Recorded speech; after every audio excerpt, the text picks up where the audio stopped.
Hello, beautiful people. Happy Friday. It's weird seeing my face on a Friday, isn't it? Hello, beautiful people. Happy Friday. Don't you love it? Test, test, That test, was sound test. 1, 2, That 3. was so great. Hey, Oh, I can't. Oh, I can't hear you. You can't hear who? I can't hear you Why can't you hear me? through You the can hear me headphones. right here, can't you? I can. I can. Well, that could be a problem. That could be a problem. Yeah, because I don't hear That you. could be a problem. You Still can't don't hear hear it through anything. my headphones. No. Okay, everybody, we're doing sound check. Sound check.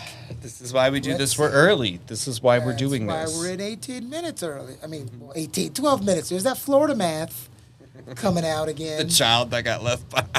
Hey, hey, hey.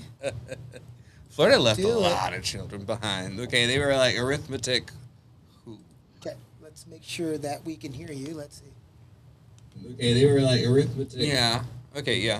Okay, let's make sure that we can Okay, hear you. so- Yeah, everybody can hear So me. I just can't hear you through the headphones. Is your thing plugged in all the way? This is one. Yeah, it looks to be plugged in all the way. It is plugged in all the way. Mm-hmm.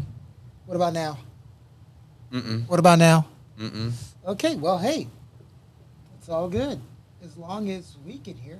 We got to make sure when people come in because Joyce, she's going to be on and she loves to. Right, mute I was about to herself. say. I She need to be able to loves hear. to mute herself when she comes on.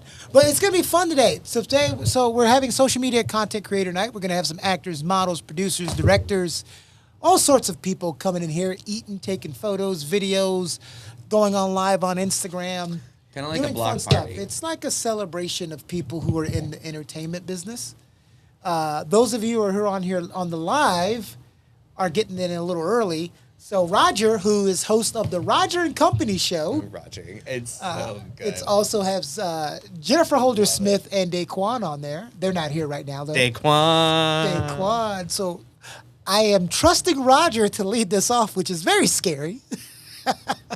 But hey, I'm gonna give you a good guest in the beginning. Okay. Ooh. So Joyce is gonna be on here, and she's got a lot to talk about. If anybody can do some talking, it's her, right? I mean, I think that's the best thing for somebody like me is someone who can talk just as much as I can. I'm really praying though that she really does unmute though, because that's going to be the thing.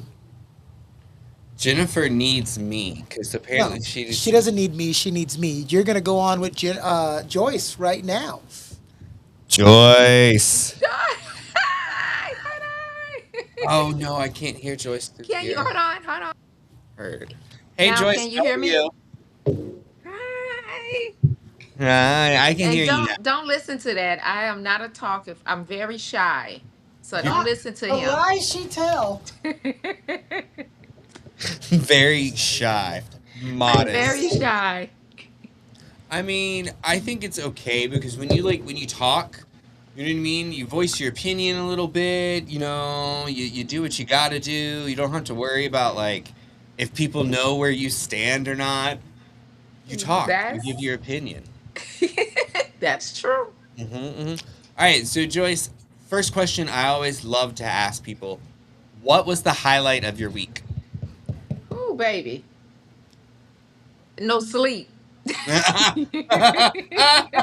If that's a highlight, that's That a is the highlight. I need some sleep. So no sleep is the highlight. No, really the highlight for this week for me, being able to film my very first movie, um, getting an invitation to one of the young man that is a part of, I don't know if you ever watched that new soap opera called Beyond the Gates. no, but I've heard of it. You heard? Well, he's also a singer, so he's releasing his new song. So I was able to get an invite, VIP to his event tomorrow. So I'm excited. Ooh, what are you wearing to the event? Ooh, I bought me something today, hot and sexy. You never know who you might just meet. That's you always have to be ready. That's what I tell everybody. Two golden rules in life. You should always you don't have to dress to the nines every single day, but you should care about how you go out in public for an Exactly. appearance. And number Exactly. two, since you never know who you're gonna meet, you should always be kind to people. It, Yes. You know, I'm it's not married, so I can run my future husband away if I had a nasty attitude. right. That's what I don't understand. Like, if you're going to be a mean person, but then like complain that you're gonna be lonely, how do those two make sense? Like, make it make sense to me. Exactly. That part. Yes. It just doesn't make sense. Um, It's what what's when you like audition for movies and TV shows and I'm sure commercials, there's probably no bounds to what you audition for, like what you got there. Because I'm one of those people like I do everything because I want to do it all, right? Like I right. can't sing, but someone might like my way of singing. You know what I mean? Like it would suck on purpose. What is the roles that you usually gravitate towards? Are they funny? Are Okay. they I like dramatic? funny. The one that I just filmed, I was a board member. So it was more like business. So I like that because people call me bossy anyway, but I'm not bossy. I'm not bossy. But I would love to, I'm a breast cancer survivor. So I would love to do a movie with playing a role with having breast cancer, whatever. Um, a wife. I would love to play the role, but there are some restrictions. Oh yeah, now there's restrictions. All these open doors and opportunities. You're like, I'll do this, I'll do that. That's it. I'm Restrictions. okay with looking sexy. I'm okay, but Who I'm doesn't not. want to? I don't want to reveal everything. I see, I see. You want to keep it like close. You know what I mean? Exactly. Like there's only certain people that are gonna do that. There you go. Exactly. So Ah, now, and I did film my very first commercial in May. No, was it in June? June of this year, which was in Knoxville, Alabama, ooh, how at is their that? casino, Where are you located at, Joyce? Where is St. Louis, home? Missouri. Well, right now I just moved to Atlanta June the 12th of this year, but I'm original from St. Louis, Missouri. I love Atlanta. Where are you from? So I'm located here in Raleigh. I'm originally from Greenville, South Carolina. Okay. So yeah, so I love Atlanta. Like I was just in Atlanta back at the beginning of March. I got to see Lady Gaga in concert Oh, wow. at the State Farm Arena, and it was so much fun in Atlanta. Like there's just so much to do. There was so much good It food. is. Got to It go to the is. aquarium. Yes. Like, and there's just always something to do in Atlanta, and like I feel like there's always opportunity in Atlanta as well. Hmm. It Like is. for anyone's career, doing Hmm. almost anything. I always say Atlanta is another Hollywood. It's another Hollywood. Raleigh, like the Silicon Valley of like California, like the tech side of it, that's kind of what Raleigh is becoming. Is that Raleigh is becoming like the techie East Coast side equivalent of all of that. Because there's so many like software firms and there's so many things that are tech related, software related that are like putting HQ or like another hub Yes. here in Raleigh. It's pretty awesome. It is. It is. I was there last year in 2025 for our photo shoots, and Ooh. so I don't think you was there. You wasn't there. No. Maybe. I mean, it's funny because this time last year I had like long brown hair and it was it's all gone now, so like I looked slightly different. So I could have been. It either would have been in like April or October, right? It was in May of May. last year. Yeah, so maybe it's like two ships in the night. I came right before you or either right after you, one of the two. So you said your hair was brown? Mm-hmm. Mm-hmm. Okay. Mm-hmm. Yeah, it was long brown pompadour style. Is there any juice? I'm thirsty. I will get you some juice. You don't have to tell the public that I am dehydrating you. I mean, Okay. it's nice to know, let somebody know just in case something happens to me, they might be concerned. Nothing can Okay. happen to you today. You're not allowed. You're not allowed to be sick. Okay. Ah, wild, Oh man. wild. Aaliyah, and forgive me if I mispronounce your name. She says, "Hey guys, we also have these are." That is a very long name, but her name is with beauty. She says, "Hello, fam." Hello, fam. Hi, Hey, fam. beauty. Hey, Veronica fam. Alejandra Hi. says, "Hello, hey Veronica. What's Veronica. going on here?" Well, Okay, we're about okay. to have fun. So I saw That's what we're having. That's what's episode, about to I happen. saw like the first like 10, 15 minutes of an episode of Love Island. And I was perplexed that the young lady missing a leg's name was Beatrice. And I was like, Why were you perplexed? Oh my God, is there a joke coming? no, no, Oh it my was just God. Beatrice for a 20-something-year-old. Well, parents are doing this thing where they're naming their kids old names. If I meet one more 8-year-old named Alice, I'm going to scream. Alice? Yes. Why are we naming our child Alice if What she's does born Well, 5 years I'd ago? rather for them to name them Alice than Shanae or No, well, Shanae is still old because Shanae? that's back in the 90s. That's still Shanae. old, and no one's naming their kid Shanae. Shanae. Stop it. Hey, Stop it. queen. Come have a seat. Who's that? Who just came in? Jennifer just came Jennifer. in. Hi Hey. Jennifer. What's going on with you? Hey, Hi, not too hello. I'm much. talking to Joyce. Hi, Joyce. Hi Jennifer. How are you? I'm wonderful in yourself. I'm doing good. Awesome. You got the double J's here. You got Joyce and Jennifer. Joyce I and know. We are how are you gonna special. contain yourself there, Roger? It reminds me of an anime. Their name is Jujutsu Kaisen, and their initials are JJK, but instead of JJK, it's JJR because it's Joyce Jennifer Roger. If you've ever Oh, met Joyce before, her and Jennifer, that would be a good little singing duo. A little Me and singing Joyce group. were just discussing if we met each other last year when No, she was. he wasn't at the photo shoot, right? Last year in May. I don't know what goes on in Roger's life.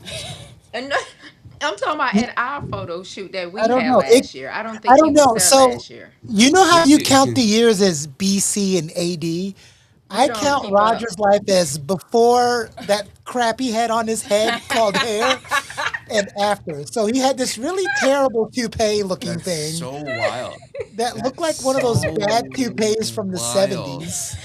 So Uh, wild. but then, he started modeling and realized, yeah, I got to get this Light thing off spread. my head.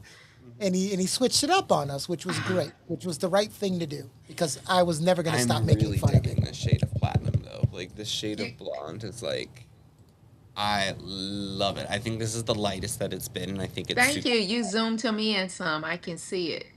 Thank you. Hey, the I can see camera it. just loves me. He's We gonna didn't have to do that. That was all on its he's own. he's gonna mess this up. He's gonna mess this up Sorry, so Roger. bad. Mm-mm. You like with like the root? Let me see the Yeah. remote. Okay, okay. Scroll out because Jennifer's head's cut off by our sponsors. Not our. Jennifer's head is cut off by our sponsors. That's hilarious. Yeah. I mean, I like the root. I think what next time we're going to do is I think the next time is we're gonna leave it long, only bleach what was already bleached to get it back to that platinum color, and Yeah. then leave the root. So Mm. I have like a fade in, fade out situation. Travis just got his hair done today, and it starts off as like deep blue on the inside, and it fades out to light blue. Oh, really? Yeah, it's very kind of gives like ghost vibes, like it's pretty darn cool. Is this a? Oh, there we go. There we Is go. that? Now I can see all of you. There we go. There we go. So yeah, so like I really almost showed up today with pink hair. I almost showed up today. Should have. He would have been. Do you realize what would have happened to me had I showed up with pink hair today? Nothing. I mean, that's true. That's true. That's true. I think for I think I want to keep the platinum next time, and I think we're gonna put like streaks of like pink in it somewhere. Yeah. Kind of very like cyberpunk, kind of Yeah. like futuristic. I think I want to do that because I swear in another life I was a blonde. Just because it's so comfortable, sometimes when you do drastic What's hair color changes, it's like, some people aren't comfortable with it, you know what I mean? Or like it takes you a while to settle in. Me being a blonde, I'm just like, hey, what's your natural color?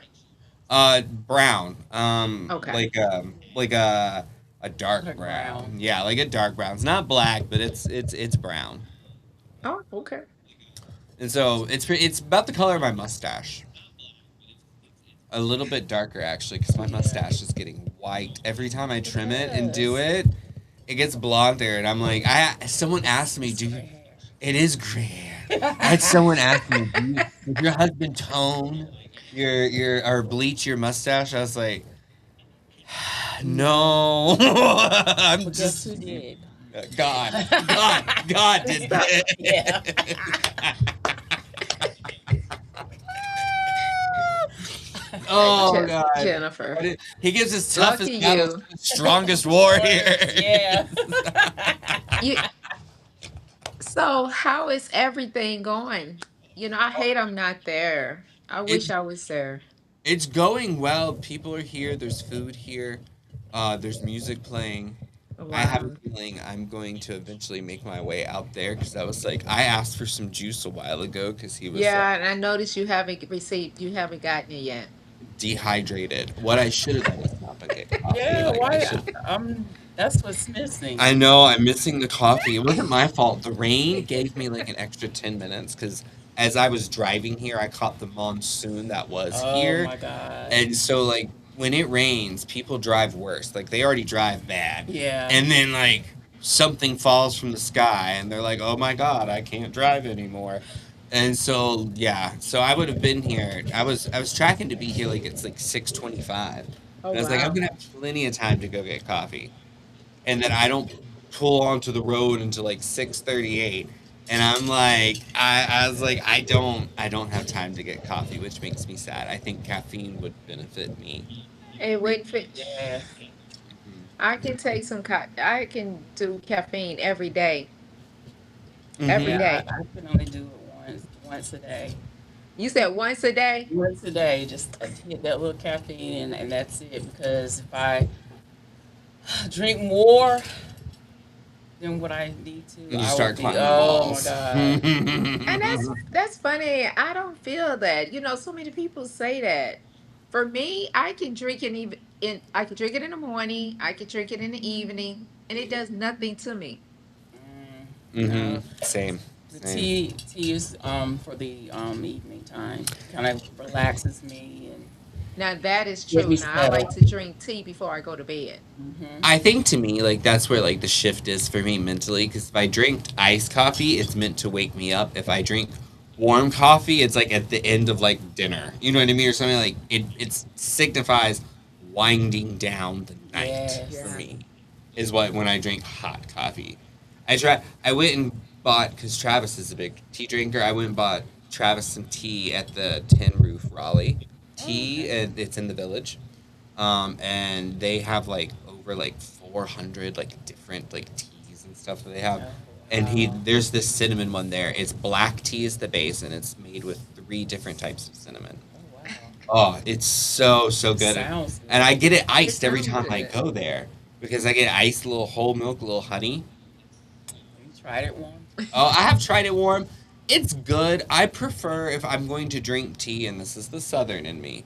I prefer if I'm gonna drink tea. I want it to be cold. Cold iced Oh. Cold ice, like tea. cold sweet tea. Like, No, now I can drink iced tea, but going to bed, warm tea, Yes, it warm tea. it relaxes. I mean, I sleep so good. And that's probably what I should have done last night because I woke up at 1 o'clock this morning and couldn't go back to sleep till 5 this morning.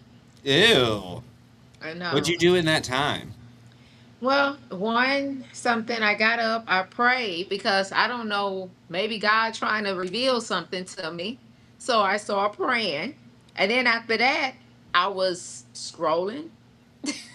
Mhm. Doom scroll. I was scrolling on, TikTok, scrolling on this. So, and then I had to get up at 7 o'clock. Oh, And by I the was time the right alarm behind clock you. went off, I looked at the phone. I was like, oh my God. By the time my alarm goes off, it's too late. Yeah, Like, I didn't tell you, but my air conditioner, the condenser went out 2 days ago. in your house? Yeah, Ooh. me, everything is comfortable for me because I stay cold all the time. I'm always Right. wrapped up in a But if blanket. you're comfortable, that means But everybody else everybody is else was dying. like, "Oh, it's hot in here." So I'm just sitting in my room, and that was one way to keep them from coming in my room. It was too hot. That's wild. So, how was the That temperature outside? Oh God, it was like in the upper 80s. no, it's Oh, in the lower wow. 90s. I mean, So, that because wasn't so bad. it's been in the so starting last week, that Thursday, Friday, Saturday, Sunday was all above 100, and Ooh. that led into But two this days week. ago, 2 days ago, it Yeah, was like in the upper 80s. maybe Maybe it yeah. was 90. Or Maybe Well, y'all in not. both you downtown, it was both are like in North Carolina? Yeah. yeah. But Okay. she's like, you're about what, 45 minutes from Raleigh? Mm-mm. Maybe that, maybe Here, from 30. here, Yeah, from here. True, true. How far are you away from the actual like city of Raleigh? about if I'm driving, 10 minutes, or maybe less than So that. that means you drive fast. Oh yeah, I boom, think boom. fast is one of the ways to describe, but not totally encompassing exactly I'm what the glad. I'm driving glad is. Keone's not in here. He, to hear him tell the story, Oh my you would god. think his life was in danger, that something was chasing them, or they were trying to escape some anomaly based off the way she was driving. And then we're leaving one night, and this is when she had the minivan. Now she has a It Lexus. was not a minivan. It Ooh. was Chrysler. Oh, what was it? Chrysler Pacifica. Pacifica. Yeah, that was Mm. not a minivan. There it was again. Ain't trying to be Anyway, funny, right? anyways, we both pull out of here, and I don't think she doesn't realize it's me. And let me tell you, she was like, "Move, bitch, get out of the way." Like removed, bullied me into the right lane. Okay, I'm sorry I didn't know that was you because sped I don't past let people me. get in front of me. I'm sorry. I don't know Mm-mm. what that's about, but Mm-mm. I don't like for people to get in front of me. You I say you don't let don't them like people to over. get in, but you get in front of people though, right? I'm already before they even think about it. I'm already in We front of them. we met for lunch one. Hmm. Aw, thank you, Oh, he thank thought you. about you. That's so nice.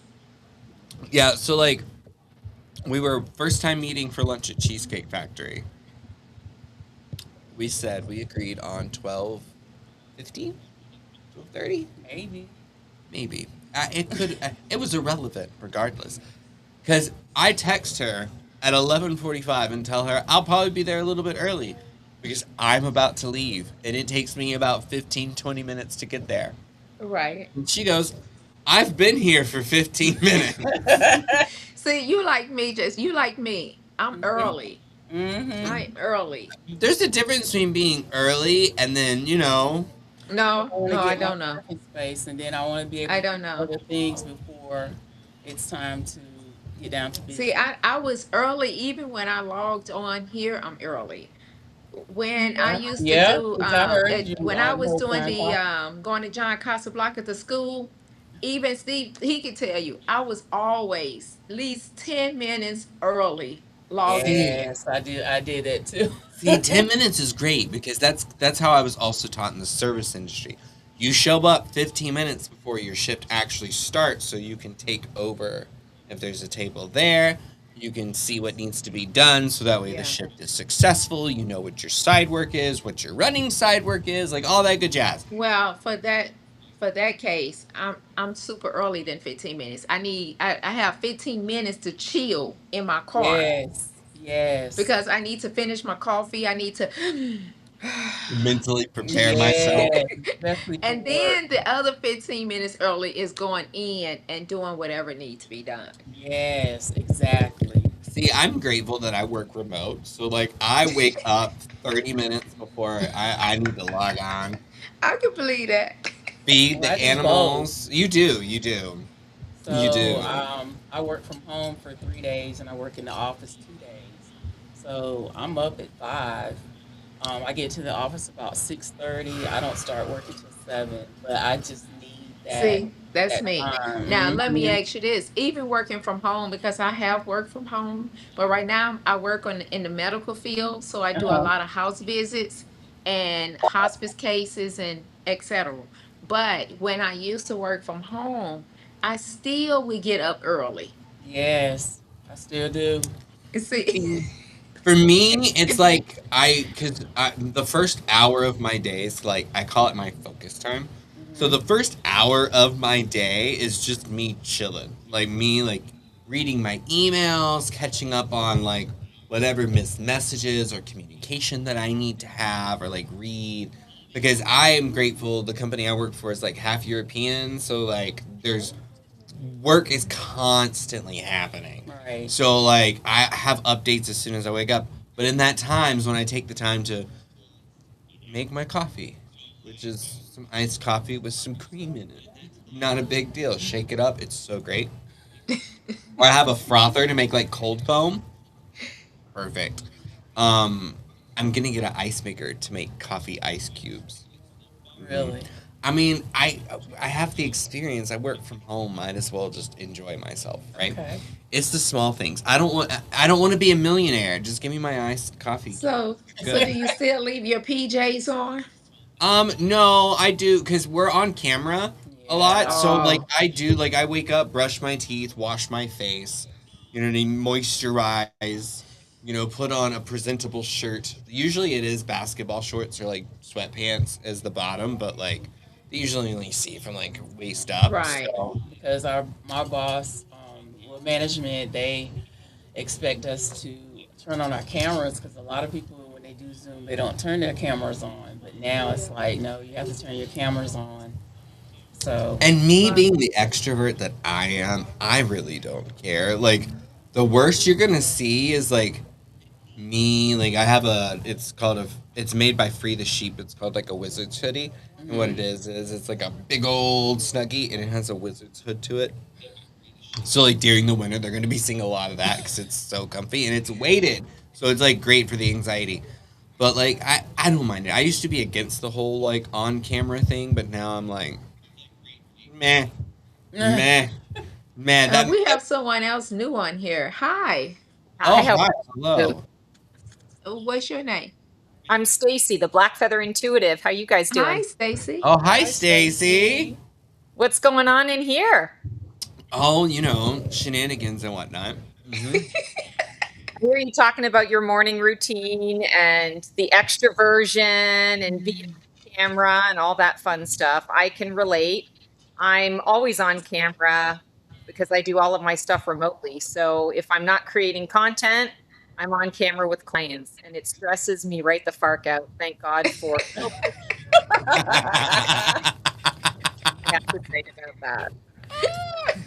I mean, I that's the thing. Like, I don't. I it remote work is one of those things where I'm like, being able to collaborate and being able to just like see each other, Yeah. like the same things happen that if you were to do it all in person or like be in the office. I'm like, if you can remote work, I highly like suggest like I'm like I don't understand why most people who if it's a job that can be done remotely, why don't you do it remotely? Like you don't have to pay for an Well, you office. know Like what? AI is going to take over everything in a minute. I don't want to speak it, but I saw on the news where the AI is operating an airplane. Yeah, I and wouldn't they trust that trucks either. too. Yeah. And they said, and it was, they had one of the news reporter on there with one of the workers. And I said, they said the only problem is trying to get a lot of people to get on that flight. Yeah. They Mm-hmm. haven't made it, permanent. It's just something they trying out. Well, and that's They the would, thing. I wouldn't have to fly. I won't fly. Would you exactly? I wouldn't either. I wouldn't. I don't No, even trust the Waymo, like like the Uber the that. Uber, the Oh my driverless God. Ubers. Yeah, I saw Yes. those when I went Yes. when I was in Not even California. just the Uber. You got the cars. My cousin was in Dallas and she took a picture of a car driving and with no one in it. Hmm. Yeah, that's the Waymos. I'm out in Arizona, and we have them all over the place here in Phoenix. And I have yet to take one. I'm all about like early adapting and technology and all the rest of it. But there are still major problems that they haven't worked out. Yeah. That they, Yeah. like where they all start to congregate in one area, and then they lock you in, and you can't get out of the car and stuff. Like, who knows what the hell Yeah. AI is going to do because it's Yeah. programmed people. But So then thinking about the insurance, because they claim it's safe, but what if something did happen? yeah, Would Yes. my insurance pay me? Would I have to be responsible for it? that's a good point. I don't Yeah. You Yeah. know? see that. I think Yeah, you and like the company itself. to me, like I think is coming from somebody whose job like uses AI to make their job like easier to do, so that way it's scalable. It's different when it comes to a job that should not be done by a computer that a human should still do. Sure, give them the AI tools to make the job easier to do or to be better at it because that's what it's supposed to do. It's supposed to be like a proactive versus a reactive situation. So that way it can improve that. But we're leaning too heavily on it taking place of things versus being a tool in the tool belt. Yeah. Yeah. Like Pizza Hut Corp enforced all their Pizza Hut franchisees to like pay for and train themselves and adapt or implement rather Hmm. this AI program that was supposed to like streamline a bunch of things, inventory, deliveries, pickup times. It was supposed to be reactive, all that. Now it's cost them over like $500 million. So the Wow. Pizza Hut franchisees are suing Pizza Hut Corp for making them do that because Wow. they didn't believe in it to begin with. Oh So I wow. think there is starting to be a lot of pushback that we don't know about because we're just now seeing the fallout of people being the early adopters of going too far Yeah. with it Right. and it taking place of things versus being a tool to be Yeah. used. No, I Yeah. agree with that fully. I was actually I use AI all the time in my business for like research and things like that, so that I have a little bit of information. I do a lot of crime, true crime readings and things like that. And so what I'll do is get ChatGPT basically to gather the information on the case so that I know what questions I need to read on. And just the other day, I was asking them to get me some information on the Nolan Wells case that is happening right now in Mississippi, and I wanted to know about it. Well, I heard his name as Noah, and I put in Noah Xavier Wells because I thought that was what his name was, and his name is Nolan Wells. And ChatGPT didn't correct it, and so all of the work that I did was connected to this other person, and I was like, thank goodness I know enough to actually double check. And that's like the idea of it is again is like even with like a very simple misunderstanding that was because that happens a lot. Hmm. Like a very simple misunderstanding. If a human would have not been involved, that would have made no sense. Yes. The story would have been, not credible. It Hmm. would have hurt you as a source of truth, right? Yes. Yeah. Hmm. Right. As someone who is like who is known for like the honesty and like being transparent, it would not have done well. And it's things Correct. like that that make you like step back and be like, okay, Yeah. again, Hmm. this is why AI is a tool, not a Not a replacement. Cool. replacement. That's Right. that's it. And I don't know why because I even going to the restaurant and I was pulling up to Wendy's and I was talking to an AI. And so Yeah. to place my order, and I said, no, no, I changed my mind. Well, that's the problem. AI can't comprehend when I say I changed my mind. Ah, so, Right. so therefore my order didn't get taken. So I had to drive up to the window for them to take my order. And I said, You'll you all get need what to I get give rid of you. AI. What That's do you exactly say? that. Like, listen, you're going to take what I give you, and that's just all there is to it.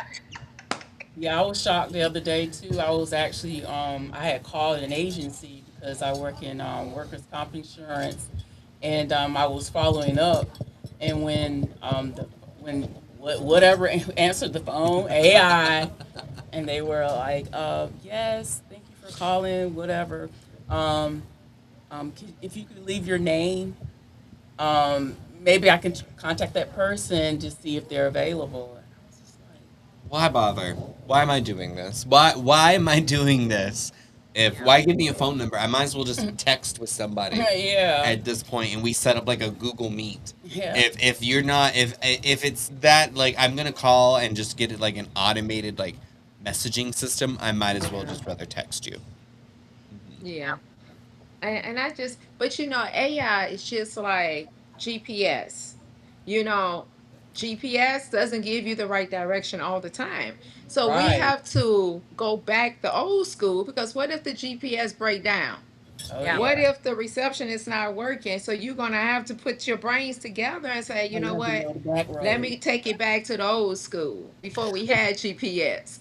It happened to me a couple of months ago. So I just moved to Arizona about a year and a half ago, but it takes a while to get to know a place. And I'm driving and all of a sudden the orientation on my GPS mid-drive changes and it's taking me to all these different places and I'm like, I don't even know where I'm at and I'm in the middle of the That's desert and scary. doing this like swirly thing and I'm like, I literally have no concept of where I am and what I'm doing. So I'm going to just keep driving straight until I see something That that I looks can familiar. walk You have to into. stop at the store You and hopefully the Yeah. person So I that you totally, go knows the direction. What you say, Jessica? I was saying hopefully, you could find someone at the convenience store and sometimes they're just just Sometimes as they're They just as close as you you are. are. they Yeah. just as lost as we are. Yeah. Because we all have gotten so used to the GPS. yeah, You know. And it's because you used to be redundant. able to like call out landmarks, and the thing that's when you know you're getting old or like your generation's kind of phasing its way out is when you go to call a landmark. So that way it's a frame of reference and that landmark no Yeah. longer Exist. exists. Yes. What? Yes. What keeps Because that? I have my CDL, Exist. so I used to drive the city transit and the motor coach buses. So that's how I used to know when to make that certain turn. Mhm. Or, because we'll have the right and left. Because, of course, the city transit, you cannot have your phone on you. That's a complete termination. Oh wow. So we would have the paper that say left, right, left, right. And normally I would just get in my car and practice that route Mm. going, Mhm. around trip. And then that way when I get in the bus, and then if I know it's a McDonald's, I'll put on my paper, right turn where the McDonald's at. Now, if that McDonald's is not there anymore, but by then I would know the route, so it wouldn't Yeah. matter. That's a good thing. Yeah. It's a Long John You know Silver's where now. Yeah. now. So Or a coffee Joyce, I shop. Yeah. have a dumb question. When you say that you were taking the city, what do you mean they wouldn't allow you to have a phone? Oh no. See, the city transit, that's all over, even where you are. Um, I'm from St. Louis, Missouri, so I drove the city transit for 13 years. And one of our main boss, matter of fact, moved to Arizona and she Mm. worked for the city transit. Well, the state, we cannot have a cell phone, an Apple Watch, a smartwatch, a Bluetooth, or nothing in your ear while you sitting at that driver's seat. Oh, I see. Okay, I thought you meant like no one was allowed to go on there with a phone. Oh I'm no, like, it was the drivers. So, and we had drivers, we had passengers that know the job better than the drivers. And if right. they would tell, they can tell if a driver was talking and they reported a driver talking on his Apple Watch, they'll pull the camera, they saw it, and there was a termination. Which is Wow. Oh And that's the no. union job. So which they'll is fight for What are you guys Scandal. everything doing? except hi, we're in here talking. What the are you Hi. phone. talking Hello. about? Great Uh, Yeah. choice. we're talking about Joyce and how when she used to drive for the public Joyce is transportation, still here? Joyce is still Yes. here. Stacy's here now too. Yes. Stacy, oh, Um, Stacy's here. I gotta come in here. Stacy's here. And oh, Yeah. look, that's a beautiful backdrop, guys. it Yeah, Oh, is is. bring Stacy in. Yeah, great. I'm gonna bring We her in. Well, talking to they can't do Stacy. that from their seats. They need the producer to do it. So I will be back in a hot flash. And guys, How's we the will food out there? periodically come back on this live once everyone arrives for the event. Thank you for tuning in early for the pre-event. Oh, is it a pre-event? How exciting. Pre-event. I Pre-event. know. Too bad we not there, right? Right. Hopefully, but hopefully we can get to see something, right? Hopefully. I know he just did the live, so I'm pretty sure it that will be available on the Instagram story. Yeah. Well, I have the live on YouTube You up. here. Here.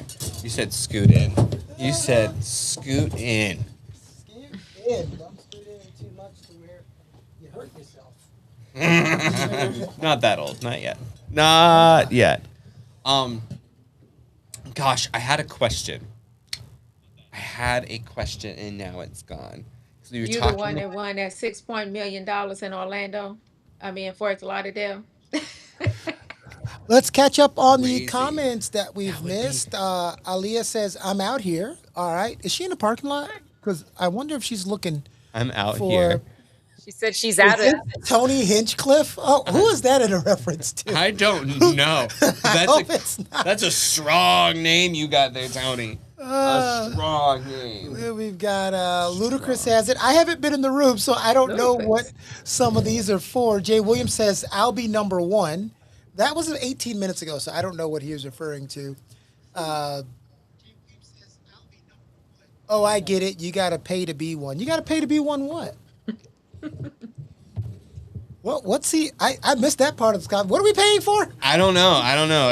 There was nothing being offered. There was no services being offered on this good episode. Well, here is a good. I'm going to go to single screen for a second. We're going to talk because we got to also plug our sponsors out here real quick. So, the Casting Depot, Sip and Spice, who provided a majority of the food, the Black Feather Intuitive, and Rock Groove and Jam.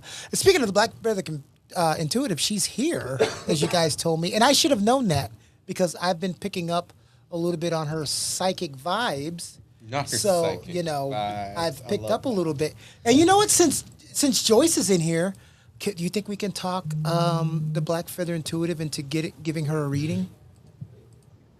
Do you have readings, Joyce? Well, no. It's not a reading for me. I'm not gonna read you because that's a There's different reading and then there's that's a reading. different type of read. And Stacy, I'm gonna just to let you know, I'm gonna introduce you, but I'm gonna remove your name because we're gonna make these smaller. Your name's gonna take up most of your face, so I will put the names back up in a second. But let's find her favorite color first, which is Roger. Do you know what Stacy's favorite color is? Blue. No, it's not. What blue? Ah, How did Joyce? Joyce got it. Joyce, how did you know that? Maybe she's the psychic. Good, I'm I good. was Let's gonna hear. say It's purple. All it's always right. like within the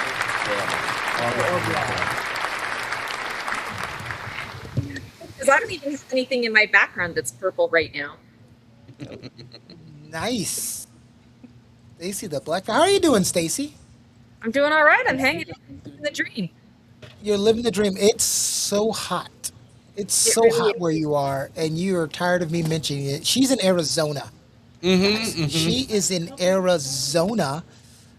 Joyce has been on here on the live. We're gonna have to kick her off soon because she thinks she's gonna hang out all night. But you know what? If she does, she does. I'm just kidding. But Stacy, go ahead and tell everybody a little bit about yourself and what you do. Sure. So, Stacy, the Black Feather Intuitive, I do a lot of psychic intuitive readings.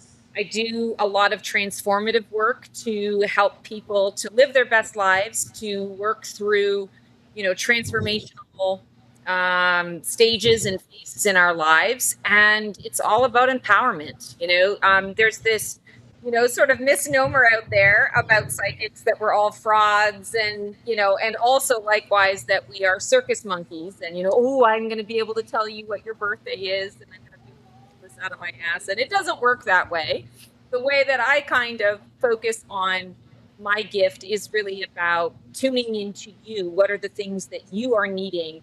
What questions do you have that are going to help you to make better decisions for yourself as you move forward? So, I'm very much practical. I like practical application. I like things that you can, really make use of right away rather than, the parlor trick circus monkey type stuff of, ooh, I can tell you your birthday and all that Right. jazz. So, yeah, I've been doing it for, gosh, so officially, from a business perspective, I've been doing it for 12 years. This is 12 years going on 13, which is really kind of exciting. Yeah. And I've been doing it on my own, like without another job or anything like that for about that length of time. So, always the dream to be able to work one job rather than most of my life. I work like 40 jobs all at once, just to kind of make ends meet and keep myself from boredom. And I'm highly creative as well. So I'm always, creating things and getting my hands in the pie and love food and I love wine. I have a show called Day Drinking and Tarot. It is really a lot of fun. And it really talks about, the transformative journey that we are all on because we're always in some kind of, phoenix journey phase, transformative phase. And yeah, I Well, do content stuff with Keone. So Black Feather Crime stuff. Gosh, what else do we do? Black Feather Reacts, where he pulls up different things and has me react to them because I live under a rock, so I never know. Pop culture. I have a Dear Democracy channel. I'm very, very involved in, political things and pretty upset about what's going on right now. So using my voice to, kind of help out there. And yeah, so that's me. that was a pretty good. I like the elevator pitch. Like it was very very good. I think two things. One, what made you realize that you knew that you could do this for, I say a living, but it's one of those things when people tell you that you love what you do, you don't work a day in your life type of situation. Yes. So like my thought process is how when did you know and how did you like come to that conclusion? So that would be like a really long story, and we don't have all the time in the world for me to say it because brevity is not my strong suit. But I will say to you that I Self had. awareness is great. Oh, absolutely. No, I'm all about it. And Keone laughs all the time because he's like, okay, we're gonna do rapid fire, and rapid fire for me is like 5 minutes a card. He's like, okay, Stace, like, come I on was now. quick, okay? I'm like, that was good. That was good. But no, I've been psychic my whole life. I came from a family background that it was extremely religious, and so it was not allowed. It was considered devil's work, and so I had to shut that shit down until I started to, kind of get out on my own. It was really when I left for college that I kind of started to open up to a lot of that. But I used to have a lot of dreams and things like that that would come true, prophetic dreams and things of that nature. But when I really kind of started to open up to this is a possibility that I could do this was actually when I moved to North Carolina. So I'm originally from Canada. I'm sure you probably heard it in my accent. I've lived in the States that I have in Canada, but I still haven't kicked the accent in. No, no, you still. I thought it. I knew it was. I was like very heavy on the Midwest, and then I really. You said Canada. I was like, okay, that makes sense. Yeah, yeah, very Midwest. So I moved to North Carolina in 2013 to marry my now ex-husband and kind of start my life there. And because I'm Canadian, I wasn't allowed to work for the first year because of immigration laws. And so I'm an A type. I have 57,000 things going on all at once. And now I'm here in a house learning how to be a stepmom, which I was not anticipating being at all.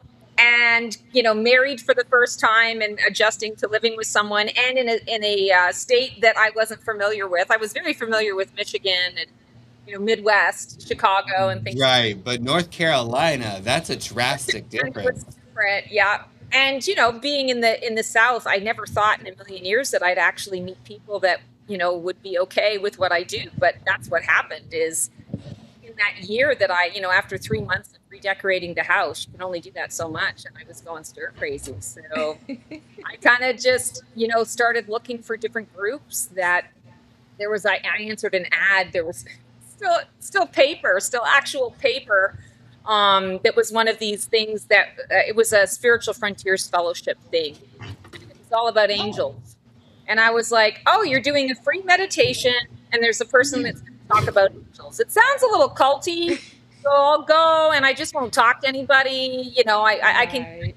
my own. But I went there and it was great, and I ended up volunteering there, and that's kind of how things got started. I found a mentor within a few months of that, and had my first session with her, and it was at that moment that I knew I've arrived. This is what everything in my life has been about, is to prepare me for this, and I'm Hmm. home. And you know, as you said, loving what you do means you don't work a day in your life. I am what I do. And that can be a bit challenging, but it's also, I mean, I wouldn't trade it for anything. Especially when you're like true to it, you know what I mean? Like you have the ability to make an impact on people's lives in a way a lot of people don't. Because that's how I am in life, is like I want to impact people's lives in a positive way, give them confidence, encouragement. You know, like if they hear me tell a story or hear a point of view that me or Jennifer or our soon where is Daquan, by the way? He said he was running late. Imagine that. Daquan. Um, He'll be here soon.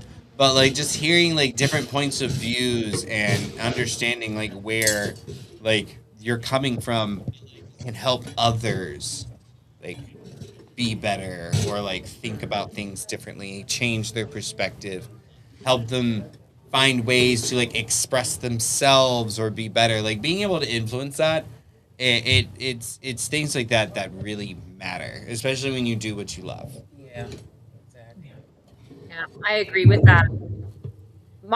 As many people's lives are, I did not have an easy life, and there was a lot of, sort of trauma that I had to kind of heal through and rise above. But very quickly, like even as a child, I had that energy of, if this is happening to me and I can help stop it from happening to someone else, or I can help someone else who's Yeah. going through it, even if it's just one person, it makes the experience worthwhile, like trying to find meaning in all of that. So yeah, I Because agree. when you help that person usually wants to go help Someone somebody else, else, yes. and then Yeah, you just start that chain reaction. Yep. yeah, the pay it forward energy. Yeah, I was about Yeah, to but say that that. has to be scary sometimes too. When you're speaking into somebody or you have to tell someone something that's not good. Yes, you bring up a very good point. And I have had many a conversation with my dream team. I call them the divine dream team, where I'm always saying, if you're going to have me be the conduit to deliver information that is going to be hard to receive, you need to also make sure Hmm. that Hmm. you're speaking through me with the right languaging. Like I don't want to pack a punch and push something in your face.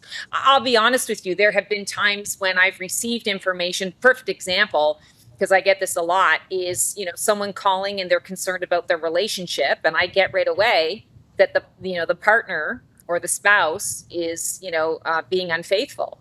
And sometimes they're calling because they want to know that, And I get that sense right away that, okay, I'm going to ease into this, but I'm going to let them know that this is kind of what I'm seeing. For other people, I know that it would actually crush their soul. So I don't say it in a matter of fact way because psychic guidance, there's nothing matter of fact about it. It is or it isn't. You either resonate with it or you don't. Right. You kind of, let it go. But I've learned that there are ways to convey information. It's very rarely about the message and almost always about the delivery of that message that's so important. And I work really hard to do no harm. Right. Well, he said, read me. So, Yeah, and I'm upset with I never had that done. that because Never. I won't read anybody who doesn't want to be read. So Yeah. him, No, that's fine. You can read. Hey, go okay, for it. I've never had it done. okay, because I'm very much like, no, don't throw this on anybody. I If know. He said rejoice. I was like, read me? Like Consenting what? adults and such. Consenting adults. Yes, exactly. Well, Joyce, since this is your first time, I've got a tarot deck here, and what I'll have you do is actually, you have a choice. If you have a question that is on your mind that you'd like a little bit of guidance or knowledge or insight into, you can ask me that question, or I can just do what I call like a cold read, where I just tap Let's do into a cold read. see what I get. Okay, cool. Okay, So I'm gonna turn this over to Jennifer. Uh, they're doing a reading, so not much you will need to bother. I'll be right back. Okay. All right, Joyce. Interesting. So the card that we pulled for you right now is the Devil card, and the Devil talks about our shadow energy. It really connects us with our vices, the things that keep us stuck, cycle that disempower us. And I'm feeling that this isn't about your shadow. I feel like this is about someone else that is in your life and their shadow, and how their shadow seems to be kind of bleeding into your energy, your frequency, your plan. And, tarot isn't meant to be dun dun dun, you got the devil card. It's more about, showing different archetypes to help us really connect to what is actually going on. And I do see that there's an individual in your life that you are pretty close with. I feel there are a lot of obligations or responsibilities between the two of you.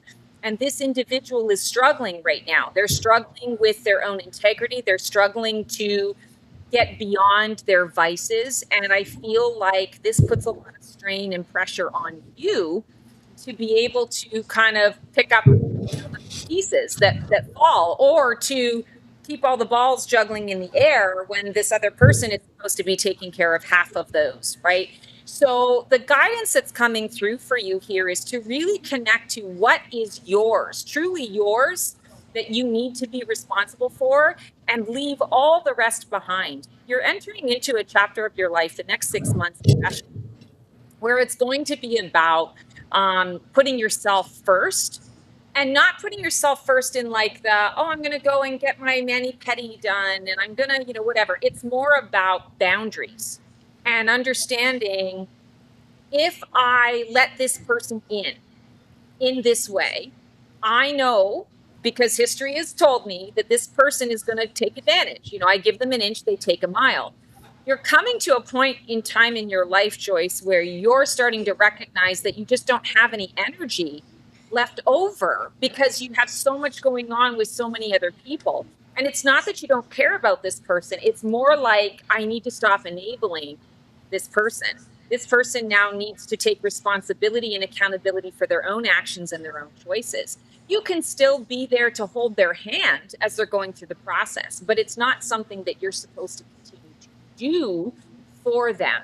And I'm seeing that the next 6 months, you're going to have a number of different people, strangers and friends alike, where you're going to have these just random moments, and you're going to feel like, whatever your version of source is, you're just going to have that moment where you realize this was synchronistic. Like, I was meant to have this conversation with this stranger in the grocery store, and I can feel that it made a difference. And I was meant to run into the old friend and have an uncomfortable conversation, because it's all about practicing your boundaries and shaking this person out of their stupor by not enabling their behavior. So I don't know if that resonates or makes any sense at all, but that's what I'm kind of getting just as a cold read for you. Yeah, yeah. That Can I go um next? that has been something I've been working on. But one of the person, it was my son, and he lived in Orlando. And I left Orlando in March of this year to go to St. Louis to help out with my granddaughter. But I said I need to let him grow up because he's Mhm. 26, and I need to let his hands go because it has been so overwhelming and stressful. Mhm. Yeah. Oh, yeah. And so, and I felt more at peace. And then when I left St. Louis from helping my daughter, I'm in Atlanta now, so that's where I live at. But that was the intention to leave Orlando to move here.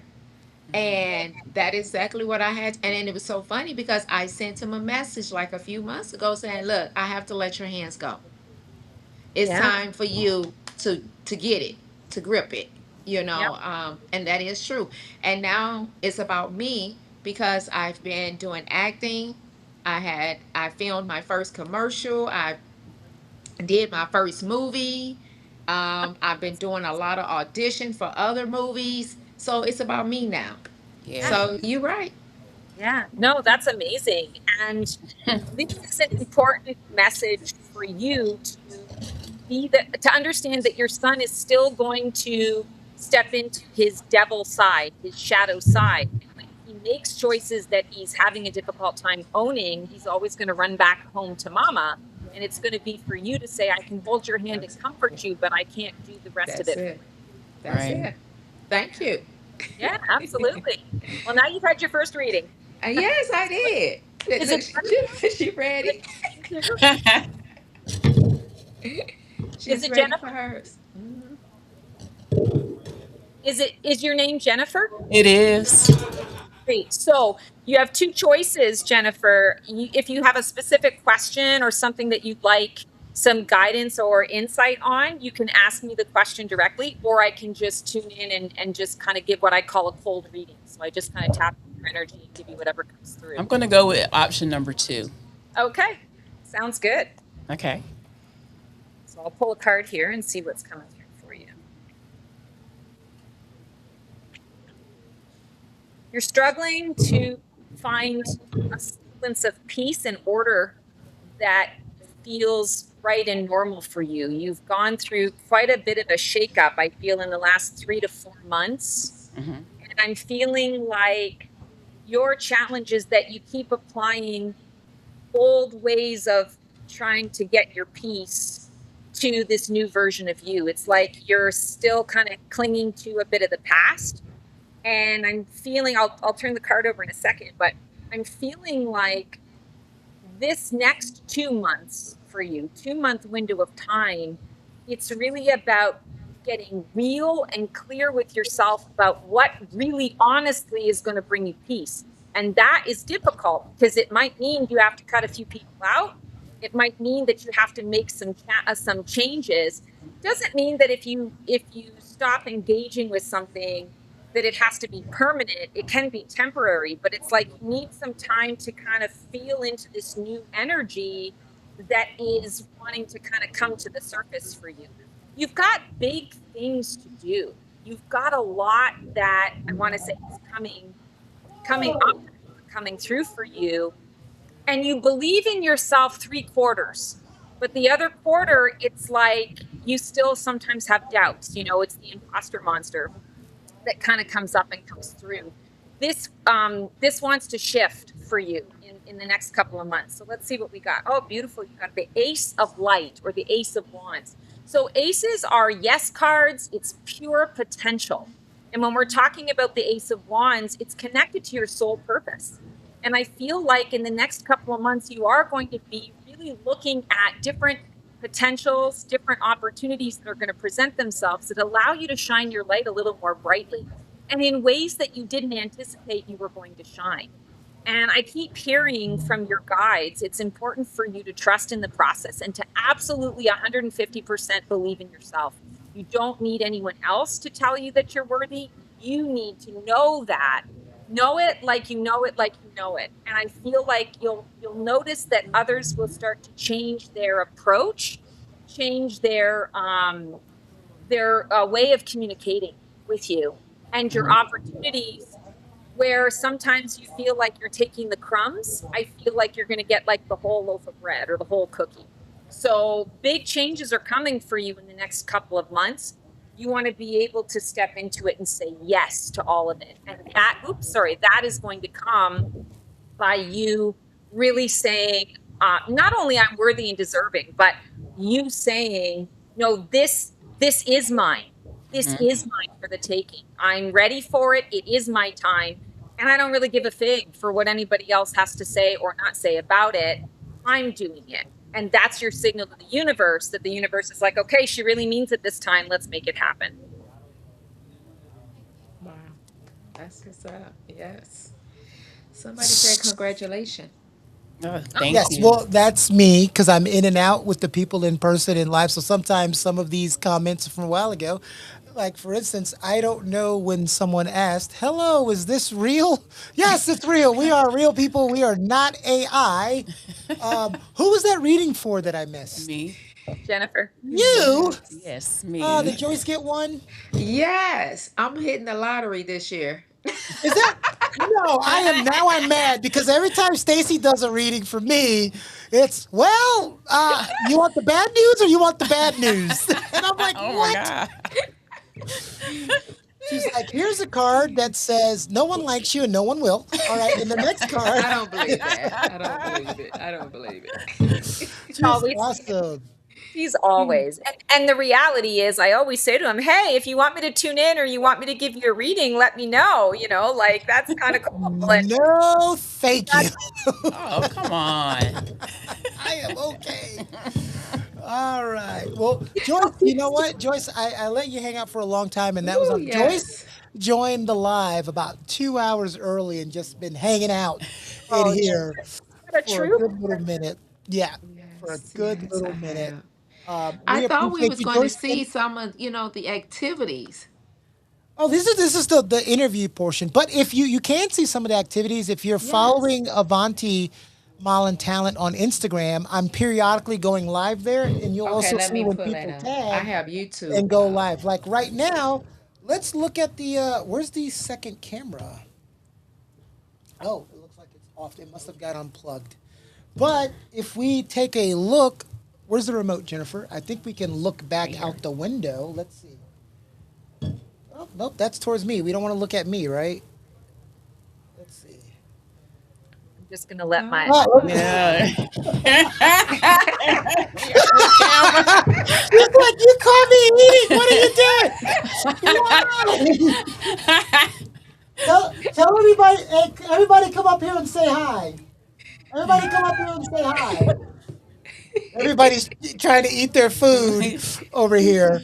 But what they have going out there right now, everybody's gouging their food out. We have some awesome food out there. We have boneless, these awesome buffalo wings, boneless from Sip and Spice. They donated food. Roger looks like a caged animal. And then Imagery by Gray is taking pictures back there. Wonder will be taking photos after him. And then we're doing some lives and TikToks and doing interviews. So some of them are going to be Oh, coming in here. There's a wow. list of people to be interviewed in here. Also, there's a list of people to be interviewed on the virtual. Like Lo is in the area backstage waiting to come on. And I know. I want to see some of the Hello, interviews so I hello. don't have to hello, talk. I just Daquan. want to How are you listen. doing? We're Oh, I not in the love middle your of drink. anything. Thank Oh, okay, okay. you. I didn't know. I Then wasn't Lou's a taking a kid. picture. She doesn't even. She thinks it's not see through. Oh, Amanda. No, we can actually see you. No, Yeah, not the Amanda. camera's turned on that way. Linlu. Okay, let me get. Seems like y'all in a good Let's mood get away today. I from seen them. y'all on live. Now let's go back this way. It's always hard to turn the camera when you're facing the opposite direction. How are you, Daquan? I'm doing great. How about y'all? I got hemmed We're up at work, doing but I'm awesome. That's better. okay. That's okay. Being hemmed up at work is not a bad thing. At least you're out there doing something, right? Yes, And not yes. borrowing money from me. So that's always good. It's always a good thing. Daquan is good that he's here with Jennifer because he's going to be joining the Roger Pack Show. So the Roger Pack Show is changing from the Roger Pack Show with Jennifer Holder Smith to Roger and Company because it's going to have now Jennifer and Daquan. So he'll have melanin on both his sides. I don't know what he's gonna do. Oh my God. Yes, Oreo. Oreo. That's The Oreo. Oreo. He's messed up like What? he's in like an Old Navy like catalog. He's doing an Old Navy commercial. I didn't know, I didn't know what the vibes He's were. learning. He's learning. He's learning. I was gonna dress, down, but I was But like, let me but try. Joyce on the way out, and Joyce, you can join back at any time, of course. Yeah, just put that me you on the want. side. Get me But off of it. Let me just okay, we'll watch. do that. So that way, when there's a low here, we'll bring you back on. But right now, we're gonna bring Yes. on low here, do some chatting with him and the Yes. Black Feather, and we'll see you in a little bit. Sounds good. Bye, Joyce. It was nice meeting you. It's not Bye. bye. She's not gone Likewise. forever. Okay. I'll Soon. see you in a few minutes. There we go. Now we've got Mr. Low. Hey, Low, how are you doing? Hello, hello, everybody out from sunny LA. How's everybody? Uh, yeah, we're west. Put my live on. Well, We're I West can't, Coast buddies. but yeah, we're Westies for sure. We're Westies. It's way hotter where you're at, I'm told. I For was sure, gonna for do it on sure. But Facebook. we're experiencing it still. But Now it's like I can't even sit outside. I just let my dog out and I have to leave the door open a little bit and I'm feeling like it's like super hot and right away the air conditioning goes on and it's insane. So yeah, I mean I'm not complaining. I'm out here because I love it. Yeah, it's pretty freaking oppressive heat. yeah, absolutely. So Okay, what's your hopefully no one has dropped an F bomb today, guys. We're in PG world. If a little thing slips, but make sure I know you gotta warn Stacy. You have to warn her because if you don't, it's your fault. She didn't say anything. She didn't say anything. I No, promise. no, no. I know, but I know her. yeah, it's usually Well, also, seconds and then I'm dropping an F bomb or an S bomb or something. Yeah. I mean, I have a mouth like a sailor. I've just been really behaved lately. So, Okay. Well, you and me both. I feel you on that. 100%. Hello? All can you say right. that one more I time? don't know. Our two hosts are. Daquan is new, so right now he's trying to figure out how to set up his Instagram live. And Jennifer, because she's trying to help him, they've totally forgot you two are here. Oh, I'm sorry, you guys. They totally forgot that you two are here. It's all good. Not me being easily forgettable. No, y'all not. No, y'all not. The West Coast versus the East Coast. I'm jealous because y'all got all the perfect weather right now. Right, I want to be out there with the palm trees. Yes, that's my favorite tree is a palm tree. That's what I need.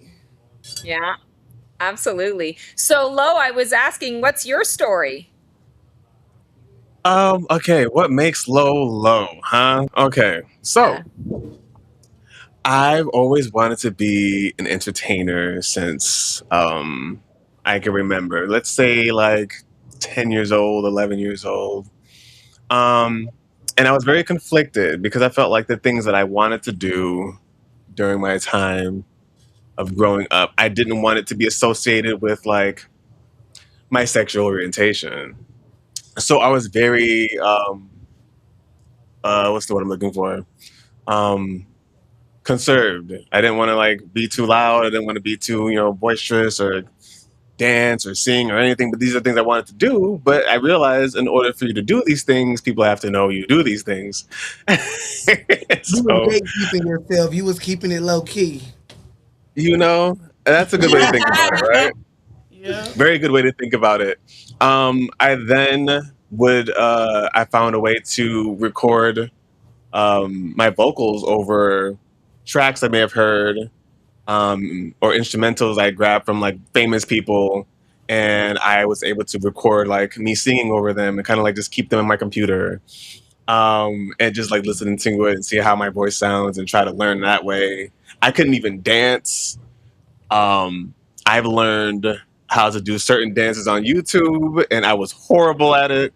But I wanted to do these things so much, so I just kept at it, and I think my first real win was when I joined my school show choir, and they're a competitive show choir, so they travel to different states and challenge other schools for rewards and everything. And No do. it was my first year in there, and I got the best performer award. Yeah, No, because I that was was even good, my right? coach before. It was nice. I think I still have. Hold on, actually, I still have the trophy. This is your practice. Get it right. Can't wait Do to you see that. coach, Flo? I definitely lied. This trophy is at my mom's. I have another trophy. Oh, that's That was something else. But yeah, my mom has it. She ain't letting it go. proud mama. Um, isn't she? So fast forward to these days. I like to feel like I am a multi hyphenate.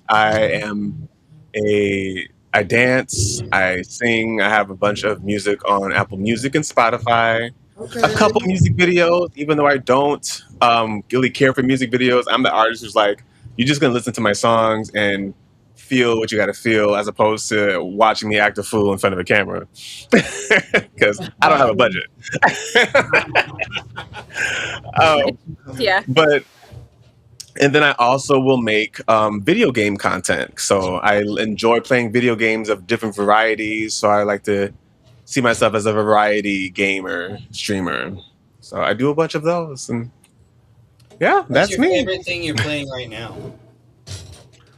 Favorite game I like is it's a new free game called 2XKO. If anybody's like not seen or heard of it, it's a fighting game. I'm not into the League of Legends characters or fan base, but they put them into a fighting game, and it's pretty interesting. If you've seen the show Arcane on Netflix, a lot of them are in it. Ah, it's a good So, show. Great show. isn't it? Great show. Cool. Animations go hard on that. It I does. Quick question: do you coach with Avanti?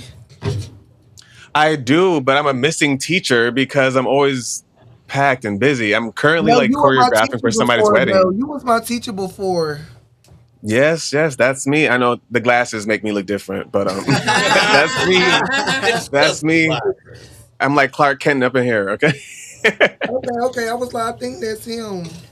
Lo says that's what the difference is. You know, Lo got a little something on the chin now too. Like Lo trying to play. Like there hasn't been a little bit of a transformation. Okay. You see the hair shorter and everything. Like, come on now, Like yes. got to change it up. Oh, yes, I have. I love it. I Yeah. this turn play game called Divinity. Divinity, what's it called? Eternity, Pillars of Eternity, or something like that. I play it with my Mhm. all the time, and it's just a great opportunity for me to be a witchy elf. My weaponry and my armor, and I love to loot.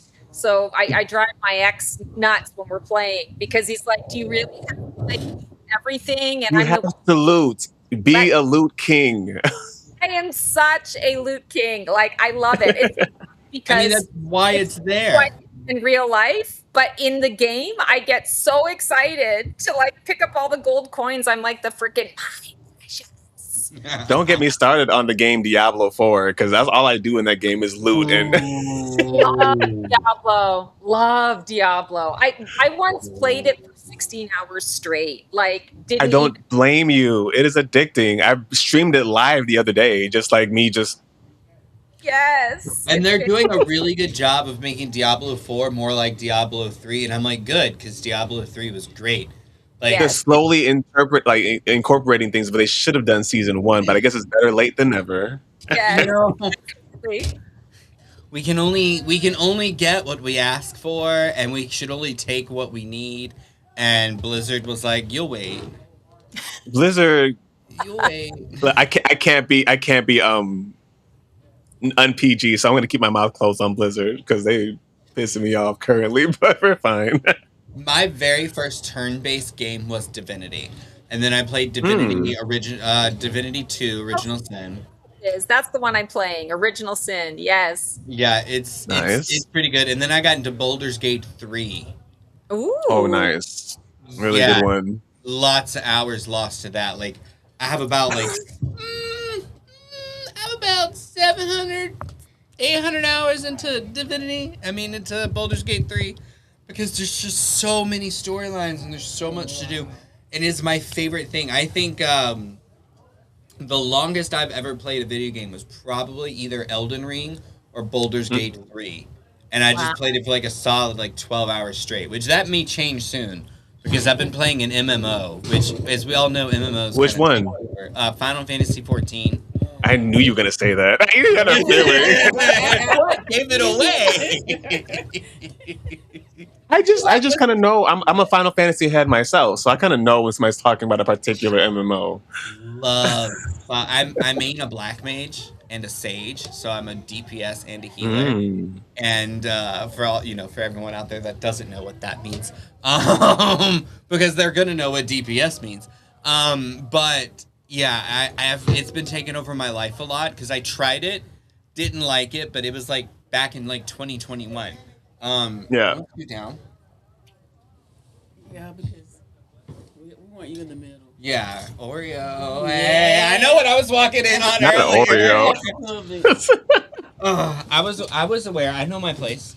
That's crazy. I know my place. Are we all in frame? How is that going? Yeah, you guys are in frame We are from what I see. Ready. beautiful. But like, I didn't like it when I first played it, and then since 2021, they've made a lot of changes to it, and so since then, it's just been great. I have thoroughly enjoyed my time playing it, so that's been kind of. I'm happy somebody gets to enjoy it. I have a horror story. Like, No. so me and my partner, we used to play it. We had like a group of friends we would play it with as well. But at one point, money was getting too tight, and my partner couldn't pay for the subscription because it's a subscription-based game. You have to pay a certain thing, I think, every month or something to be able to play. It is. And money was tight and he couldn't afford it, but they had already snatched the money. So he calls them or like communicates with them like, hey, I'm gonna need that back. I didn't approve this Transaction. transaction, or I didn't even get a warning that you guys were gonna be taking it, so I could have like done it ahead of time, but it just got snatched. So they're like, fine, we'll refund you. And they refunded him, and then he goes back to like at one point to see if he can play the game. His entire character is gone. Oh yeah, because they were like, we're gonna. They said if you ain't paying, we about to be taken. I was like, Oh, that's so he had to devastating. start all the way over, and so he was like, I'm not doing it, and so we just fell out the game. I'm happy people are still enjoying it. I mean, it's pretty good. Like there's a lot more players actively playing it because I had to change worlds and stuff. So the world I originated in, like when I first played it back in 2021, was not the world that I picked in 2026. And so it's a lot different because it's a lot more active of a world. So there's a lot more Good. players and there's a lot more like things. That You are should being- join the Discord. I had joined a Discord full of my fellow LGBT crew who be playing Final Fantasy 14, and we all took down Odin together one day, and it was really fun. One of my favorite fights. People like it's so crazy how quickly I can nerd out on talking about video games and boss fights because there's something so satisfying about accomplishing it Yeah. and getting like doing the mechanic and like being able to like execute it and like it's so good. Like it's so satisfying. And then you get the You're loot. leaving out the part. You're leaving out the part in which you die like 10 times trying to learn the mechanics. But You're not wrong, okay? But isn't that the learning curve? Isn't that once what- once you get that curve down, you're like, I did it. Let's go. That's how it is too. I almost swore. I lose my stuff when I'm not able to get into the, and I have to, it's like Groundhog Day all the time. Sorry, here I am editing and I can't edit myself. It's Groundhog Day all over the map. And I get frustrated and I kind of toss it away and I don't whatever. And then like I'll pick it up 2 weeks later and there it is. Right. Then it just, I'm like, oh. Mm-hmm. Yeah, you're right. It's very satisfying. I mean, Souls games are a little unforgiving. Like usually a lot more unforgiving because, you know, you die to the boss and then you have to run and pick your stuff up. But if you die If you get before hit before you get it, it's done for you. It's it's wraps. done and you've lost all that stuff, Yeah. and there is nothing. On the Roger You know they can they hear you. They can hear you. They can hear you. Crazy. She's like But this is those games taught me how to let go. Sometimes they teach you a good lesson on how to just let go. All Oh that yeah. stuff could have been yours, but it's gone, and you won't get it back. Let it go. Yeah. the way Detach. Breathe. it should be. Detachment theory. Let it go. It was never yours at that point. That's right. What is it they Bring- say? Let it go, and if it's yours, it comes back. And I'm just like, okay. Not in a Souls game. How dare they not give me my XP? The Right? things Like I I'll need to still level my bring it character back up. somehow. Don't worry.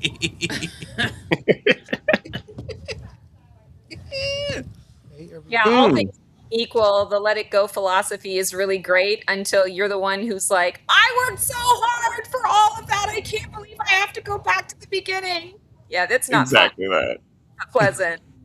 I think you're allowed to like feel it, but at some point, as long as you are feeling it and accepting it, that's okay. But feeling it and then keep thinking that it's not real, like that it's not happening, or like that it's not like this is you got to learn to let go. You can have feelings about letting go, but you have to accept the fact. You have to accept the fact that you have to let go. There's truth to that. To that. It causes me to learn surrender. And that's like a dirty word for me is surrender because I'm such a control freak, A type. I have to just surrender to what is. I'm like, are you kidding me? I'd stop the world. I want to get off. I'm done. Stick Yeah. with me.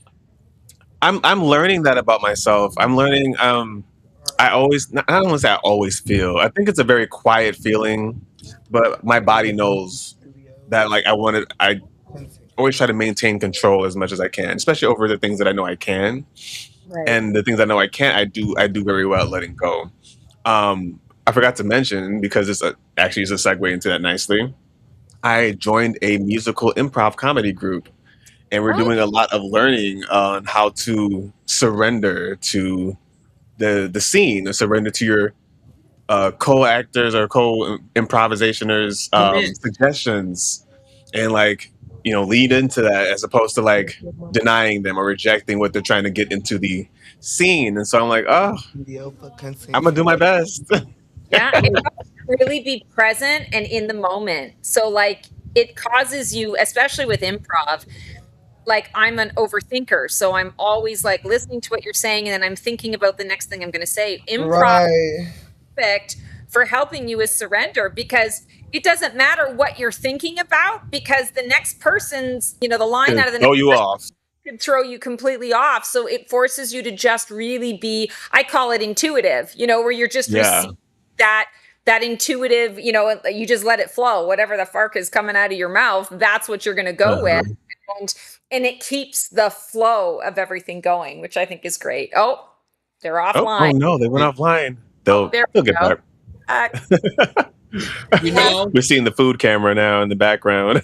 Oh no! Um, There it is. I was gonna say, y'all what was the thing there? I I had to. So we had a show recently on Juneteenth, and I wanted to. I was so nervous for it, and normally I'm never under any influence when I perform live. I want to make sure like I don't drink, I don't like partake in any smokes or nothing until Pure. after the performance is done, and then I can Yeah. like let myself have fun, have a party, whatever. I needed whatever gummies to get me through the performance, and mind you, the performance was really nice, but It's called it helped me not to leave my head. Okay. Inspiration. I needed them gummies. I was like, if I have these gummies, I won't give a about what's going on, and I'm just gonna step in where I step in and get in how I fit in, as opposed to which during rehearsals, and I don't mean like rehearsals like we rehearse what we do before we go on, but we get like the idea of what we do in a game Right. Yeah. and how you can like step into a game. And I've been so like cautious about like this isn't the right time for me. I shouldn't what do I say here? I can't get in right now. And then everybody else is just jumping in, and I'm just sitting on the sideline like, this wasn't meant for me. So I'll wait till the next game. I mean, So, you but no, like, we're getting much better now, so it's nice. but No, see, you know that though, and you know, like you like, okay, in order for me to perform the way I need to perform, I need to like let that little like mental blockade go. Like, Turn them off. hey, I gotta turn them off somehow. little gummy friend, help me, Yeah. help me use the 10% of my brain I have. Thanks. A little gummy you friend. gotta do what you gotta. Yeah, at least it's not, the sniffers. Nobody wants a sniffer, all right? Listen. Everyone has to have a vice, and this is the golden rule. As long Right. as you are not harming yourself or others, and it's not like crack or heroin, you're good. Meth, you're good. Like Everything in don't moderation. right.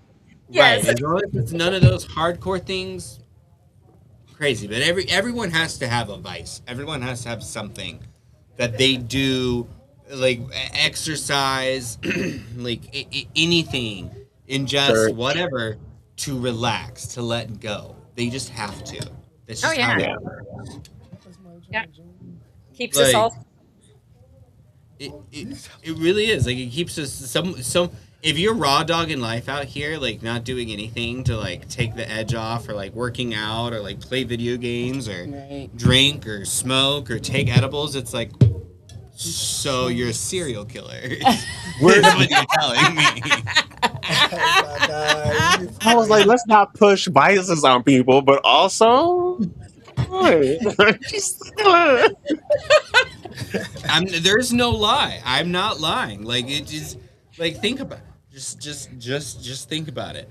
If you meet someone who's like, yeah, I don't drink, I don't smoke, I don't work out, I don't have I any mean, hobbies. I don't have any hobbies. funny thing is, I talk to But they're like, a lot so of what do you people. do in your free time? Ted, what were you saying, Lo?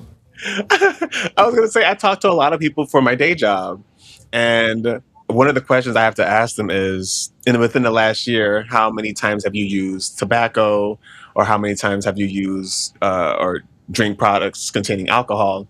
And you know how many people are like, no, no, no, I don't ever drink, I never smoked, I never. I was like, I'm not your doctor. You don't have to lie to me. This is for your health. This is your health survey. And if you lie to me now, they're gonna find out. Yeah. They're gonna find out. Too. I'm like, listen, no judgment. Just say what you need to say. Like whatever you got going on, I'm here to help you. So like, The- All 10 if- toes. Okay. All God stand forbid with if all something 10 happens and they have to be on a gurney and they open up your chest and see your black lungs, they're gonna be like, they said they never smoked. Yeah, Liar. exactly. So like they can't help you now. toes. I started yesterday, doctor. Yeah. What was it? 3 Macanudos? Just chain smoke Newports. That's exactly like 3 packs of Newports. Just It's your girl Jennifer. just just zooming. Just going live on Oh my god. podcast show. So okay, Lo, where are you at? Where are you located? So I am located in Los Angeles, California. Yes, West Coast. Mhm. LA. In the thick of it all, but not necessarily DTLA because DTLA smells like frontal waste, and we don't want to. We don't like to travel around there. But they do have really nice areas where you can perform at, so that's always nice. I mean, LA is one of those Right. places where I'm like, I would love to visit. I would love to vacation there. Don't know that I could live there. Yeah, because no? of traffic. I was there last year or the year before that, and I was I was excited, but however, I was kind of disappointed because I was expecting sunny weather, and once the sun went down, I was freezing. Oh. Contrary to popular belief, right? It does get Oh, cold around yeah. here. Yeah. When the sun, this is a desert, mind you, and in the desert it is cold at night. And contrary to popular beliefs, HO3s do get cold. All right. Yeah. So I was like, oh my God. And I didn't bring a jacket or anything. So I had I to run did to the the same store thing. and had to run to the store and get a jacket. I went to Always Newport. bring a little sweater. I went to Newport Beach for the first time at the beginning of May. And, I'm living in the desert. So I'm assuming, okay, it's a 6-hour drive from me.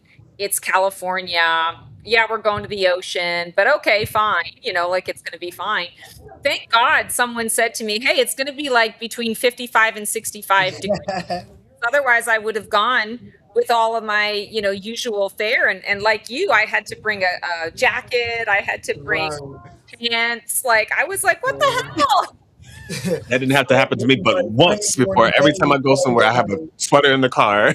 Yeah, it's just to be on the safe side. I know it was crazy. In the end, it's fun. I mean, you ain't got to get ready if you stay ready, right? Number one. Number two, Mhm. like, yeah, I'm one of those people that like because for us it's a different type of heat out here because it's very humid Right, Yeah. right. out here. So like, Yeah, that reminds me of the Midwest. it's like walking through like soup out here at times because it'd be so hot. So even when it's not hot, it's hot just because of how Buddy. humid it is. Yeah. I miss I that. can't- Also, why didn't you tell us about the traffic where you have to leave your house 2 hours early before you go to your destination of fun? Like they make up the rules. Okay, I like the destination of fun because I was like, who's leaving out for who's leaving 2 hours early for what? But mind you, because I work from home, so if I had to go out to work, it'd be another story. But I always like to plan my things either before 6 or 7 a.m. or after 9 or 10 p.m. Because 7 a.m. to 8 p.m. you're locked in traffic depending on where you're going. It is stupid. I used to go, so I'm in like the Valley area, and I used to go to my hairstylist who stays near Compton, and that was like on no traffic. It is maybe a 29-ish minute drive to get to her. In the butt of traffic, an hour and 45. Ugh. Yeah, we were coming back. A 20, 30-minute trip is now an hour and 45. Yeah, It's because we were insane. coming back from Beverly Hills. Mhm. It was 12:30, maybe 1 o'clock in the morning, and we were in bumper to bumper traffic. Really? It must have been a Yes. special. This must have been a special day because that's like prime time to be driving on these roads. No, bumper to 12 bumper a.m., 1 a.m.? traffic. I'm in sorry? there, baby. Yeah. I Traffic was stop. mad because my friends had me driving, and soon I'm thinking we getting off the freeway. I'm getting off that loop, the loop right back on Oh my another God, freeway. I'm yes. like, what? That's how I Like I felt. thought I was off the highway. That's how I felt driving in Las Vegas. We had to rent a car, and driving in It's Vegas. nasty in Vegas. A lot of getting off this highway to get onto another highway No, I don't like that. to get onto another long Yeah. road. And that was, I was like, so when are we gonna get to where we're supposed to be going? That Right. would be great. That would be This so. is where we're going. Nowhere. I'm kidding. Not Honestly, nowhere. I swear Vegas is like, it freezes in time while you're there. Like time just kind of stands still because I need to go there then. 9 times out of 10 you're in a casino. The casino does not have windows in it, right? Or a clock, so you don't know how much time is passing because they want you to spend as much money as possible. So like Oh yeah. it's and then after I got like 3 days of Vegas to me, and then I'm like, let me out. I gotta go home. About 3. That's as long as I've ever been to Vegas. This time. Is this as hyped up as some people say it is? I've never been. Yes. I want to go. But Hype is The such answer is a yes. subjective word to this because there are some really cool things. Like I saw David Guetta back in the day at a club in Vegas. Like my very first time in Vegas, it was at the Hakkasan. David Guetta was the DJ for the dance that night, and so like we danced. And, All like he does is press play. all he does is press play. Even then, even this was like 9 years ago at this point. So like like even then, but still, it was so much fun. But then the fun is done, and then you're like, It's hot. it's hot, it's dry. Like I carry around Aquaphor, Vaseline, and Burt's Bees when I go to. Are you black? John said he is. Look, in another life. I was like, in another life. I need to be walking out with you.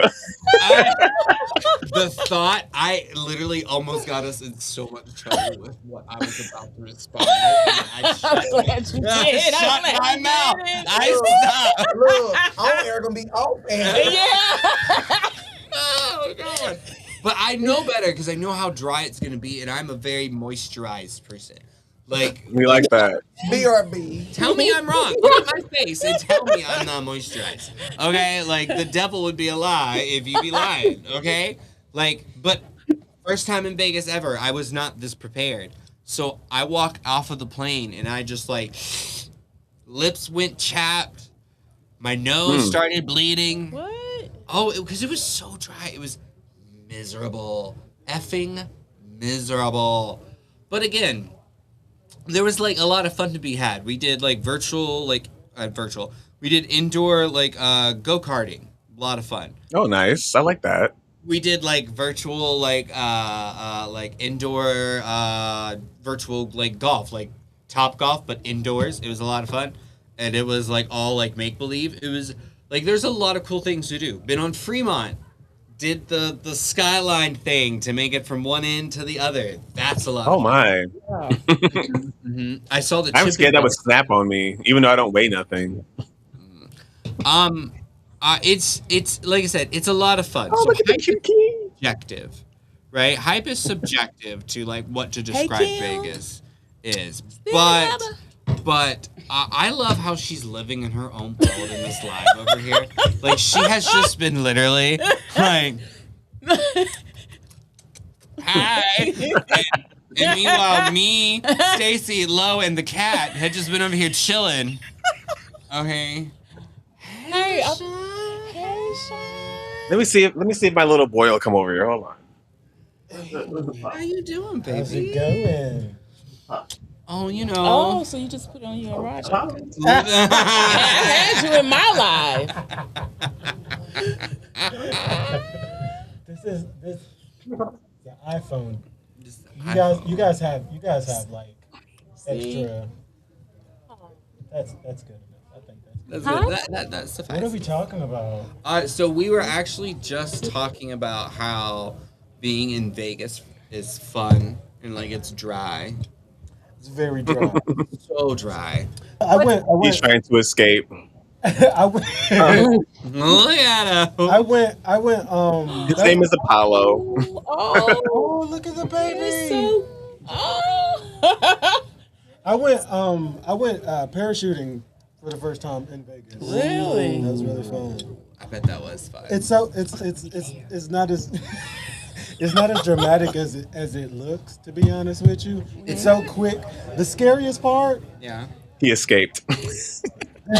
the scariest part is the plane ride up. He's done with me. Like It's the anticipation. no, it's not like the regular plane goes gradually like up. Yeah. This thing goes no. My God, really? crap out of you, I promise. That would make me so nauseous. It's Yeah. making me nauseous thinking about it. Yeah, but when you're out, it's seamless. It's so seamless. You say that. Thank you. Is he behaving on this network? Never. Me behaving? This one? Yes, he just Oh, started, he just so started. we really don't Okay, know. that's good. That means he hasn't gotten too far in. Uh-oh. And since we He hasn't have got far in. Okay. regular, Jennifer, can you do me a Pause. favor? I'm gonna mute myself for a second. All right. Oh, now I can hear you, Lo, without all the Yes? up.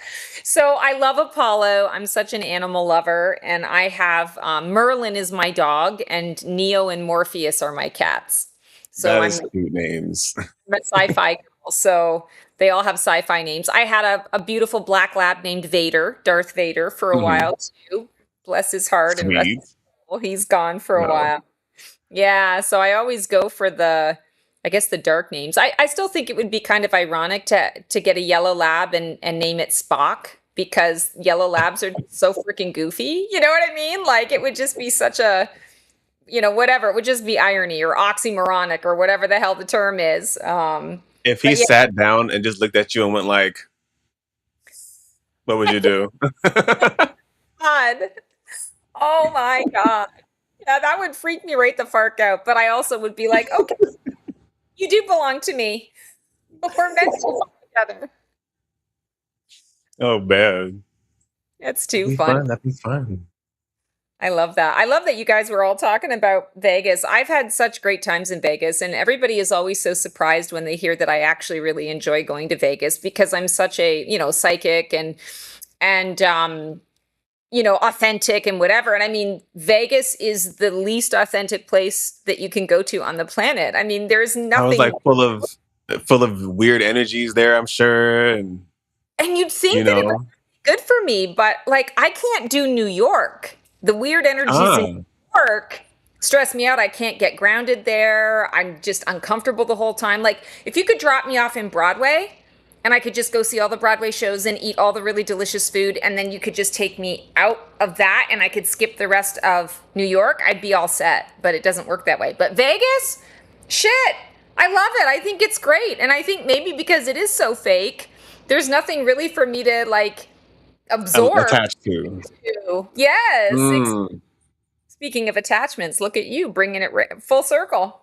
Yeah, see, look at that. Look at that. See? I listen, I peep, I hear. Absolutely. Absolutely. Yeah, no, I went to Vegas last year just for an overnight to go and visit my ex. So he lives in North Carolina and he does the hacker cons, all of the different, Oh, hack nice. stuff or whatever, and he goes there. He's going to be there in a couple of weeks, actually. And we had a freaking blast. I love Vegas. I love going to Vegas. I don't think I could live in Vegas.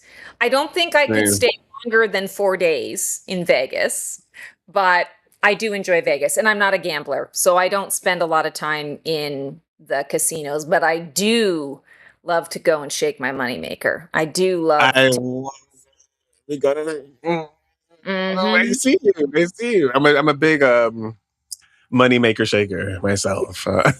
Oh, I love it. Like you get me on the dance floor, you get good music going, great rhythm, you pump in that oxygen, you can't get me off the damn dance floor. I'm there full um, freaking. I will die the next day because my body is falling apart, but while I'm there, I'm all in. I am all in. And I love Vegas too because when I go to dance, I don't feel like everybody's mother when I go because I mm, at where I'm at now, everywhere is, I'm forever 30. So everywhere I go, it's all of these, 20 somethings. And I'm like, God, I'm so envious. I wish I could go back to that, but I don't want people to think I'm their mother. So in Vegas, yeah, it doesn't matter what age you are, you can go and you can dance the night away and it's cool.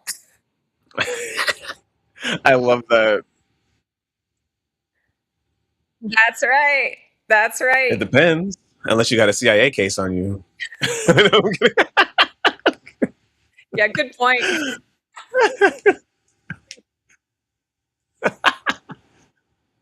I hope we need it. We need it. Okay. I And what know. does it mean when your foot is itching? I think that's a superstition. I think it's a superstition that indicates that you're going to receive money or whatever. I mean, Keone is always saying, what kind of psychic are you that you haven't, won the lottery yet? And I'm like, if it worked that way, I wish it worked that way. Like, shit, I would have so much money. I would be Mackenzie Scott, with my billion donating all of the money all the time, saving the animals, saving the whales.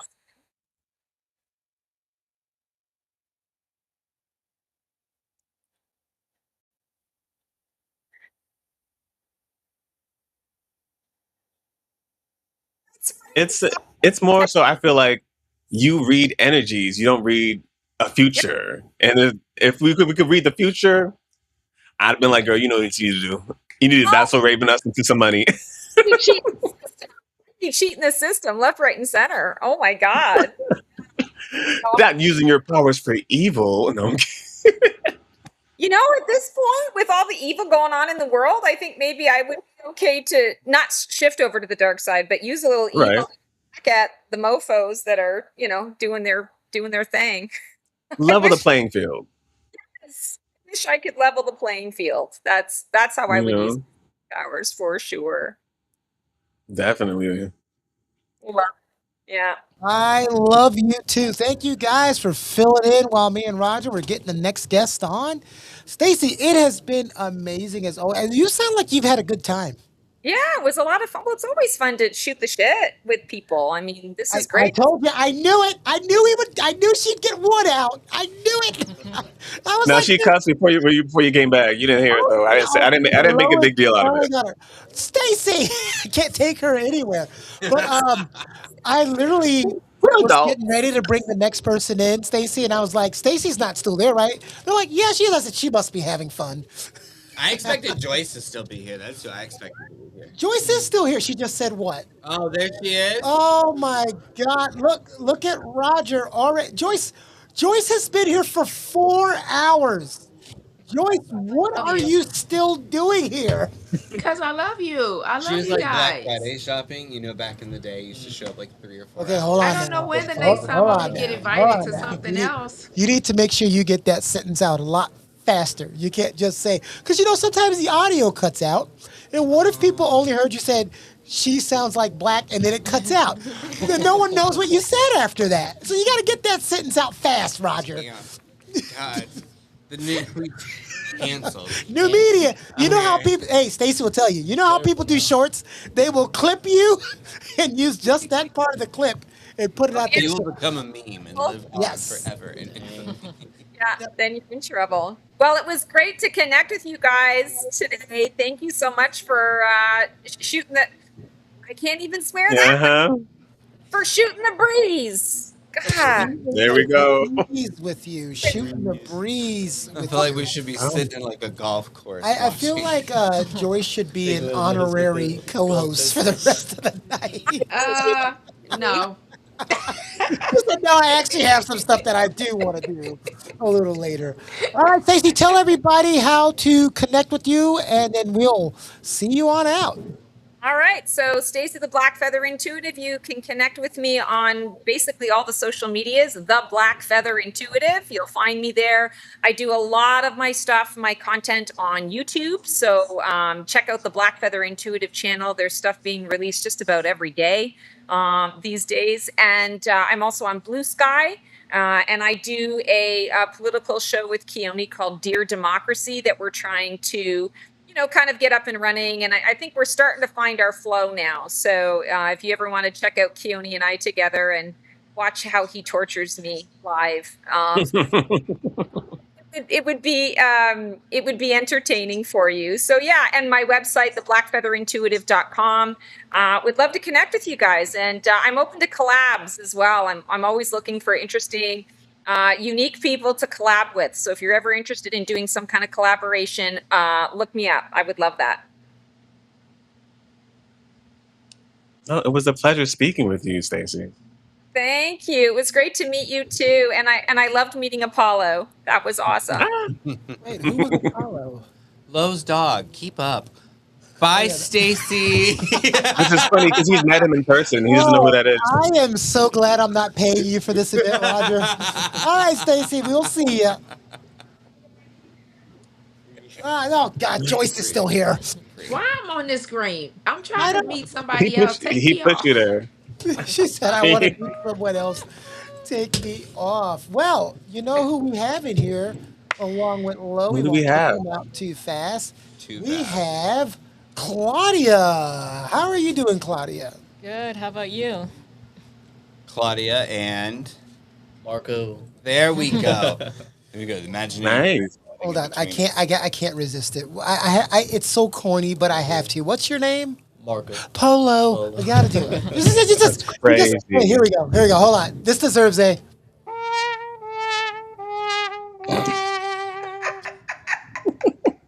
That's like the saddest. That's one of my favorite. You're gonna make Marco leave. Why would you do this? Hold on. Wait. Oh, wait. What is that? Hold on, Pedro. Hold it up again. Pedro has. What did you bring me? That looks Did you just good. make me a hamburger in Greensboro Nice. and bring it all the way back here? And I bet he kept it well taken care of on the way in Ah, here. you gotta love community. That's the whole point of doing this, right? Now, He's let's dressed make- really well. Let's. Oh, Pedro always has to do dresses Very well. classy. everyone. Very He classy. can't. The zhuzh. Yes, the zhuzh. Okay. The suave. Pedro actually. Okay. Uh-oh, the camera is stuck. This is not Camera's good. broken. Mm. Oh no, there it goes. That's fine. You Back can look at on it right track, and it's moving. There we go. Lord have mercy. Perfect. All right, That let's was get wild. back- We'll get there Let's get back to eventually. Claudia. I'm Getting- sorry, we're everyone, getting for the busy. vertigo you just had to induce to go through that. I I'm like, apologize. And now Claudia finally gets attention again. We started, and then all of a sudden it was like, oh, but They let's look at shifted the and then- hamburger in the Tupperware. Like that's so it's what- Claudia and Marco? that's the story, okay? All right, Claudia. First question: what do you love to do? I love to make people happy. People pleaser. You gotta I be mean, careful with that.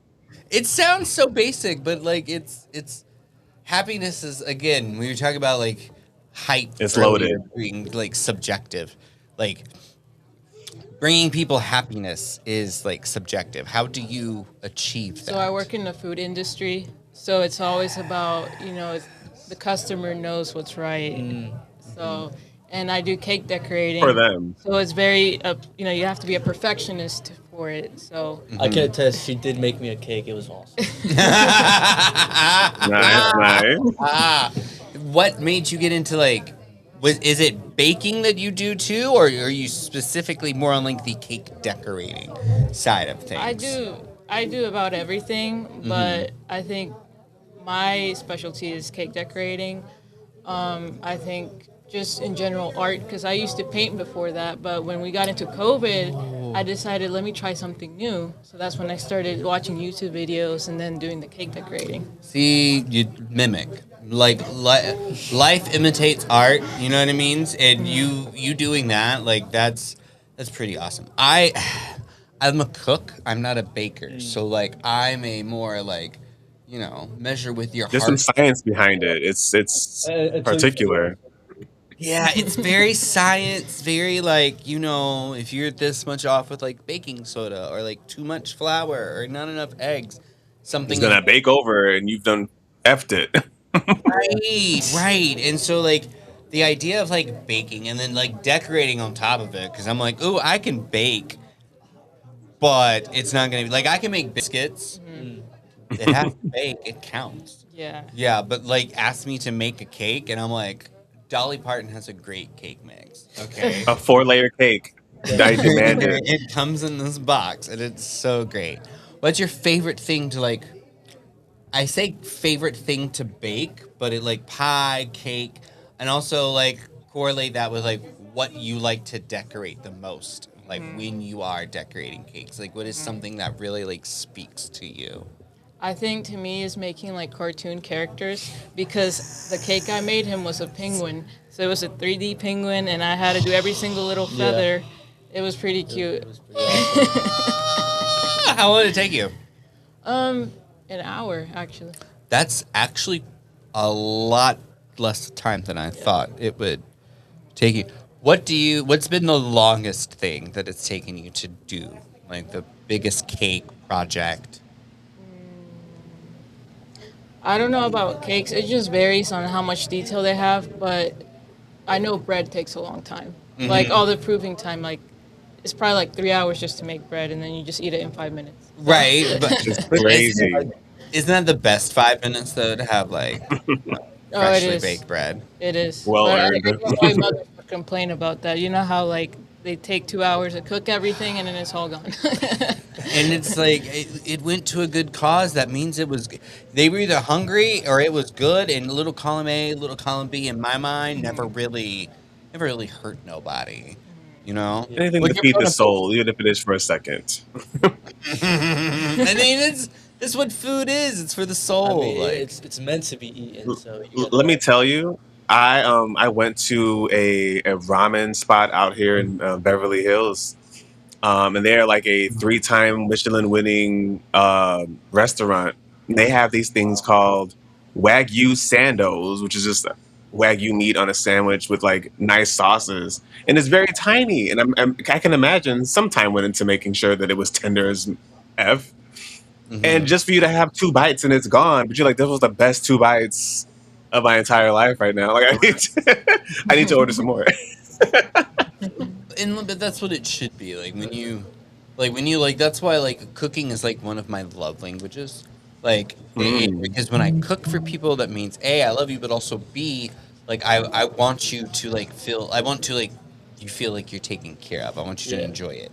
Like it should bring some happiness to you, should make you feel better if you're feeling down. I definitely think so. Like food should always give you that. If it's really good, it has to give you that like feeling of like, dang, like I feel better. yeah. Like I feel comforted. I feel loved. It should also give you Yeah, that little bit of nostalgia sustenance. too. Mm, that's right.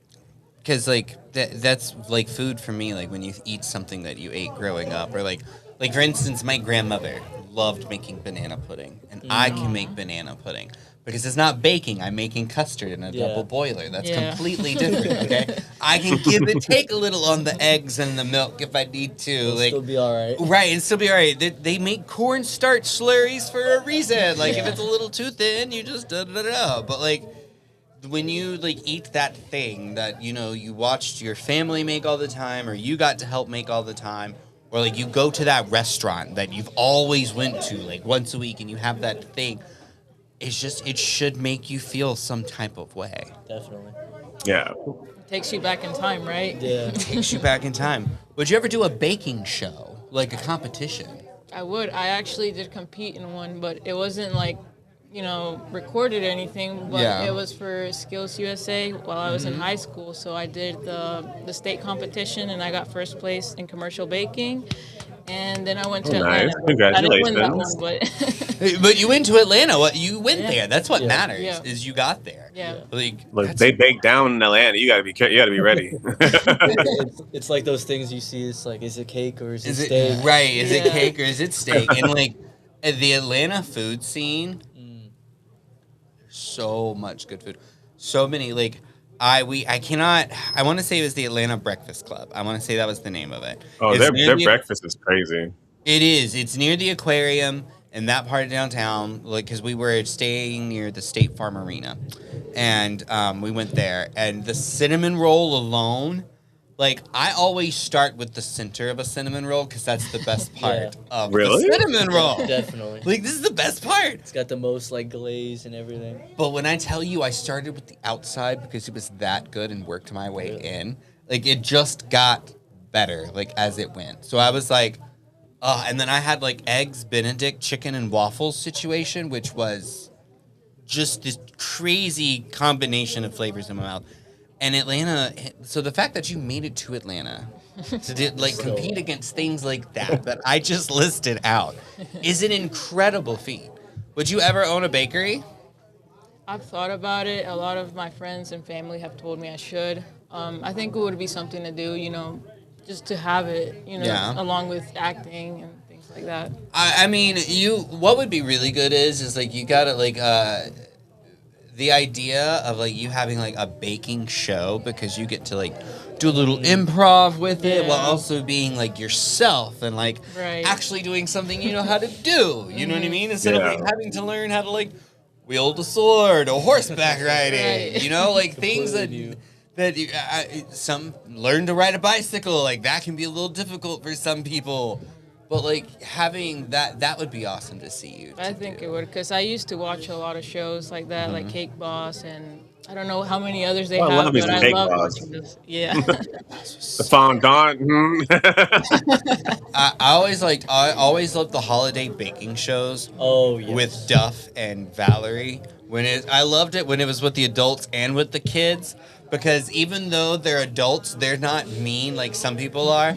Like like you see some of these baking shows, like They're British, very harsh. right? Like Yeah. British Bake Off's one of my favorite shows because even Oh, if that was a really good someone's one. absolute shite at their thing, they're still like, you know what? You tried. They're You very know, uplifting. They're like, oh, you can learn Yeah. from this. you You can learn know, from this. Yeah. Meanwhile, in the U.S., we're like, listen, that's garbage. You should never bake ever. You should never bake again. And hang up your apron. I Yeah. hope you walk by bakeries and realize that could have been you, but you screwed up so badly. Like Every time you show your face in public, we Yeah. will spit on your foot. every time you go, Everybody will remember. every time you go buy a croissant, I hope it's flat. That will be your punishment for the rest of your life. Do you cook too or just bake? I cook as well. Ooh, favorite thing to cook? Steak, like on the grill. I like that whole combination. Just steak, mashed Nice. potatoes. You wouldn't tell, but me too. Me too.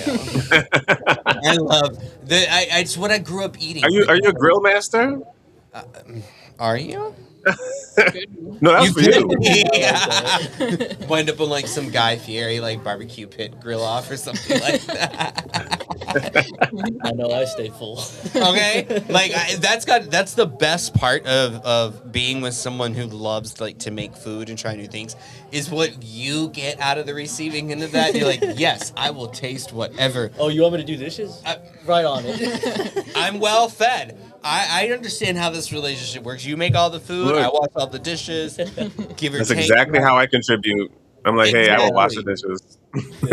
I And got there's you. nothing that I love more than cooking in a clean kitchen. That's Like right. when the kitchen is clean and all the countertops are wiped down and everything is open and you have all this space, you're like, I'm gonna get in here and really F this shit up. Like I'm about to make some of the best food I have ever made in my entire life.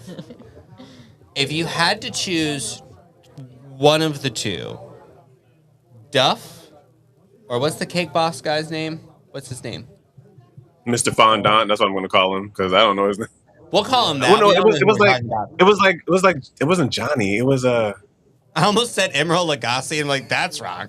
That's definitely wrong. I want to say his name was Carlos. Carlos? No. yeah, I think it was Carlos. Carlos. It was definitely Yeah. So you have a mentorship between Duff and Carlos. Who would you go mentor with? Probably Carlos, just because it's part of my childhood. I literally watched that show growing up, so it would be really fun. I feel that. I grew up watching a lot of Iron Chef too. So Yes. like anytime I see any of those judges or like those people on Yeah. TV shows, I'm like, oh, they know what they're talking about. Mess it up. All right, well, she's the culinary, guru, acting extraordinaire. Boy, she's the star. okay. Multi-hyphenate. And what do you bring to the table, Marco, aside from a riveting personality? I'm just supportive. This is the best thing to be. Yeah, I mean, I just I think it's very important for her to chase her dreams because I think sometimes it's used to be, I guess, reversed. The man has to but I think it's important for her to chase her dreams and just be very good and passionate about what she wants. Look at her. She's Sorry, I bubbly. was slow on the uptake. You guys are a couple. Yes. Yes. Oh, sweet, sweet, sweet. We like a good supportive man. I'm Let's go. so glad you could join us, Lo, on this. This Hey, look, I'm podcast 3,000 miles away, and that wasn't introduced when they introduced themselves. So imagine my surprise. Yeah. All the way. Oh, that's so great.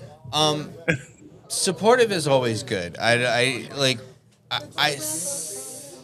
say that it takes a village, and it does, but it takes also a person too, because Like, there's a lot that I wouldn't be able to do if it was not for like my significant other and like supporting me, like vice versa. Right. And so like you got to know like, hey, like especially in your case, I'm gay, so it's just two homosexuals supporting each other, which is sinful anyways.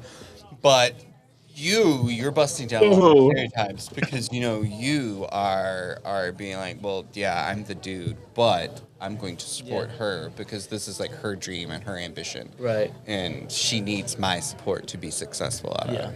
Well, I would say that, it's also good that I'm supportive, but, she's also very supportive of like what I want to do and like goals that I have. So it kind of it works well. It's a good balance. We want to hear about those goals. What are they? Ooh. Well, That's what he asked you.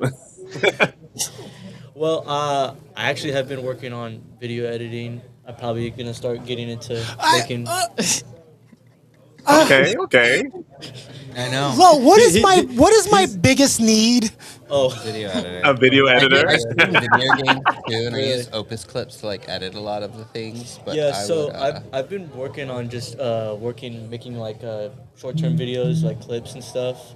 And then obviously I want to get better at it, and then maybe like start making videos and maybe we're make gonna need videos to of have a her. little chit chat. You might be getting employment very soon. We're gonna have to have a little chit chat because I have some things that I would like to talk to you about to put your video editing skills. Well, I think it's just a good thing that like she's in front of the camera. I could be behind the camera. Practice. Win-win for everybody. Exactly. All right. Well, Marco, Claudia, thank you for joining me. I Thank you. appreciate a little chit chat. We appreciate you. Yep. Thank you. You're awesome. Thank you. I do what I can when I can do it. I'm so modest. Just We love a modest king. Heard. Adjust. all right. We're gonna bring in our next guest. There's a camera right there. Bring it down a little bit and turn it towards there. Heard. Okay. Bye, everyone. Bye. Bye. I'll let you. Claudia, The one right there. Gracias, my love. All right, there's the camera right here. We're going to turn it. Yeah, right there. You wanted to go a little bit lower? Yes. But turn it back to the left. Right here? Yep. And you can point it towards the photo room, actually.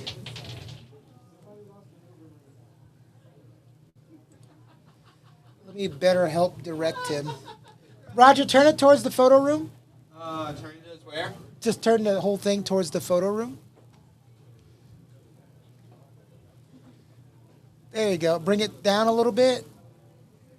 Hold on, I'm battling. He said, I'm battling. Ready, tidy, lefty. Claudia. Oh, that's what I was. Oh, okay. Yeah, there is Claudia. You are. I'm looking at you.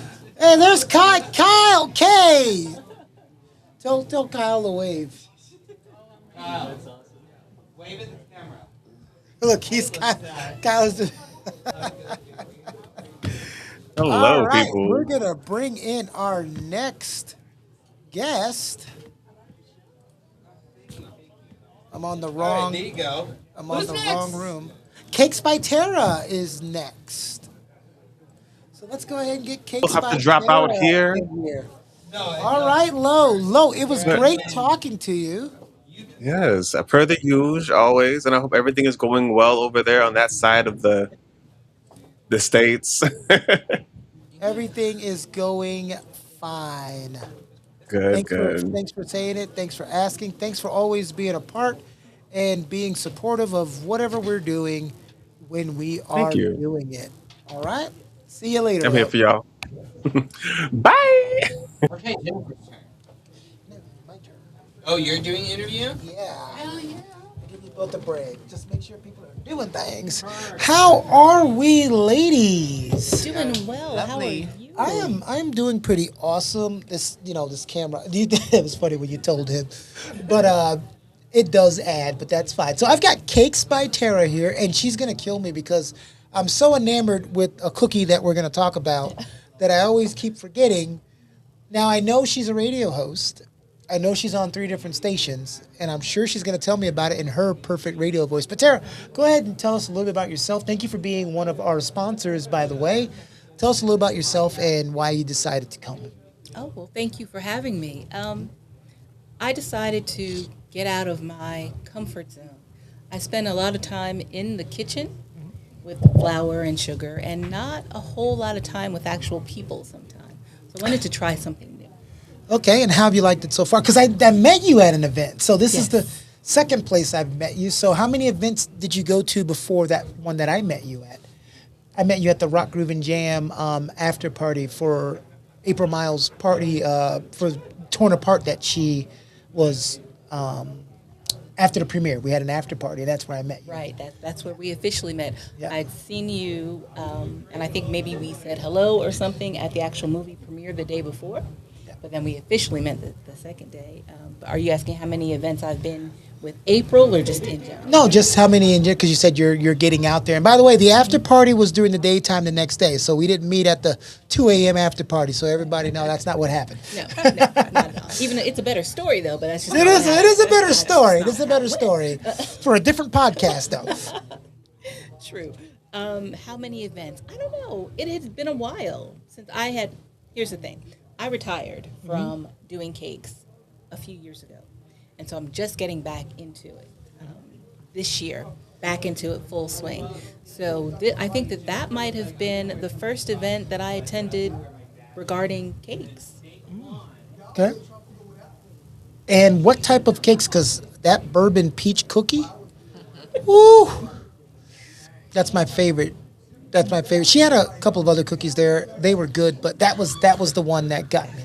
That was the standout. I thank you for your support. The cookie line is actually new. That was brand new. Debuted the cookie at that event where we met.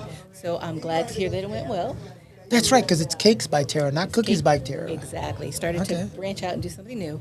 But we do all types of cakes, more like dessert cakes. And we also have this thing that I just started doing where we've had people come and tell me their story, maybe a core childhood memory of a dessert they had. And maybe that person that used to make it is no longer with us. So if you bring me that memory, bring me that taste and idea, I recreate that for you. Or at least I try. Oh, that is amazing. And this wonderful lady over here is your sister. That is my big sister. That is her big sister. Okay. You know, the youngest sister will always remind everyone who the older sister is. Exactly. Oh no, no shade intended at all, at all. It's okay. We have one more, and she does the same thing. But It's like, hey, that's your sister. Yes, my big sister. yeah, I am the sister, and I support her in whatever she does. You know, I'm one of her cheerleaders, and I got to take care of my baby. You know, Yeah. My mother talks about how I used to carry her around before I really knew how to pick up a baby. Aw. But I have been in marketing and broadcasting for many years now. I was a news reporter once upon a time. I thought that's what I wanted to do, but then I didn't like having to tell all the sad, Yeah. stories. And radio was something that I had an opportunity to get into, and so I've been at it for quite a long time now. I'll tell my age if I tell everybody how long I've been doing it. But I always love how, when growing up watching news, it was always death, crime, fear, and we'll end on this. Hey, so love puppies? And then they try to end on the happy note. It's like, wait, no, that didn't work. yeah, on a happy note, So I like doing something on the lighter side. So, with radio, I can do that. Of course, it's music format, but I'm able to, tell my stories and encouragement. I love to give encouragement and inform people. And like you talked about helping people with their dreams, I like to be able to help people tell their stories too on my shows. And so I'm on quite a few stations. At this point, I've been on a bunch, but my current situation is I am on the longest one that I've been on, Power 95.5. It's out of Rocky Mountain, Eastern North Carolina. And I'm on Monday through Friday from 10 until 2 for middays. And then on Sunday nights, I have a show called The Long Kiss Goodnight, and that's slow music from 8 p.m. until midnight. And then I'm also on a country station, the Big Dog 98.5. And I'm on, more recently, a gospel station. You're going to be the hardest working woman in radio. Yeah, pretty much. It seems like. And then a host of voiceovers for commercials. I don't even remember sometimes. You remember you did that commercial for so and so. Not really, but I'll take your word for it because it's a lot. It runs together, but I love it. So when you have that Cakes by Tara commercial, who's doing your voiceover? She is. I often try to get her to talk for me, but sometimes she just won't do it. She makes No, me it's good that well Fabulous at it. you actually are not a bad talker, so it's good. You know, it's good for you to get out there and do that because it the more you do it, the more natural it becomes. Right. The more one of the things we did, we had a movie premiere and someone was supposed to moderate, and there were 30 questions, but it was going to be 30 minutes. But then they said, "Hey, we only have 7 to 10 minutes." So that person is like, well, what question? I said, I got it. And you just get up there and you let it flow. But that's something I can naturally do, but that's by talking too dang much. So as long as you do that, you'll do that. And so your company's based out of Raleigh. And do you have a website? The website is in the works. It's in the making. Revamping that. But right now, you can see pictures on my Facebook page, which is Cakes by Tara. And the website is coming soon. Well, what's awesome is, and the reason why I invited her here is not just for her lovely cookies, but Avanti Studios wants to produce some content while she is making these cakes and cookies. So me and her are going to talk about that in the future and get some videos done, get some commercials done, and get some episodes done of Cakes by Tara. So it's coming, it's in the works. And Triangle Tasters, by the way, everybody, Triangle Tasters is coming back. There's 2 restaurants that we are going to go to. And by the time we're done with those 2 restaurants, guess what we're going to do? We're going to taste some cakes and some cookies. Oh, and get her to show you some of her pictures of her earlier Cakes by Tara days. Those fabulous wedding cakes that wow, you just wouldn't believe it. I mean, those The are early days she made them with masterpieces. you. Yeah, get her to show you some of those. All right, awesome, ladies. Well, thank you for coming by. We appreciate it. Thank you for your support. One of the things that you want to do in the community is try to support. And the thing I love about people, and I'll support them, is you're not always looking for what you can get out of something. It's like, what can we both get out of something? And everything doesn't have to have a giant dollar sign attached to it. You know, to help each other. So I appreciate that, and I'm going to give you a hug because I only met you once, and you didn't have to come down and support and give us cookies for everyone to sample and taste, but you did, and I will try to repay that in full. No repayment necessary. I appreciate your support. You're just I didn't mean with money. No, I appreciate your confidence in me, and just you don't know what you did for me by making me, get in front of people, and I appreciate that. I did, and you know what? It wasn't even the cookies. You don't even know why I do. Because there's only 2 people if you notice at that function, and that's not against anybody else, there's only 2 people I really engaged with. And that's because there's a difference between you sitting there and trying to sell or push your product or have people invest in your product, and there's another thing to engage with the person that's talking to you. When I came up, I didn't even talk about your cookies. I was just talking to you. And then I talked about the cookies. Right. And then you weren't like, oh yeah, hey, my name's. By the way, these are my cookies. And the young woman that was next to you that I did the raffle with, and that's why I gravitated towards you too, because I can tell good spirits. Oh, well, thank you so much. Right. Well, you 2 lovely ladies, enjoy the rest of the time that you're here, and thank you for coming by again. Oh, thank you for having us. All right, we're gonna bring on 2 streamers next. 2 streamers.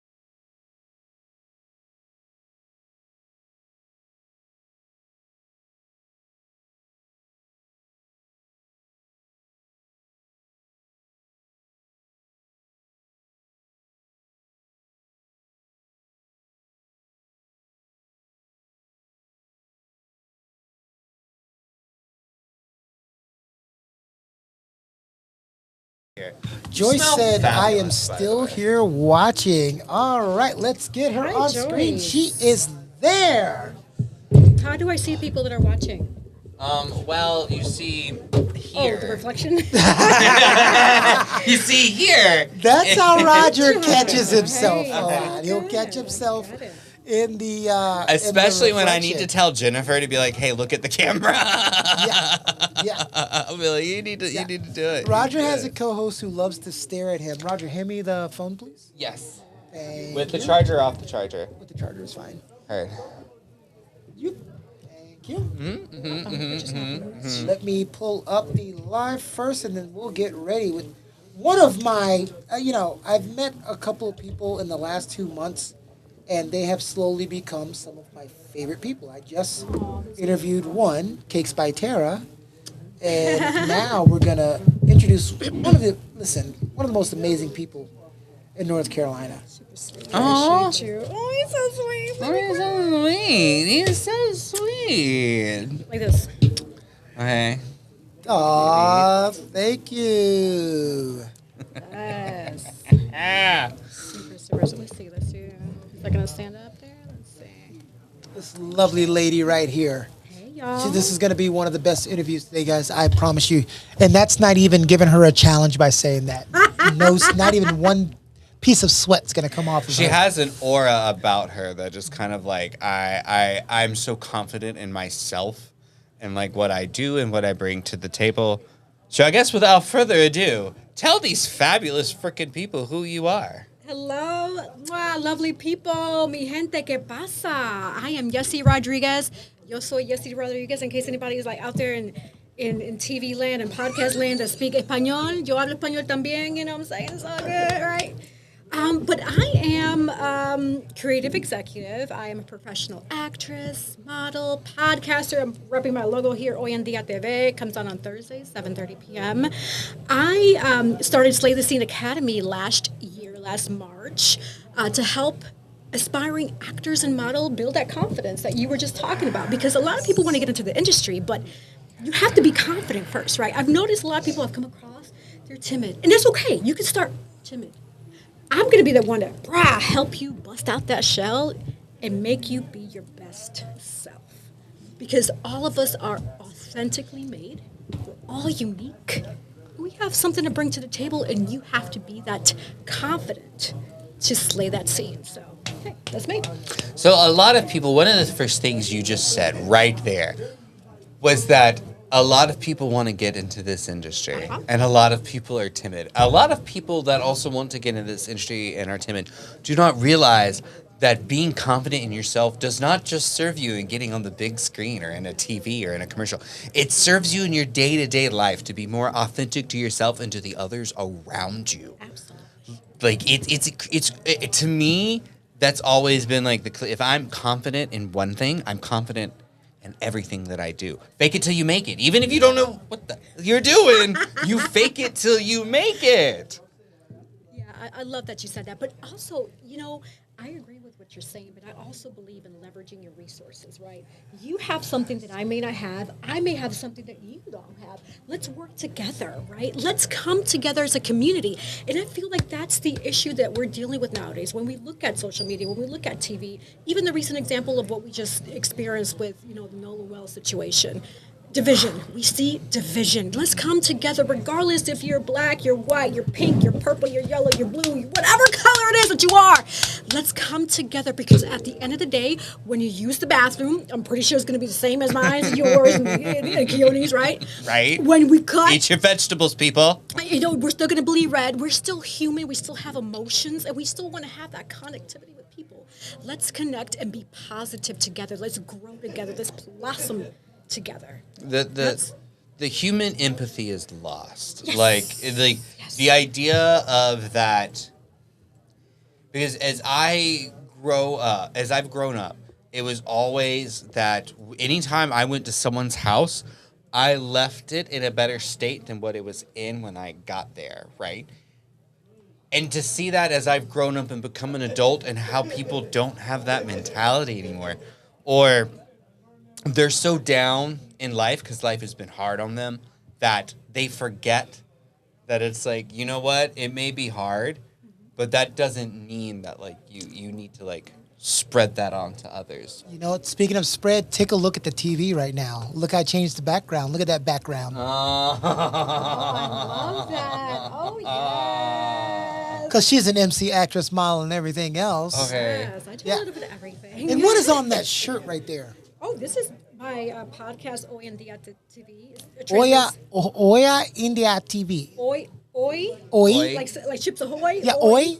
En Día. Dia. TV or TV. Oya India TV. But it translates to Now and Today. Oh, now and And the today. podcast is about life and lifestyle. It's everything we pretty much, and I just explained to you, like with life, whether you are a business, where you are a talent, you have a story to tell, whatever spectrum of life, that's what Hoy en Día covers. Every episode is going to be different. I'm not that type of, my podcast is not the type to just stick with one topic. Let's talk about politics. Let's talk about relationships.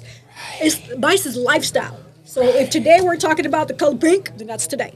If tomorrow we're talking about baking a cookie, that's, you know what I'm saying? So every topic is different because with life, we're going to encounter all of those situations, right? We're going to... He's laughing because no one told me my arm was in the shot. And he just saw me slowly Yeah, I did. move. Wait, look. So look. You're going to watch. So my arm was out there. And then I'm like, oh, let me slowly move it on out of the way. It's like Homer Simpson sinking into the bush. It's very that. It's very like, I'm not supposed to be here right now. Excuse She's me. over here like, I have a very serious topic. Why is he giggling? It's okay.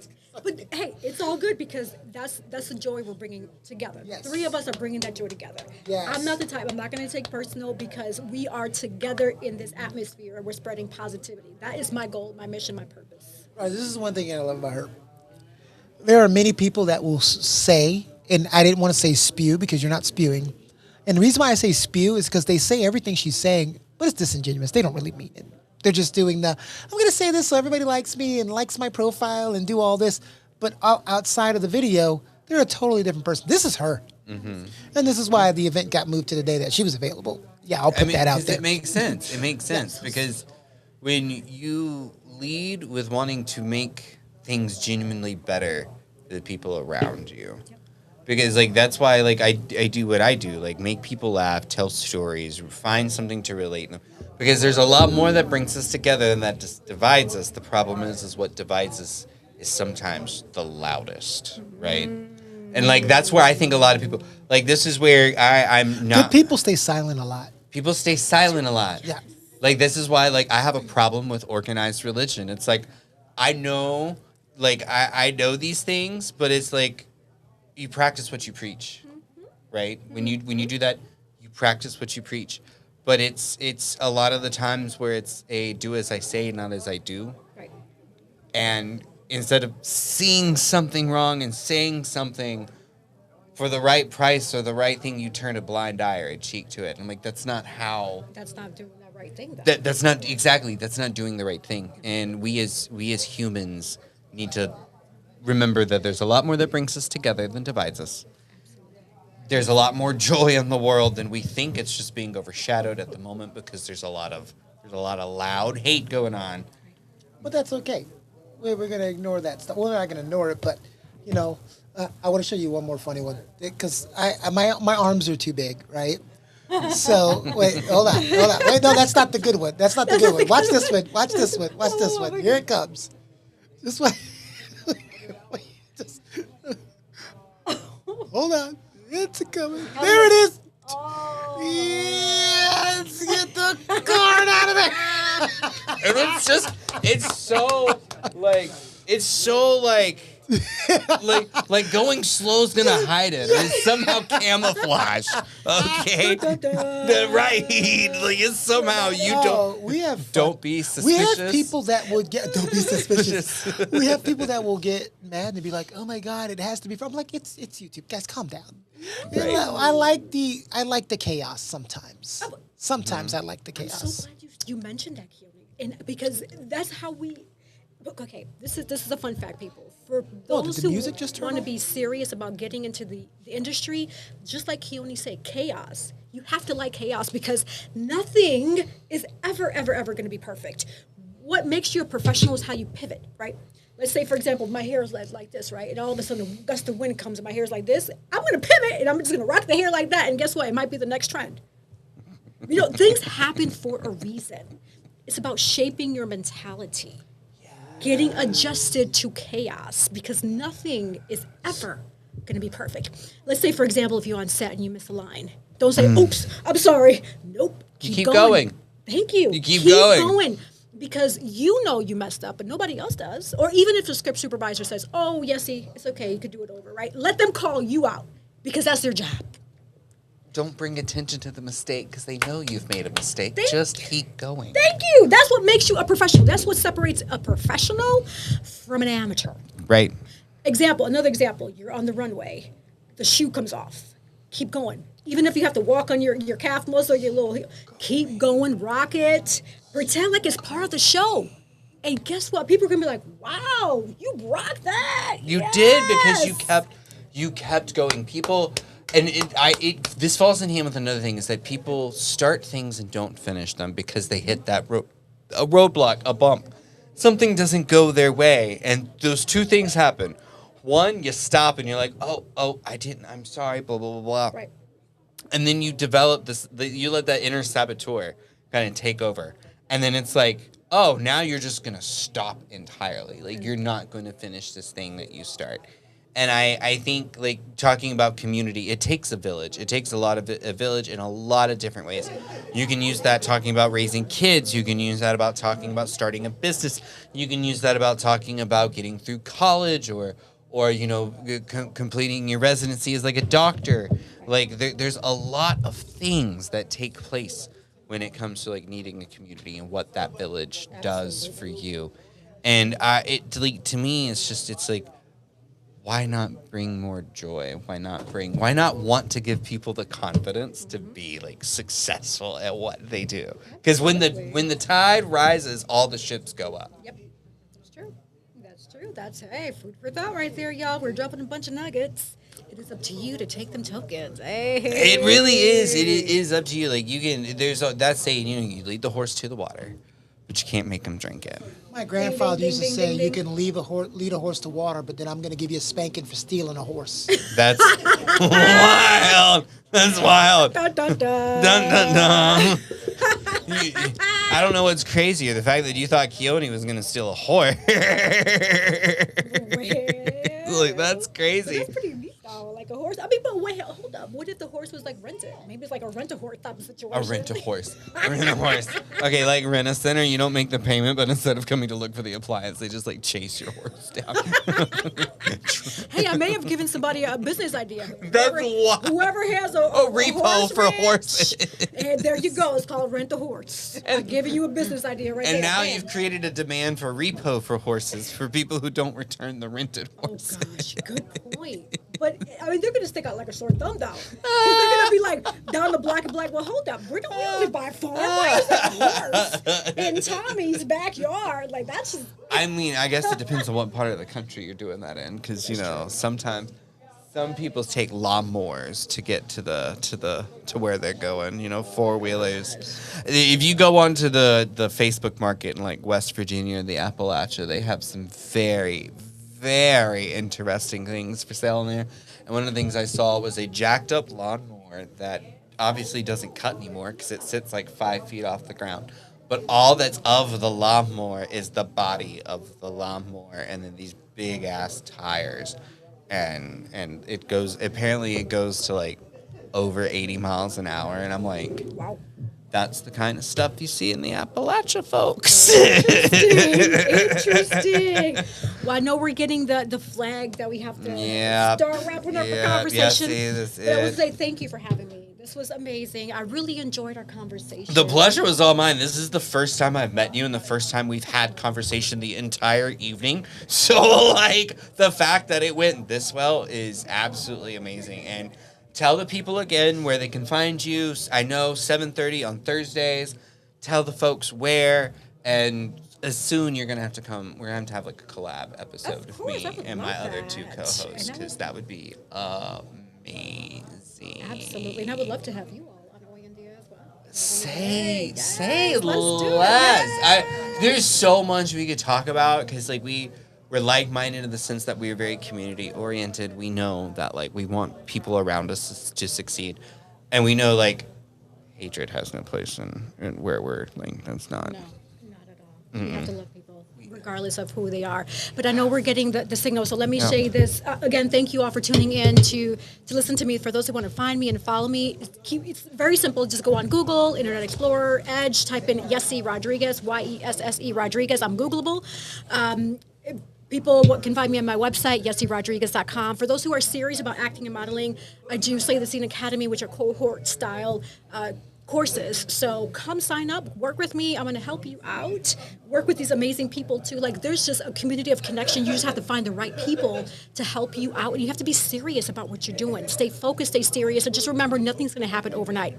I've been in this industry since age 11 when I started acting, and then 14 at modeling, and I'm still doing it. And I'm many years in. I'm not going to say my age, but nevertheless, A lady never does. stay focused. You can do whatever it is that you want to do. Just mind over matter, right? And like I always say, the sky is never the limit because the galaxies are endless. Mi gente, bendiciones, peace and blessings. Until next time. Yes, remember a marathon, not a sprint, people. Bye. Mwah, mwah, mwah, mwah. Okay, we're done. We're done. We're still live, but we're done. Hey. That was so good. That was so good. Oh my God, you give me life. I'm so glad.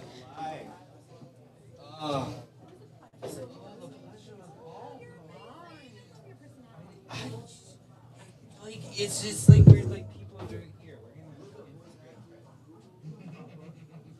I love this cat. It's got so much personality. Okay. It's just more so like it's almost like a backstage for voice acting. It's kind of like a backstage for voice acting. And then especially if you're not like record like a decent little home studio, that's all you need. Just a good quality of life. Home studio will probably get you in the face of success. Yes. Editing will take music. Yeah, that's dope. They got so you know you go for acting, they got like characters that y'all play, like X, Y, and Z. You know what I'm saying? The same thing you said about voices. I want somebody to be something. Right. Like you want to like you need people who like that. 'Cause it's okay. Like it's okay to feel your feelings, but you gotta accept why you have these feelings so you can get over it. Like because it's not good to stay in that place. Like it's okay to be down.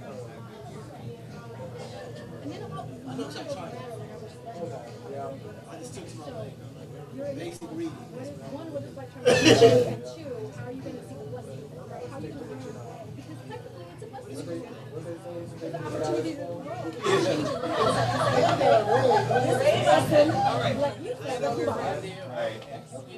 You want me to interview them? Jennifer? It's your turn to Oh, interview. snap. Oh. Oh, don't. Oh, this is Oh. Don't worry, Daquan's in Oh, here Lord. too. Excuse me. Excuse me. Excuse me. Excuse me. Excuse me. Excuse me. I'm March. Excuse me. Oh, boy. Oh, you gonna sit on here? Oh. Yes. I like this chair. This is a nice chair, except I got hips now. I'm a little stuffed in here. Just a taste. Yes. So amazing. I guess I'll record this myself. Okay. Or should I do? You doing You guys vertical? ready? I'm gonna go. Is horizontal a good idea? Hello, everyone. I'm Jennifer Holter Smith, and today I am here with Ray of Sunshine. And iPad Dakai. Hello. Hi, guys. So happy for you guys to be here, and just exciting to be here at Avanti Studios this evening. Just celebrating, just having fun. Yeah. I guess I want to know. People usually don't know how to start questions when it comes to streaming and stuff. They're like, so what is it? Like, what do you do? So I got past you guys' name and everything. So what is it that you guys do? You want to start me? So, I stream on Twitch. Usually, what I do is I like to stream multiple games. Okay. FPS shooters like Call of Duty and Fortnite. I like to do story mode games. Like my favorites right now are Hogwarts, God of War, Ragnarok, Oh wow. and The Warriors. Oh wow. Like old school now. If you don't know what The Warriors is, please watch the movie first. And then play the game. It's a PlayStation 2 game. I promise you, you're going to love it. Oh wow. Well, when you mention old school, I guess I'm going to go back a bit further because I used to love watching my cousins play Super Mario, Dungeons and Dragons. Yes. Oh, what else? Sonic. I knew that was coming. Sonic. Absolutely. And I would just sit there for hours just watching them. That was entertainment for me. Yeah. So Amanda, what is it that you do? I'm kind of similar. So I do live streaming as well on Twitch. I call myself, well, you know what? Why don't I just do my intro for you guys? So when somebody comes to my stream, raids me with their community, I say, "What's up, everybody? My name is Panda Kai. You're more than welcome to call me Panda, Miss Kai, if you're feeling spicy. I'm your self-proclaimed queen of FPS, Overwatch enthusiast, model, and aspiring voice actress. Yes, I say it all. So I play FPS, which stands for first-person shooters, for those that don't know. Overwatch, that's my bread and butter. I play that all the time. I have a very unhealthy addiction to it. But pretty much anything that has a gun, I'll shoot it. I'll play it. So Fortnite, Call of Duty, those are my main go-tos outside of Overwatch. But I'll play some other stuff too if it interests me. It has to be good enough. Because story mode games, in my eyes, if I'm going to play a video game, I need to play it. So if it has a bunch of cutscenes, I could have watched Netflix for this, you know? Yeah. The video games, that's my escape. So I definitely like playing games. I do like cozy games, though. Cozy games are fun.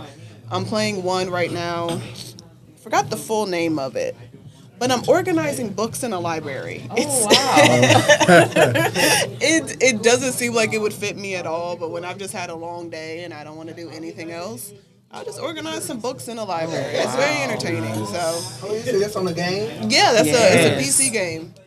And the story of the game is I so see a lot fun. of people that play it. I don't play it myself. Oh, it's so fun. Like the story of the game is a fairy blew up the library, so all the books are all over the library.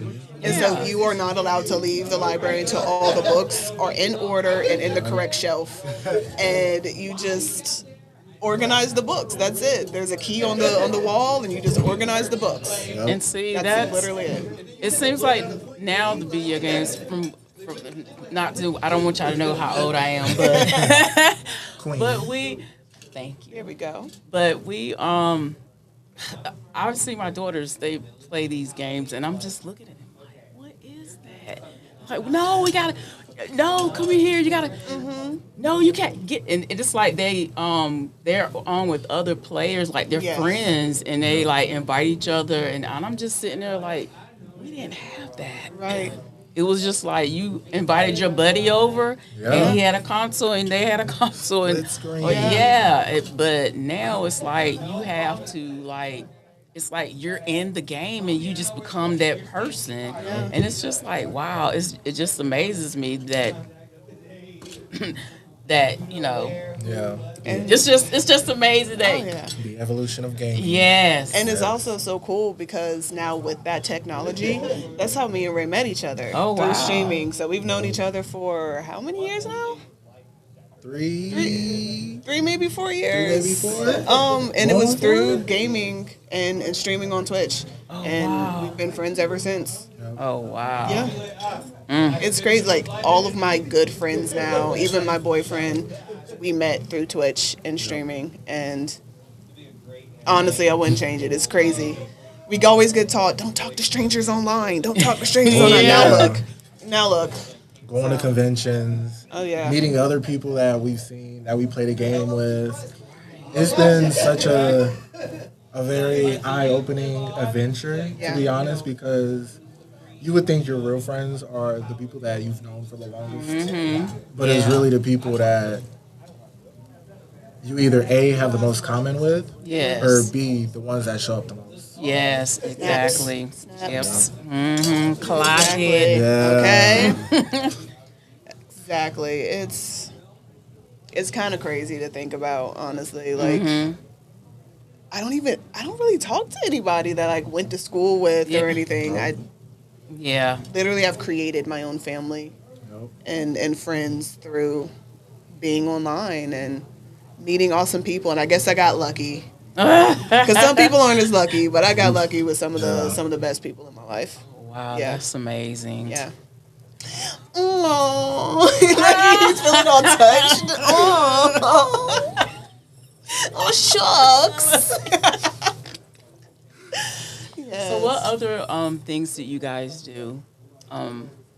Besides I had this conversation. It's fun. I guess I could go first. You went first when we were out there. Yeah. So outside of streaming, obviously, how I know you, getting into modeling and acting. I want to be a voice actor, as well as modeling. I also crochet in my free time. I love crocheting. So if you guys are following me on Instagram, hopefully you'll be seeing more of that. I'm working on it. All right. I suck at editing, so I don't suck. I just don't feel like it. Yeah. There's a big difference. Yes. I'm great at editing. I just don't feel like it. We have crocheting. I draw here and there. Yeah. Sleeping and watching TV. That's the extent of it. I think that probably ticks all the boxes. Yeah. You, sir. So, I've actually stepped away from streaming for right now. Any I have particular reason focused. why? Life. Not even. I didn't tell you this. Oh, gosh. So, There's more I don't know, guys. So my 3rd-year streaming anniversary came and went, and not a lot of people was there. So it kind of made me feel like You was out there? like the usual amount of people that usually would come wasn't there.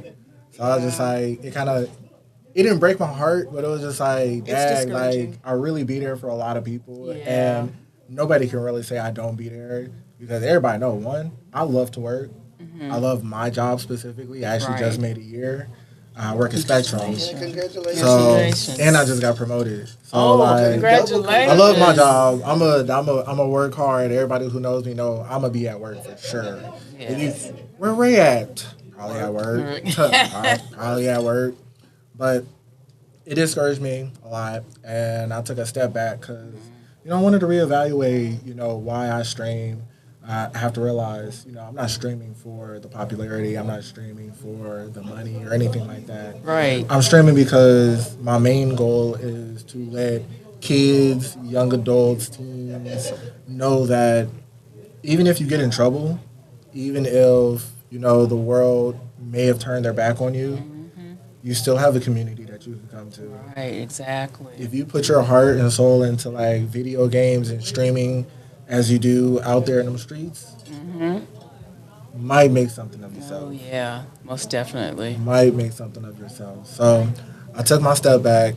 I now, not full time, but I help this organization called Athena COT. Okay. They're an all women's group of gamers. Oh, wow. Gamers, streamers, and I'm actually one of their moderators. Moderators is like people who watch the stream and make sure no idiots come in there and like say anything crazy or anything like that. The digital police. Exactly. That's pretty much what it is. Don't get it now. That's the digital police. I like to call myself their bodyguards because at the end of the day, most of them are black women. And the gaming community, they don't really like the women to really be on top. I could tell y'all some stories about things that have been said to me, and because you be going on like I go online and I can tell y'all some stories. Yeah, go ahead and okay. Don't mean to interrupt. That's right. You sure? Yeah, because I want to. But we'll circle back to the stories. Yeah, you proceed. This was your question. But right now I just pay attention to like help them because they're actually a nonprofit. Oh, okay. They're a nonprofit, and I've been doing my job to make sure that one, they're in a safe community. Two, the nonprofit is being, administered. And 3, well, they actually have a convention coming up called Villains Con. And so it's in Beaufort, South Carolina. And it's for Halloween and stuff. So, just I like to it's my first it's my first time going to their convention, and I want to like, I want to be a supporter and everything like that. So, and like I've helped out with a few conventions so far. Like I volunteered, and so I think I like that more now. Really? Like I like attending, but being behind the scenes and actually being one of the people to, orchestrate and actually like be a part of creating a fun environment for everybody. I think that's where I'm starting to cultivate more of where I want to put my energy towards. Oh, okay. I'm enjoying my journey so far. Being away from streaming and everything like that, I'm learning more of where I want to be and what's outside of actually streaming and whatnot. Okay. But do you think later on or in the near future you would start going back doing full-time streaming again? I'm laughing because I forgot I signed up, but I signed up for a raid train. And the raid train is on Sunday. Oh, okay. So kind of. So I'm coming back on July 12th and 13th. Oh, okay. To stream again. My official coming back story, and I'm starting with the community that I'm helping. Okay. So what I'm hearing is I'm supposed to keep you accountable after the raid train to make sure that you keep streaming. Yes. Okay. Yes. This is recorded. You know that, right? Like there's no going back. We have multiple things recorded. I will say it outright right here. Ray of Sunshine 94 is making his return to streaming, starting with the Raid Train charity stream. There we go. July 12th, starting at 1 o'clock. I love bullying. I love peer pressure. Yes. There it is. There's no going back. Not at all. I was going to ask that question. There's no going back. Back to now what I say about women. Oh boy, women in gaming spaces.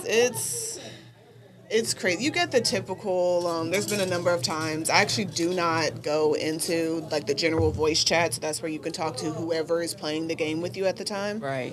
As soon as they hear a woman, oh my gosh, you get the typical. Why are you here? Go make me a sandwich, and you don't belong here, and a lot of other words that I will not say here. Right.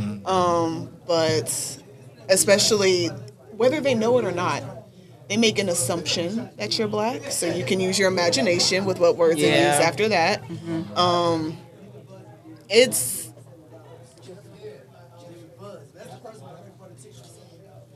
being rushed, guys. But no, they just we get disrespected.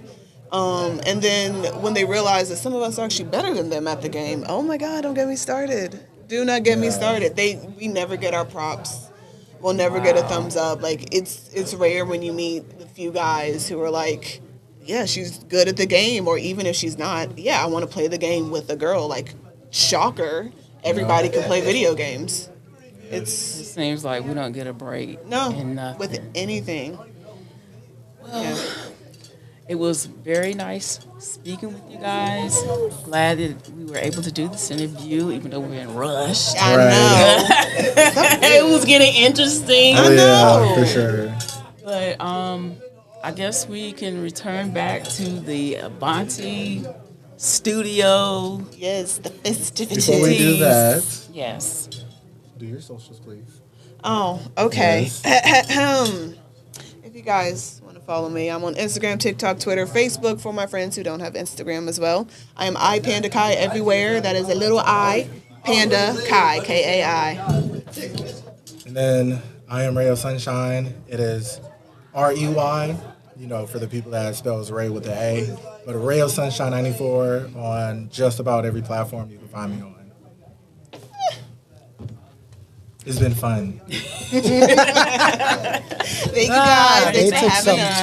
thumbnails today, so. Joyce said you can count me in.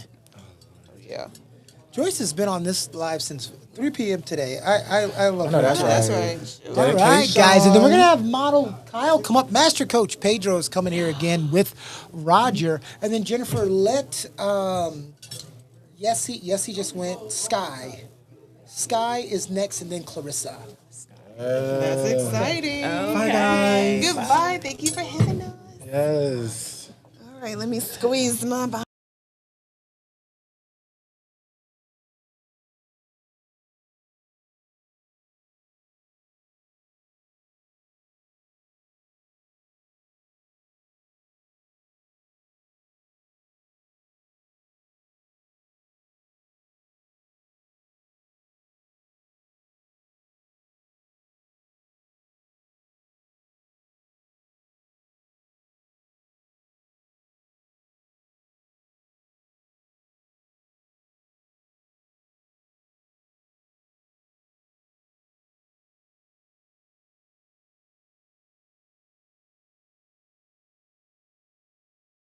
First thing we're going to do, what are these people out here doing? Acting a fool.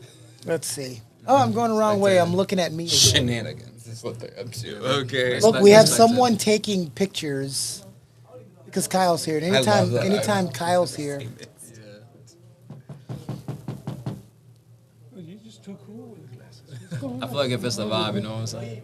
What you got? Where's the Oh, this is Yeah, you gotta put it out. Yeah. Got that in South Korea. It was pretty cool. South Korea. Where were you in South Korea? So I was in there initially for the first 4 months. Hey, Like, hold on. Hold on. save it for the actual. We're going to catch up. I just wanted to check on Be nominated. the people's Okay, out there again. Yeah, my fault. It's all right. It's all right. Content. You know, but good warm up. You had a great start. of course. Okay, keep that energy. Keep that energy. They're at a zoo. You know, when Kyle comes, the paparazzi just comes out. It's the biggest fans. You know, the biggest fans. All right, now we're back to you three. All right. Hey, beautiful people. Welcome back. It's me, Roger. That's. Who are you? Tell the people your good name. You ain't tell me who I am. Hello, everyone. My name is Pedro Lugo. I'm Coach Pedro. Master. Oh, Yeah, I was Master about to say, Coach. don't sell yourself short there. You earned the title. And who we have here? I'm Kyle. Kyle Sandiford. I'm a model. I've been doing don't say. Yeah, I've been doing it for not too long, about a year and a half. Follow me on IG, Zero Black Ice Zero. You can see my contact, my work on there. Yeah. It's a very interesting Instagram name. How'd you land on that? That's a good question. I just love the sound of the word kind of thing, because like it sounds like a contradictory statement. You know, black ice. You know, it's not typically black. You know what I'm saying? In theory, you know what I'm saying? It's transparent, so it takes on whatever background it's against. Exactly. Yeah. So it's like very almost like too contradictory, but it sounded like contrast, like in together as one word. And not to make it about race or anything like that, but as a mixed individual. I'm just thinking about slippery slope when you say black ice. Falling busts in your ass. Kyle, what that means is when you get older, your thought process changes. Like, when you get ready to go on a trip, you're thinking about how fun it is. Pedro's thinking about the weather. So, when you get older, you sit around and me and Pedro will talk about the lawn. Like, hey, that's good. Is that Bermuda grass? Like the lawn. The lawn. That's funny because that was my conversation with my neighbor. Oh, man. Yes, but I haven't gotten there yet, and I've been fighting it, and that's why I'm take staying. your time, I'm fighting it. Don't rush it. So You'll get your turn. Everyone gets their turn. Yes. We don't got a choice, do we, man? No. And that's okay. I've come to accept it. Like it as long as I age gracefully, I'm not hurting anybody. I'm not hurting myself. I'll accept the fact that, I'll turn into that person who's going to talk to their neighbor about their lawn and like what kind of grass and how they're manicuring it and like how they're making it so green. I've accepted that. I don't know. Thinking that I'll own a house with a yard in this era and this timeline and this economy. Man, I get it, man. It's like maybe that's a bit ambitious in itself. You'd be surprised. I tend to be surprised, but like, I don't know. The idea of like owning a home, I'm like, if something breaks, it's the responsibility of the apartment complex. Right, You and know? I feel you. I feel you because I was living in a rental before we bought the house in 2020, and I liked my rental because it was like very nice. It was 2 floors and it was very open, and I would go to work and I would just listen to it. Oh man, I gotta cut the grass and stuff and do all this, and I'm like, So I came in one morning, I got up one morning, I go outside, I got my cup of coffee in my hand, I just looking around. I said, darn, the grass and the bushes need to be cut. So I went back inside, got my stuff, went back to work, right? Everybody's Realization. talking about it. Come back in the afternoon, oh, the bushes are cut. Grass is cut. Fantastic. I'm just going back inside. Yeah, not your property, not your problem. But now that, you're a homeowner, now last couple of days, that's all I've been doing is working in the yard. I had a tree fall. I had to fix a fence, got all this stuff. I don't have nobody else to call. I got to fix it myself.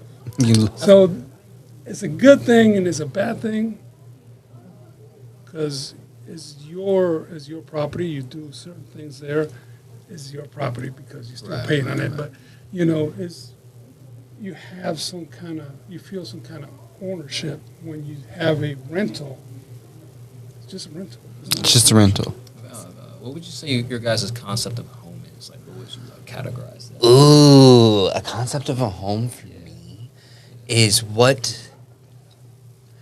It sounds cheesy, but it's where I feel like my heart is, or like where I feel most at peace. Because it's not usually a location all the time.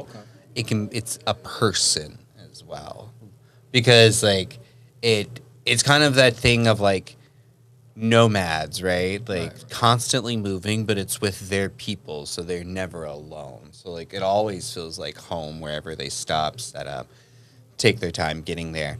But like for me, it's about the people just as much as it is like having a home base or like a location.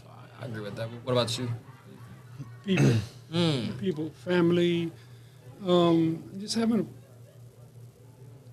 a place. I like to cook, so I want to go in the kitchen and do whatever I want to do in the kitchen. Is something that I don't like, I might fix it or change it because it's mine, and I can do a number of things. And home for me is just it's having the family, having those things that you walk outside and you. Like in the mornings, I go outside, sit on the porch, and drink coffee. And right now that time of year where it's nice and warm. I retired, so what do retired people do? I got plants, I got flowers here growing, I got stuff. living his best retired life. Yeah, I sit down and look whatever I see, and I got growing. Oh, that looks great. That's it's time to cut that. It's time to fix this. Let's water. Bob, you see those ivies over there? They're overgrown the wall. Yeah, we gotta go do that. All right, no, that's overgrown. Let's cut that. No, those are like really good answers. I think I kind of agree with what y'all said about like the concept of it being like a community thing. I kind of like came to this conclusion like a little while back. I mean, when you're young, you're kind of you're moving out, you're trying to live that life on your own, and just see how things go, kind of thing. And I always, after I came back from which will be a different conversation, Korea the first time, I I gotta do that again, man. I gotta do that again.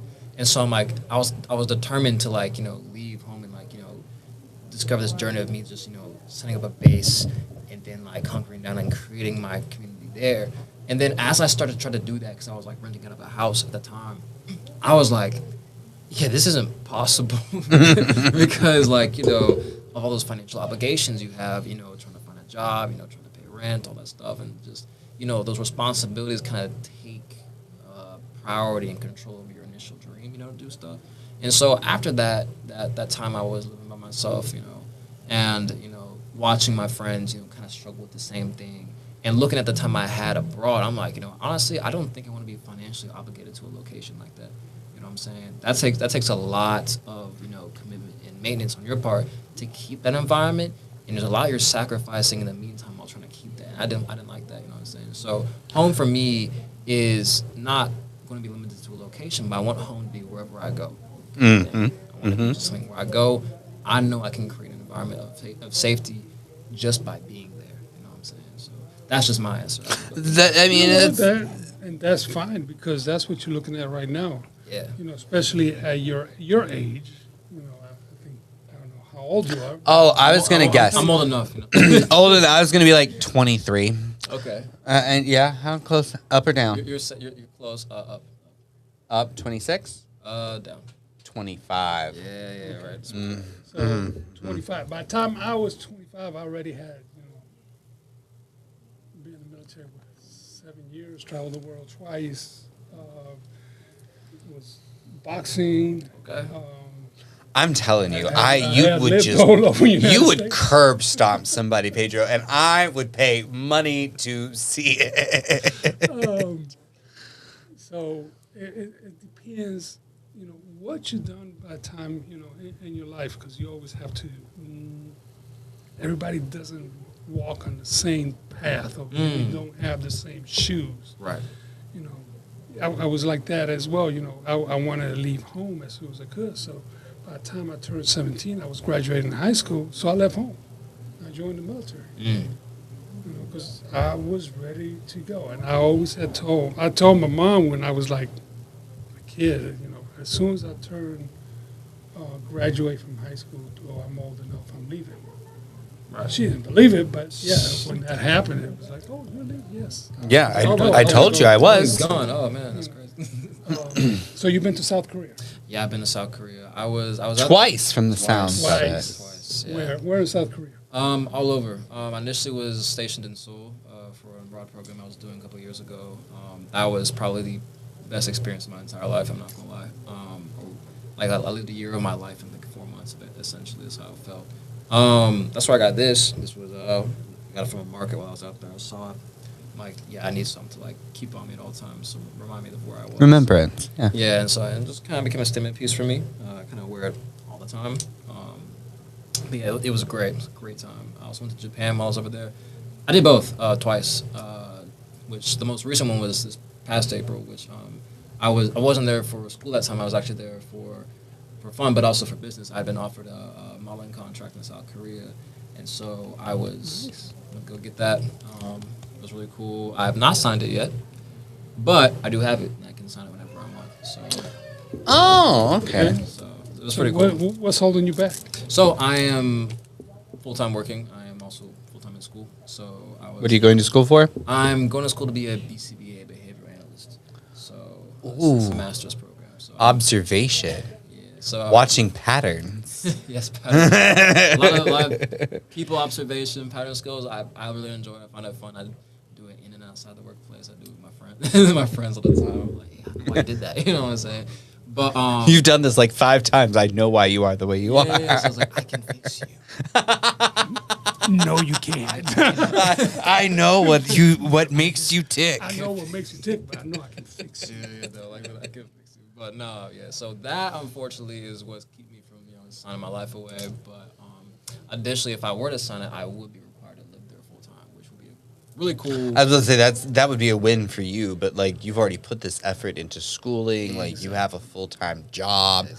No, it's hard to leave those responsibilities in a way because I too have a full-time job. My new full-time job though now is a lot more flexible and like my remote work and stuff. Right. So like my opportunities to travel internationally have drastically went up over this last year that I'm going to get to start doing. I've never left the United States, so I'm very excited. Really? Right, right. Everyone always is like, really, and it's like, yeah, it's because I may be from the South, but I read. So like I'm a bit cultured in ways that like I know I could leave the country and know what to do and what I'm looking for, but it's like I've never gotten to experience that in being able to see, like, because I've always had the responsibilities.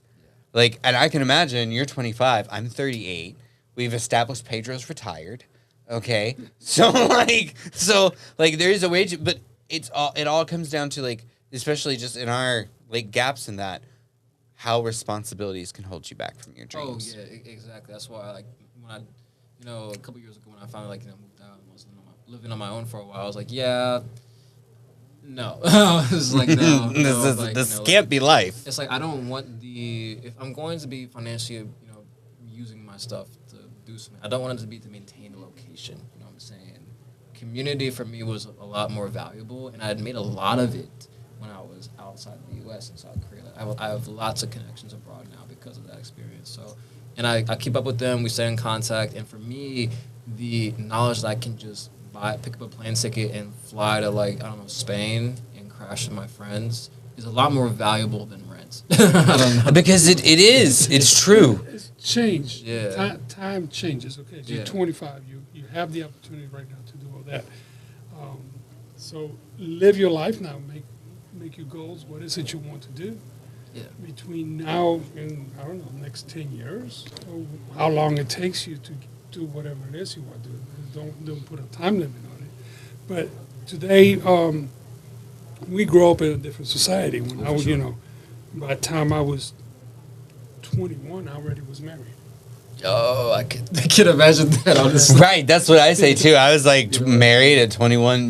Woo-wee! I was married. Stronger than me, man. And by the time I was 21, I already had my first house. True. Crazy to think about. That must have been great. Crazy to think about. I had a house, had a job, was in the military, was traveling, was doing all kinds of different things. But that's life, and we saw it differently because we were still watching what our parents did from that generation, and it kept trickling down. Now the generation nowadays had taken a little bit different look. I want more time for me. I want more time not just to develop, but I want more time to be able to enjoy the facilities that we have, the things that we have that you just said. Man, I can get on a plane and go do this. And crash with some friends.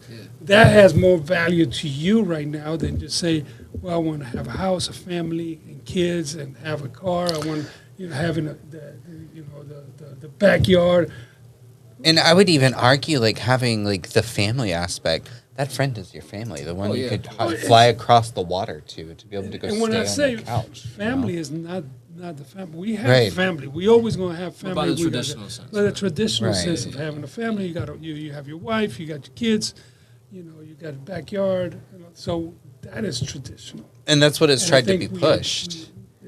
This generation, your generation, the generation that's coming right now, is making a gap in that. It's just being able to have choices. Oh yeah, of course, easily. And not forced to go down a path because you're supposed to be married by this age, or you're supposed to have a career by this age. You're supposed to, and it's like that's not like you're supposed to be in this amount of debt by this age, or you're supposed to graduate college by this age. It's like that's when that was the standard, and I use that loosely. That was the standard.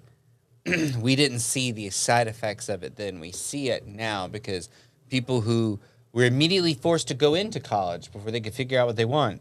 And, $60,000 worth of debt for a degree they probably do not use at their job.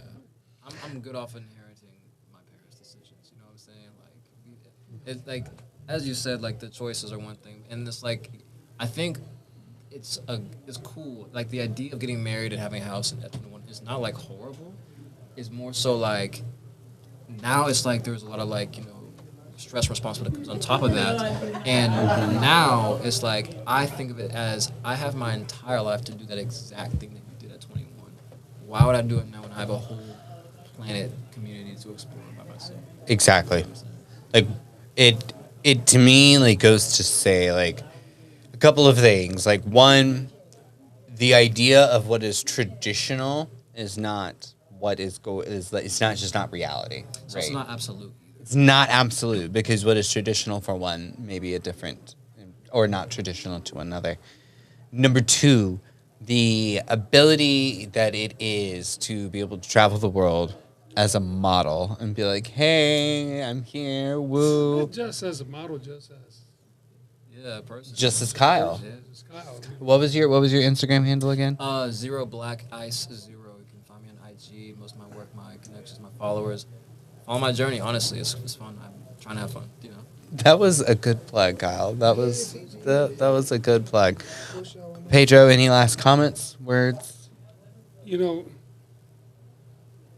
generations try to always look at the one generation coming up and say, we kind of bash the younger generation because, they don't do what we did, or that's not the way it's done. But then you look at it later on, it's like every generation has to evolve. Right. So we constantly evolving. And if we don't evolve, we get stuck. And then we go backwards. And I think that's what's going on right now. We're kind of going backwards because some people don't want to evolve in certain things. Some things are going to remain the same. But you have to evolve and have to make it grow as everything grows and moves around the world. We are not steady. You know, even the world is not steady. And, you know, we people don't think about it, but we are traveling in the galaxy and traveling around the sun at 1,000 miles an hour. Oh, for sure. Yeah. You know, everything constantly evolving, constantly changing. What makes it not evolve us? We should be able. But it's also like, if I went through a hardship, like my generation went through a hardship, right? Like, why would I want the next generation to have to go through that hardship? Why would I want to make it harder for them? Because we want to make things better. Better is a subjective term because it is better. What do you mean? Better process, better quality this, better that? Like, what is the definition of better? And in my mind, it's every generation should want better for the next generation because we can look back to see what their struggles were, be in the present to see what our struggles are, and look forward so that way we can help be proactive to prevent struggles. That's the goal of every parent. Should be the goal of every parent. It should be to make sure that your child has a better, a better tomorrow than what we had. Not gonna lie, we kind of suck at that. I ain't gonna hold you. It's like we're kind of bad. But the system should change, though. The system should change. You got to break the cycle. Yeah. Mm-hmm. So, but honestly, at the end of the day, there's no right answer. Just go out and do and live, enjoy, have fun. Yeah, it's personalized, guys. And be the best person you can be. Just be kind to each other. It's not hard. Say what's up, what's good. Hey, whatever you put out into the world, you'll get back. Tenfold. So, smile on your face. So if you are miserable, you know what you're gonna get back? More of that. More of that. Okay, rule of thumb. Kyle, thank you so much for joining us, dude. It was great. It was so good. That was fun. That was fun. Okay, you know what? Send me that. I'm so glad you know. Chimino. This is so stupid. I'm going to have to teach you some Korean now. Nah, that's great. I'll teach you some. You know what I'm saying? Pleasure.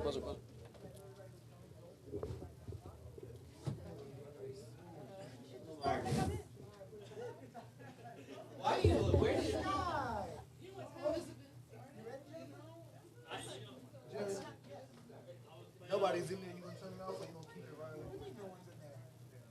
You been doing that all night. Don't turn it off. Good. Daquan need to get his chops in there. Yep, Daquan's sitting on the end. Oh, okay. Oh, what you want me to say? Can you make us the last one? Excuse me. I know you got So you hiding the bling, man? Hey, a little bit. Did you ask the questions? Because I really need information. I think Roger was just winging it. Okay, you guys. So who do we have here with us today? Oh, that's my goal. Oh, Yeah. I already missed the first Who do cue. we have here with us? I already missed the first cue. So, I am Sky McLeod. I'm originally from Milwaukee, Wisconsin. Shout out to the Bucks, Midwest. That's where I'm from originally. Just moved to North Carolina, Raleigh.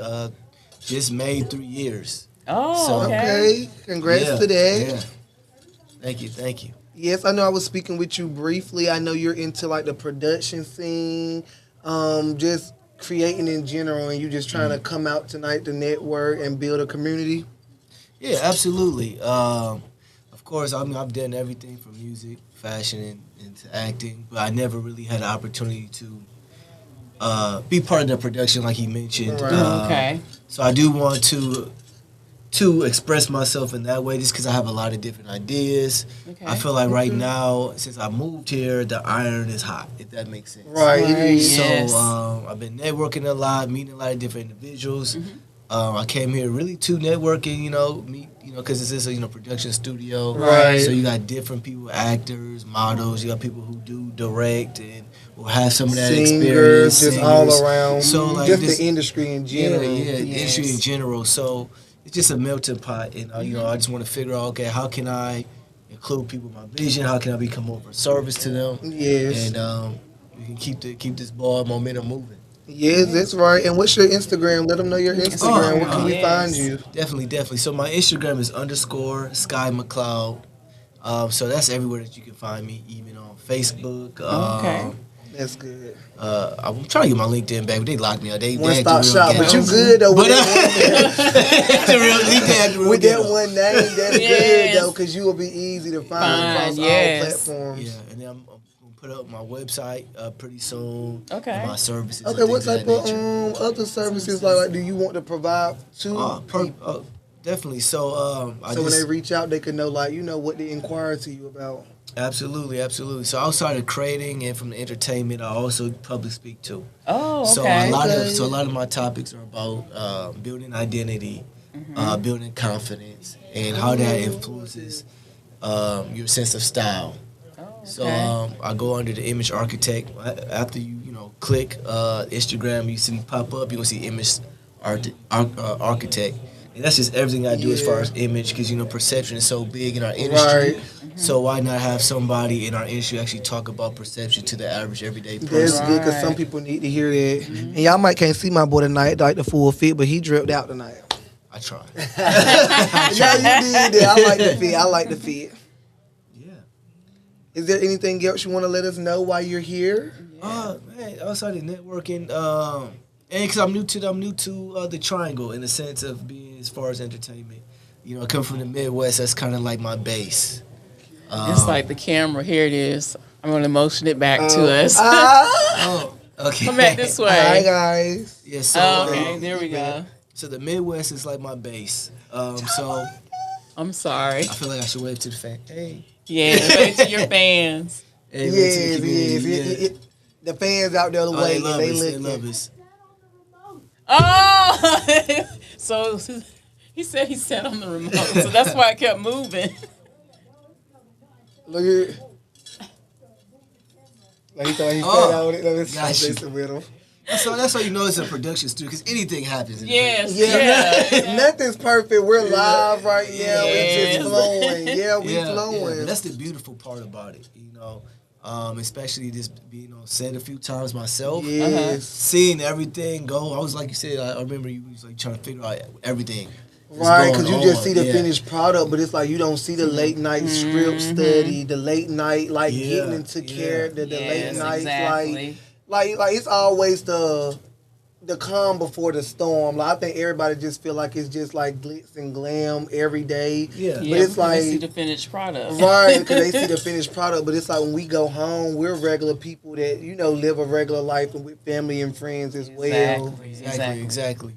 So I miss the process. I think that's probably the biggest thing for me is I like the process of it. Yes. Because, usually I don't even watch, I'll be so nervous to watch the end of anything. Oh, so I'm one of those guys that got to wait. Like good ends. You don't like the bad ending. Yeah. I like to present the show to the people. If they like it, that makes my heart warm on the inside. Yeah. If I don't like Okay. it, all right, whatever. But Yeah. all right, whatever. Yeah. But yeah, I'm definitely one of those guys that just waits. I'll wait till everything dies down and let me go Right. ahead and watch this. Right. Because they say like creators are their harshest critics. Yes. So That's, We're our that's own biggest basically, critic. yeah. yeah. I was going to say that, yeah. And that's what I've been trying to get into the habit of just put it out there, like whether we like it or nothing, like somebody out there gonna gravitate Take to it and right.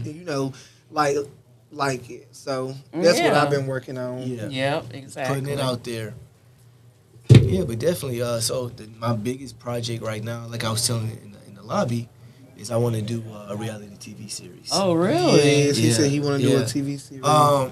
And the main reason why I've just been inspired since I came down here, I'm not gonna lie to you guys, since I've been living in the Triangle, and I was telling another young model a couple days ago that it's so much youthful spirit in North Carolina, and then on top of that, the stats of everybody moving here and then people migrating here. People migrating It's here. growing. They start to compare it to Atlanta, and like I said, I just feel like it's a perfect time because up north we don't have so many agencies. We don't Really? have a lot of production companies.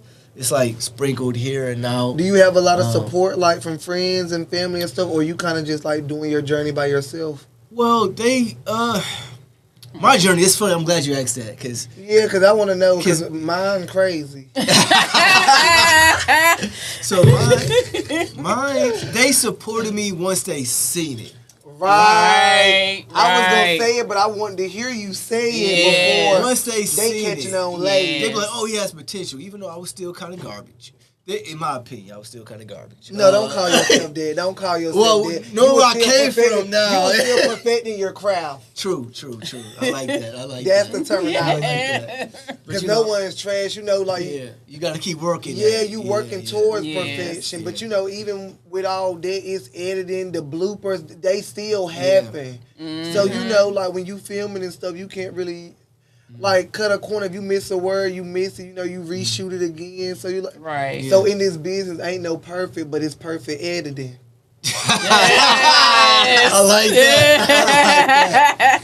So, but I mean, my journey really started in Chicago. Like I'm from Milwaukee, but I went to art school in Chicago. Oh, okay. And that's art when I school, kind of Gabrielle.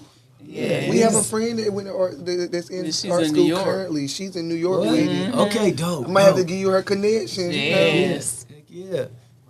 So what happened? I just got let out of my shell because I was still kind of shy, a little wet behind the ears, a little bit in I Milwaukee. like it. And then when I went to Chicago, I feel like I was the youngest person at that time, around like the Older group of people. Oh, okay. So they were still in their early 20s. I'm like 19 at the time.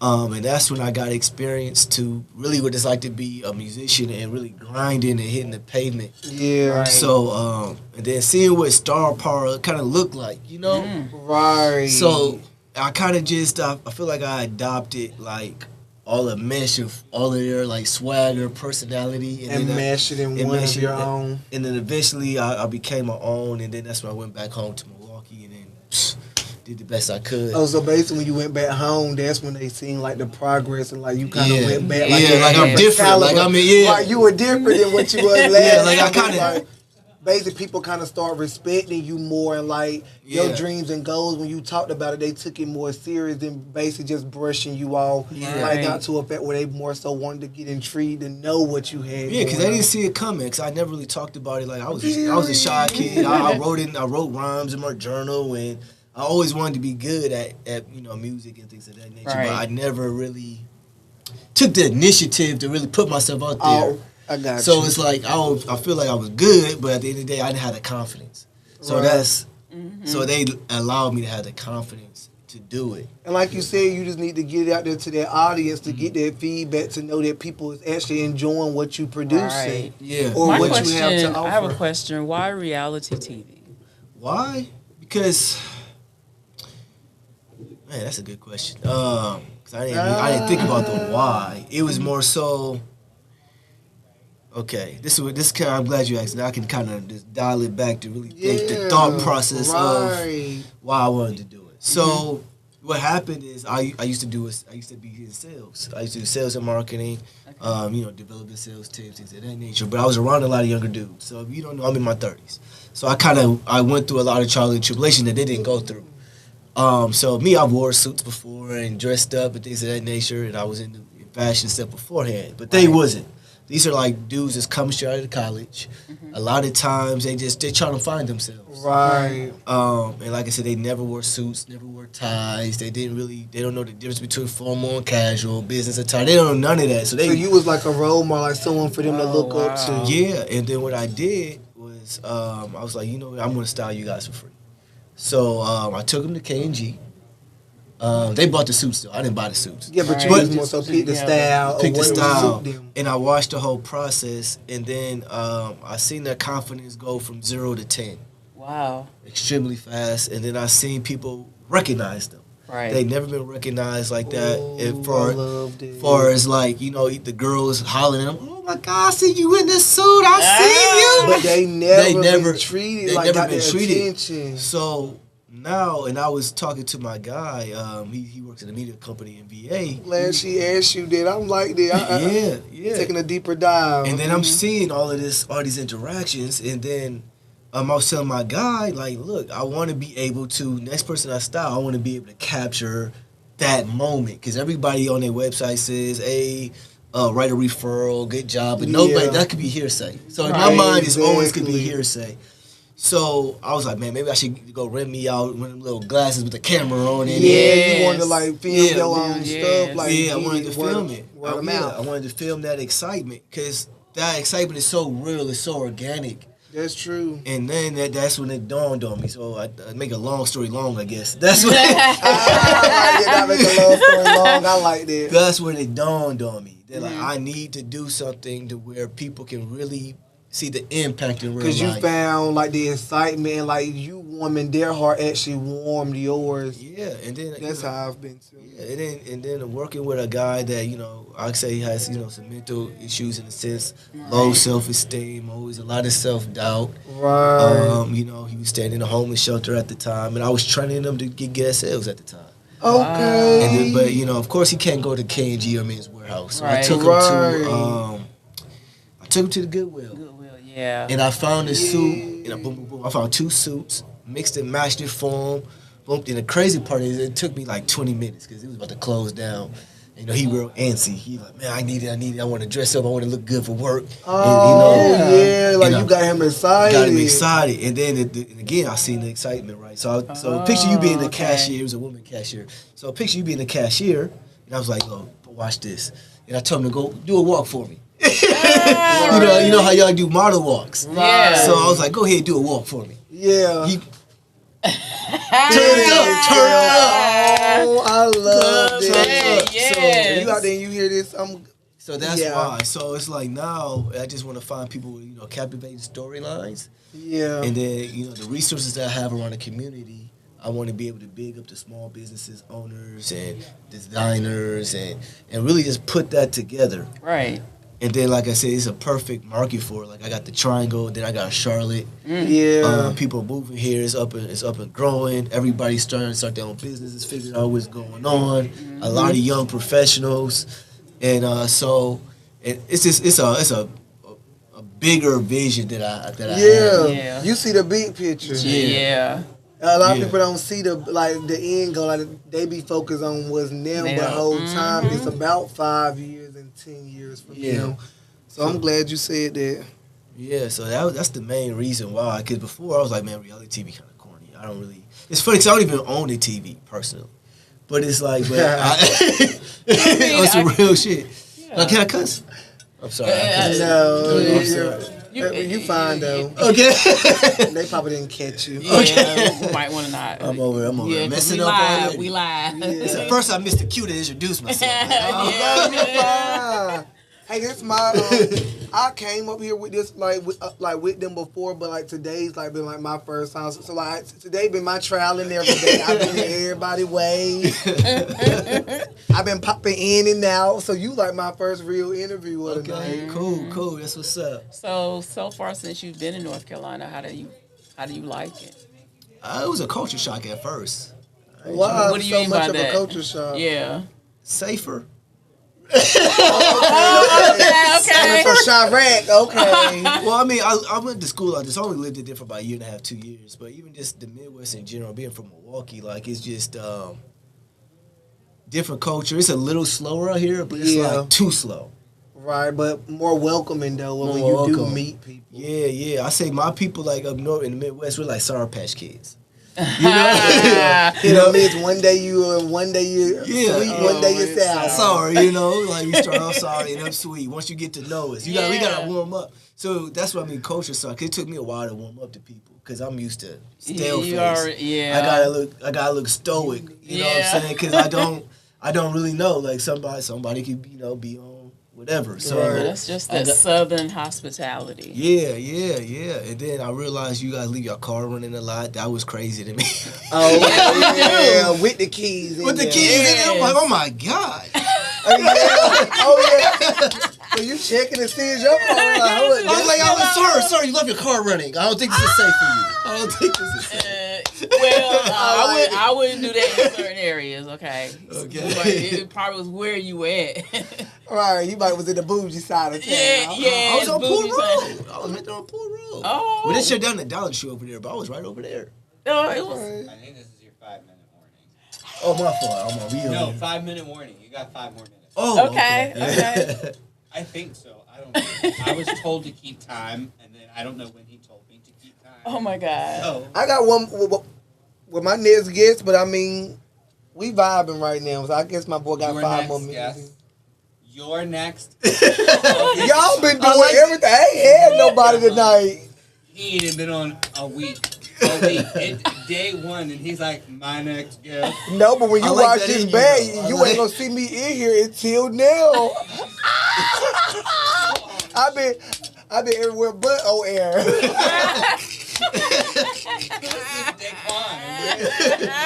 That's like, hold on, this is the Roger Peck and G, because I ain't seen the guest.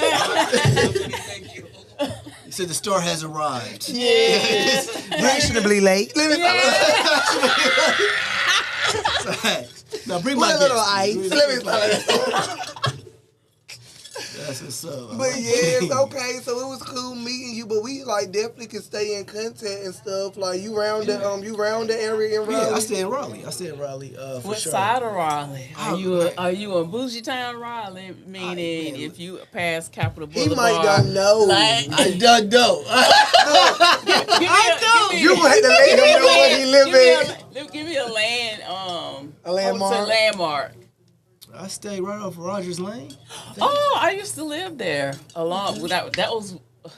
Well, y'all don't even know how old I am. But, That's like April 27. Yeah, I remember when Rogers Lane was just fields, trees, turf she grass. from Raleigh, so she be telling me.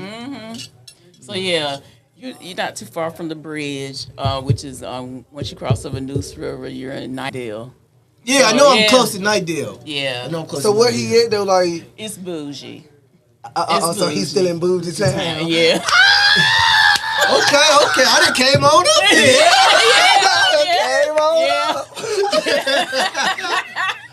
Oh, that's the kid. Yeah. I just want to know who Kiki is, because I want to hear. Look, Daquan interviews a win. Close the door. And what else? But yeah, you done came on up. Oh yeah, that's why the car was still there. So he probably not too far from me, really. Cause you know I'm you're on right the there other by- side. He's closer to the 540 where Nightdale is. So it's like So he closer to you than I am. Yeah, he's closer to me. Yeah, cause he's on the other side, which is bougie too. It's bougie bougie. So hey, go ahead. It's bougie. She want me to be in bougie man so bad. So that food line has a chandelier, please. That's funny. The way he was looking like, okay, don't do me.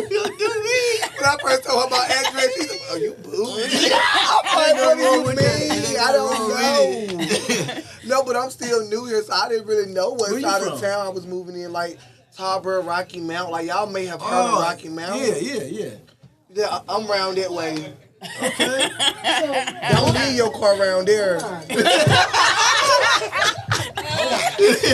Hold on. Don't leave your car there. While you guys were in here cackling, no one noticed this. It's not even in the box, and it's covering the studio symbol. What? What do you mean, what? Do you see the Avanti studio circle with the A on it? It says Avanti A. Oh. It says Avanti A. The whole time. I was doing an interview in the room, and I just kept looking. I was like, are they going to say anything? They're just going to keep... Now look at it. Does that look different? Sorry, y'all. Production just came in. So we got to get our act right. We got to get it together. I was saying that you need to talk to. I'm glad you came in, John. Why? Because he's... Why did you say my name? I mean, like that? Keone. No, just the elongation of it. Because you know when I hear your name... And why is that? Because we got a love-hate relationship. No. Just hate. You know what? I don't know where you get this part where I love you. He'll love me later, y'all. I don't understand. But he likes production and stuff. Like he want to get into the productions and stuff. Like I tell him, you're the man for production. And this is why he say we have a love-hate relationship. It's just little stuff that I'm trying to get him stuff. Everything he puts stuff at the end. You want to get something to eat and stuff? Words, like filler words. Yeah. You want to give me a ride and stuff? What time do we have to be there and stuff? What is the stuff? Y'all, you know. Production, y'all. Yes. That's why I've been MIA all night. And then this is also what he hates about me. Yes, Daquan, I know he wants to get in production because I'm the one that looked at the registration form. You know what? I'm just mad. He's just trying to get that. I give him a hard time, but yes, he is. Yes, he is. We are. That's part of the reason for the night. People to contact and collaborate with, and talk about on different things. You know, you get different advice, different views on things to do, and that helps you better navigate. Because trying to navigate on your own, why? You know. Because you're the one that called me today, right? Yeah. Yeah, he called me. So I asked, asked him some questions, and when it was the right thing, I said, let's go. Okay. You know. We didn't mention that thing, though, right? No. I know how that go. Yeah. No, this is more so me as a creative, and just like I said, I do want to be able to produce a show. They actually asked me about it, too, so that's good. So I do want to. He said you got to talk to about it. Yeah, I actually need... One of the reasons why I started to scale back, I had 13 different shows on YouTube. I scaled back to about 3 plus 3 customers because it's a lot, and I'm the only one doing it. Like, for instance, you see that I'm not in here. No one's running this. So trying to run all those shows, and then it's hard when you're on a show, and then you want to get certain graphics put up. You want to get certain things put up. Like, if I wanted to bring up a video that you were talking about right now, I would have to, and I'm on that side of the table, I would physically have to do it while I'm trying to interview you because there's nobody else on this side of the production doing it. And everybody can see on YouTube, on my screen, the different things that are up there. So, like, no one's controlling these things. You know, when people are commenting, and if you don't have that, you just don't have that. So, being a one-man crew is hard. Yeah. Yeah. And then everybody... nobody ever wants to show their worth. Everybody comes in and right off the bat, well, can you pay me $350? Whoa. We ain't even worked together yet. I don't even know what you can do. You're not even gonna do. You ain't asked me about my budget. You didn't. You know, it's not trying to circumvent someone's price, but if you're not some well-known, established name, why are you giving me this giant price tag and I haven't even seen any of your work? And we haven't even talked about what can you do to make my production better. We're already talking about dollars and we ain't even talked about cents. Right. And you know what I mean by that? Yeah, I hope that didn't fly over some people's head. Well, this was you guys had a good interview. I can tell because I could hear you cackling from the room that I was in. So did they do a good job? Yeah. Normally I do all of the hosting, but I said, you know what, I'm going to let Roger and Jennifer and Donovan We're gonna let They got very vibrant personalities. I'm surprised he didn't grab the fan, but Oh my God. he wanted to. He kept looking at it. Ooh, You. I would. You I've just, been yeah, I looking at it all know. night. He just I want, have. he's like, I just want to Even when I snap was it over one there, time. I'm looking over like, there. like what? So Well, this is the thing you're gonna learn. things. Open the fan, Jennifer. This is the way I'm gonna open it. but Okay, it's- close it. Now, Daquan, Now you you do show it. her how to open a fan. Yes. Boots on the ground. All right, Sky. Well, we look to hear from you and do some work in the future. Thank you for clowning around with us today, okay? Most definitely, man. All right. And we'll see you around. We'll see you around Bougie Land. Yeah, Bougie Land. Bougie We'll see Land. you around I'm gonna come across the bridge and go toot toot. You guys take care. You too. You guys scare me. I have no idea what y'all talked about while I've not been here. I'm scared of Roger. So scared. What Roger was talking about. He said he couldn't keep up the time. He lost track of time because you told him to check our time, so he couldn't remember. He said I told him to wrap up 3 times already. So you better wrap it all the way up or no? What do you mean? No, I was saying like we still interviewing or you doing? Yeah, give me a second. Okay. Do you want me to interview Brian or do the two of you want to interview It's Brian? back on you. It's back on me? Yeah, they're going to help me get stuff together out there. Heard, yeah. Okay. My first Everybody that's on the live, we will not be going to midnight. Mostly everybody has come and gone. So that's been good. It's who is that saying we're doing podcast and stuff? Hi. Oh, it's Miss Show Up When I Feel Like It lady. I'm just messing with I had a you. whole state trooper behind me. Oh, I had a police escort. hold on. Save it for the interview, lady. I'm on that is so funny. She didn't know she was on. Oh, she already giving them the tea. And I say the tea for the hot seat. Let me get out of here. I done missed all the interviews. Now I'm ready to stay. You talk like an old man. I'm trying to do better with my pronunciation and enunciation. And the whole package deal. All right. It's all good. Wish me and this white boy some luck. You can only have one interview on a night. Okay. Done all this hard work with your one interview of the night. Pedro coming too? Or who is it? You gonna do Just it? me and you. And John's gonna be here. No, John is not. John's going to start packing up the house. I agree with that statement. I love to hear that. So that means We you need somebody civilized to moderate this. and he's the first Wait, choice. we have to get, Kentrell's got to do an interview before he goes. Kentrell has to do an interview before he goes. Okay, cool. Hi, sunshine. What's up? There's your camera. So we can't see it. We can't see us. I mean, if your eyesight's good, you can see the reflection of us.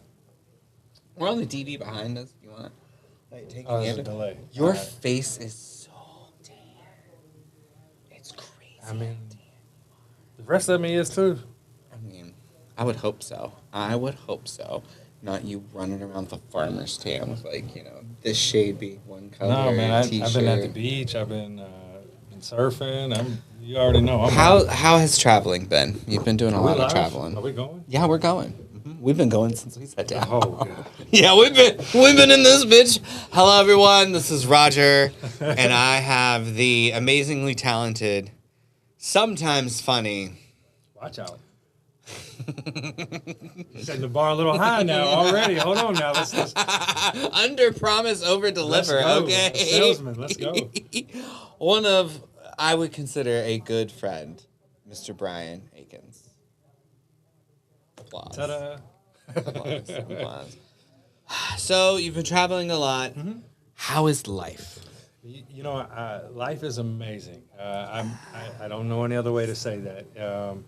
I have been doing a lot of traveling. I'm extremely blessed. I've got great people around me. I've got a lot of people that are supporting me right now that are kind of putting me in good situations in good areas, and I'm just extremely thankful and grateful for the life that I have right now. To be honest with you. Did you think a year ago this would be your life? No, not even close. And I can actually hit on that. One of the things that I've learned is basically changing your mindset. And one of the things that I had to do was understand how to change my frequency. And we hear it in our everyday lingo. We talk about someone's vibe, their vibration, how do they resonate? And, can you manipulate your way of thinking? And one day it just kind of dawned on me, as I was telling these guys out here earlier, I had to set up an antenna, right? My father's so cheap, I had to go set up an antenna for him. And I run this cord down into the back of his television, and all of a sudden we got all these channels. And I just was amazed by that. I know it sounds crazy, right? My dad's like, you've never heard of radio waves? And I'm kind of giggling, and I get to the point where I'm like, yeah, but we don't see them, we don't feel them, we don't even know they exist. And I started to realize that sometimes you get a thought in your mind that you don't even know where it comes from. Right? And you keep questioning it because it's not who you are, it's not anything you're a part of, but you go, where did that come from? Right? So am I in control of my thoughts? Do my thoughts come from somewhere else other than me? And then I started to realize that our brain is like an antenna. And the things that we tune into, like it's no different than getting into your car and changing. Like if you want to listen to talk radio, right? You can listen to talk radio. If you want to listen to classical, rap, pop, you know what to tune into. You go and change that frequency. Well, when you learn to do that, you learn to do that mentally, you start taking in a different input. And when you change your input, your output changes. And that's been probably one of the biggest things is learning that my frequency comes from my frequently. I love that. And it goes back to like the original saying is you are the company that you keep, right? Absolutely. And if you keep a company of bad vibes, you are probably going to be on a bad vibe, a bad frequency, a road of like, the mental block of like life is so miserable. It's like a swirling eddy of despair, something super dramatic. But you have to realize that like even when it's bad, like it at some point in time has to get better, and you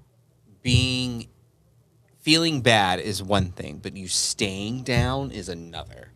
Like it's okay to like be frustrated with your situation or like be emotionally like tuckered out by it, because I think that's it's a conversation to be had about how especially men of the South were not allowed to feel like their emotions or feel that they could be vulnerable about that, because that shouldn't exhaust them, right? Like you shouldn't want to feel the need to cry just because you're having a bad day. And it's like, well, I'm having a bad day. But don't stay in that mentality of why you're having the bad day. I got to give credit to one of my mentors, Craig. One of the things he would always say is, don't unpack your bags there, right? It's we all go through stuff, and it's like it's up to you at a certain point whether you continue to carry that weight. If I wake up, if I wake up today with yesterday's problems, I didn't advance. Right. So right. It comes back down to, again, they say immersion is the best way to learn a language. You can actually do the same thing in your thinking. Again, talking to some folks out here, the algorithm, you can change your algorithm. You can intentionally manipulate your algorithm to start feeding you positive things. The algorithm does not know the difference between what's fake and what's real. All it knows is your attention. And the intent that you put behind it. So the more that you intend to entertain the negative, because you are, like, some people like the doom scroll of it all, and they like that algorithm attracts what you doom scroll, and it's like the more negative you have in that, the more that's going to get reflected back to you as well. It's deeper than that. When you scroll and you look at something, it paces your eyes. It knows if you stop and stare at something. If you take the time to read something, there's a timer going internally that says, hey, this has this person's attention. All of a sudden your pupils dilate, right? Next thing you know, it's saying, hey, he enjoys this. So what does the algorithm feed you? Right. So that's why I say it doesn't know real and fake. It knows attention. It knows what you're feeding it. So you can intentionally, like my kids, I send my kids motivational stuff. Why? So as soon as they open it, all of a sudden now the algorithm says, hey, they're watching motivational videos. Now they're getting motivational videos without me sending them to them. Because you want to uplift, like, it's going into, like, the thought of, if you're going to surround yourself with stuff, surround yourself with stuff that is going to lift you up or be a positive influence or help you get through tough situations, not things that are just going to constantly drown you or kind of create, like, an echo chamber, right? It's exactly what it is. It's an echo chamber of ideas. Yeah, and, like, I'm one on, like, I'm all for we know how, like, even when I'm sarcastic, I'm still very positive. You know what I mean? Like, that's just how I am. Because why be a pessimist? Like, optimism is going to win at the end of the day. But even I know that doesn't blind me from bad things happening or knowing that bad things happen.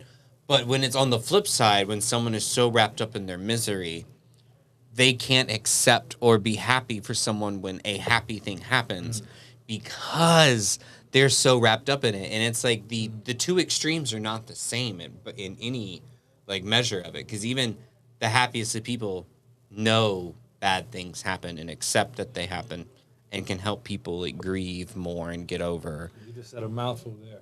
Because I've learned that my happiness now triggers other people. And it is the wildest concept. Sure does. Because they see you being so happy and they're like, oh my God, why are you so happy? This is wrong. Or does that not tire you out? Or are you... Must be lucky to be you. Must be nice. Yeah, it's like, wait, you have no idea the hardships, everything that I've overcome. And I just put a smile on my face because I've got a choice. And that's one of the funniest things to me is, again, my happiness triggering people when it's like, it's a choice. I choose to be happy. I choose to see the good in people. I choose to want to move a certain kind of way. Because why?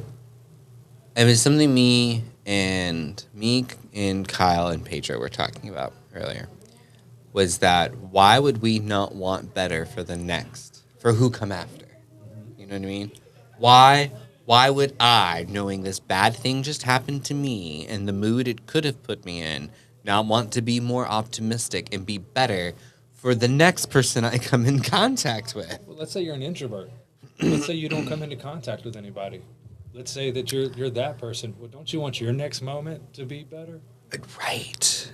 And so that's it. All starts internally. Right. And that's the whole thing. I mean, you could try to make people happy all day long, and you're not going to.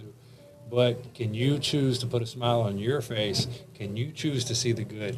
That's where something starts to happen. And I've just kind of started diving into this stuff about, your childhood wounds that we all carry.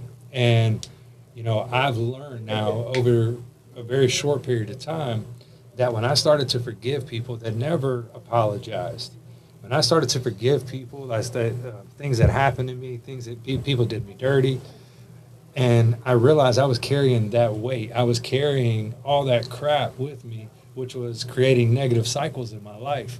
And it was once I started to forgive people and saying, hey, look, I forgive you. Yeah, you did me dirty. I can love you from afar. Right. But I get to walk different now. I get to because I get closure out of this. Exactly. Yep. Because you walking around waiting for someone to give you forgiveness when you can just forgive, but not forget. But you can forgive, not because you needed to hear them say I'm sorry, but because you need to tell yourself it's okay to let go of this.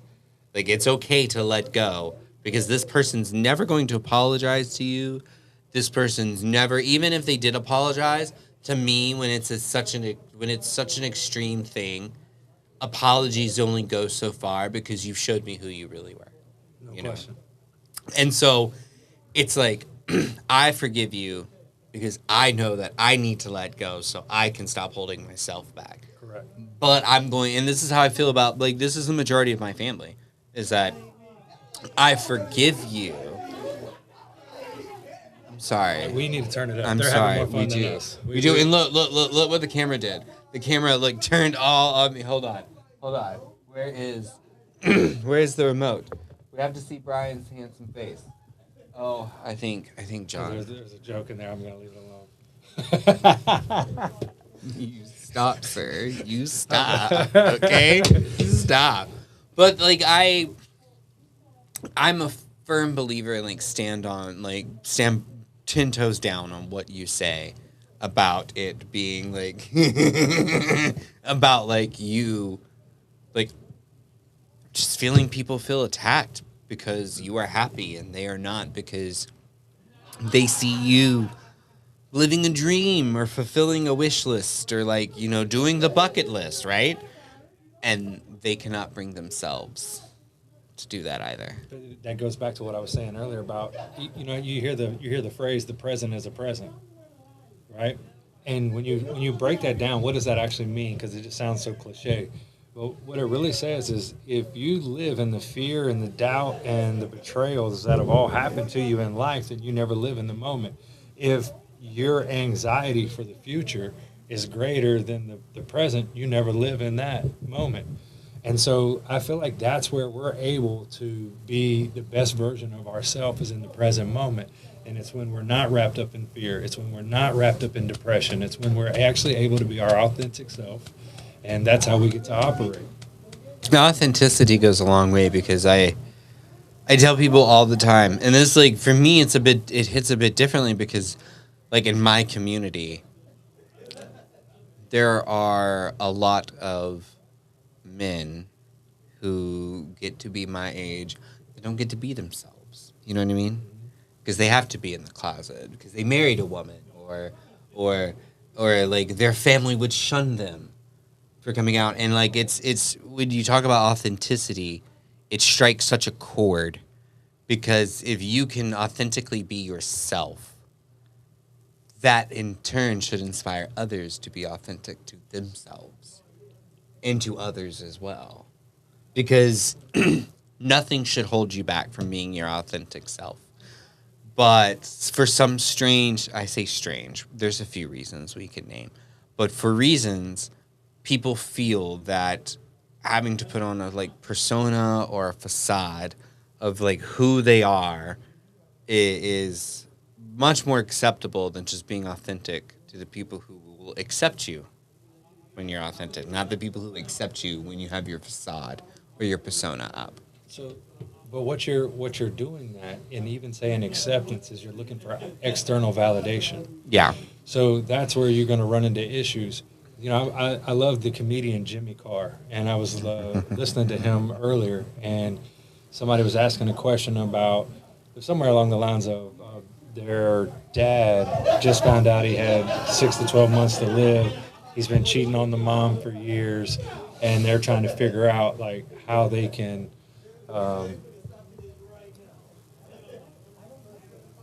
It's not in here. That's not my fault. Fix the technology. Anyways. Yeah. So anyway, but the idea is Jimmy Carr, how he responds to it. It was so impactful, and he says, when you ever want to see a man's priorities in life, tell him he's got 6 to 12 months to live. You talk about seeing someone's authentic self. You talk about seeing somebody's who they actually are. Tell someone they've got 6 to 12 months to live, and then you'll see who someone really is. I can imagine you're faced with your mortality. And like, well, it goes back to the idea that you're no longer worried about other people's validation. You're at that point, you don't care. You were simply living for yourself. Exactly. And that's where you're going to learn who people actually are and at their most authentic self.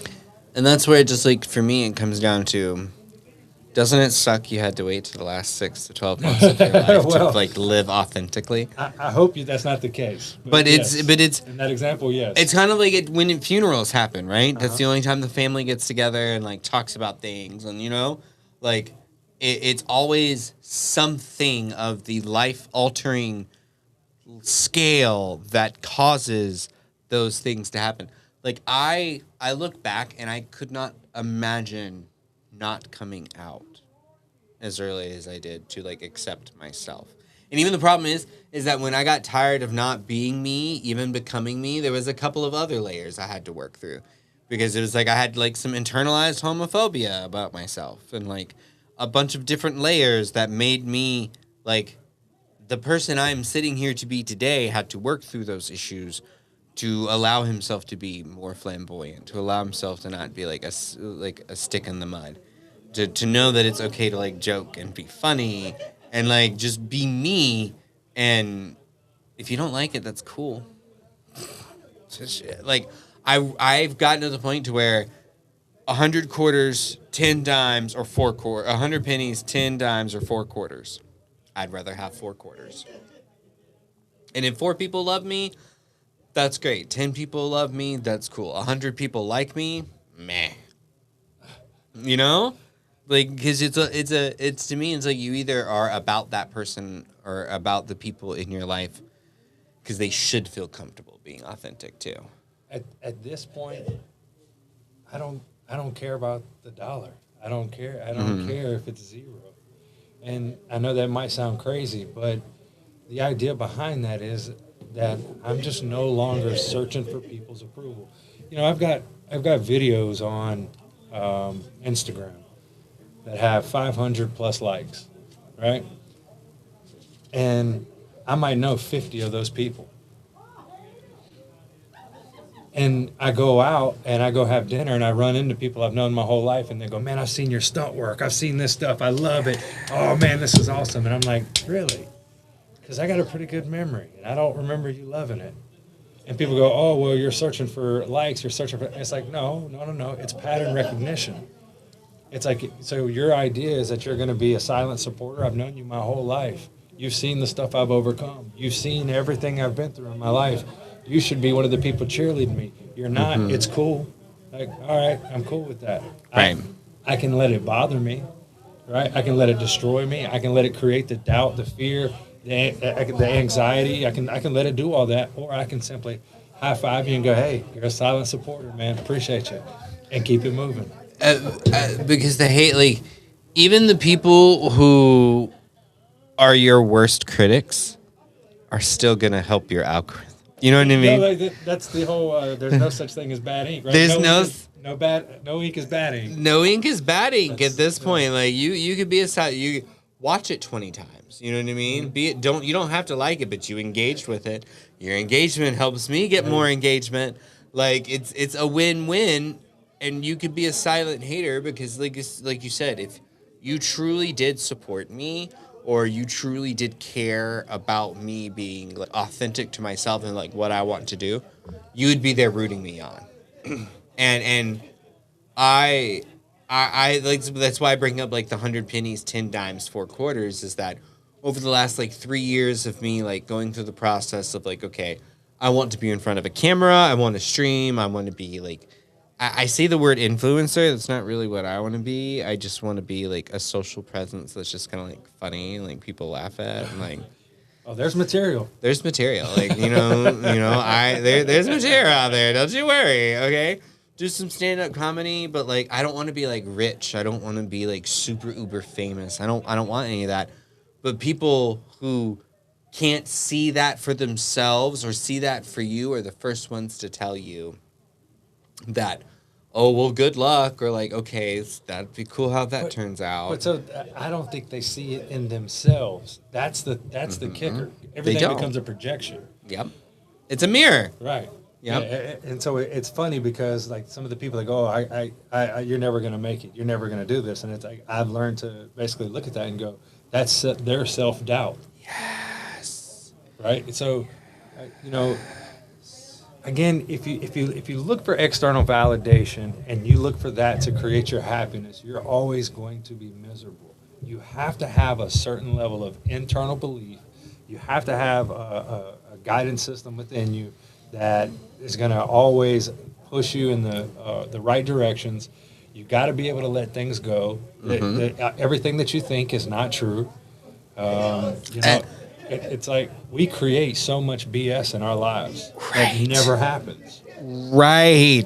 Because the inner saboteur works really, really hard to like make you second guess yourself, or like their inner saboteur works really hard to like tell themselves that like this person is no better than you are, so if you can't do it, they can't do it either. And it's like you eventually have to learn to beat that. Because I look at you, and when I see you, I see what I like the success you can have because I know that same success for me. And that's what it should be when you look to anybody or like when you look at anyone, tell them they can do. You should see the level of success that you want for them, for yourself, because it's a projection, it's a mirror. Like you should not look at someone and be like, "Huh, good luck."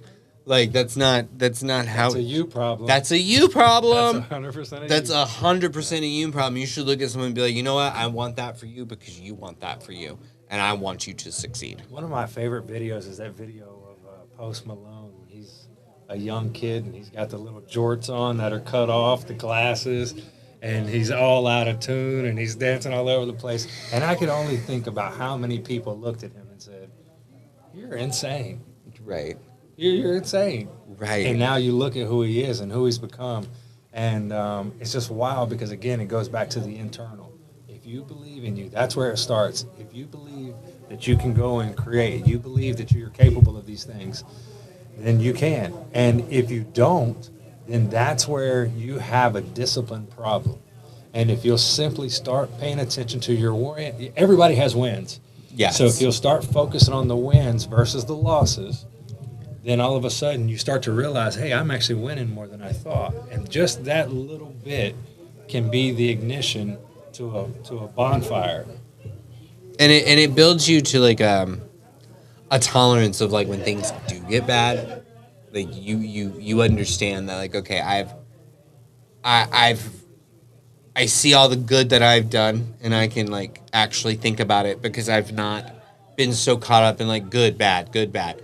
Like I've focused on my wins, and I know that they've been good. So like when it does actually get bad, and you like lose, you aren't in such an abysmal place.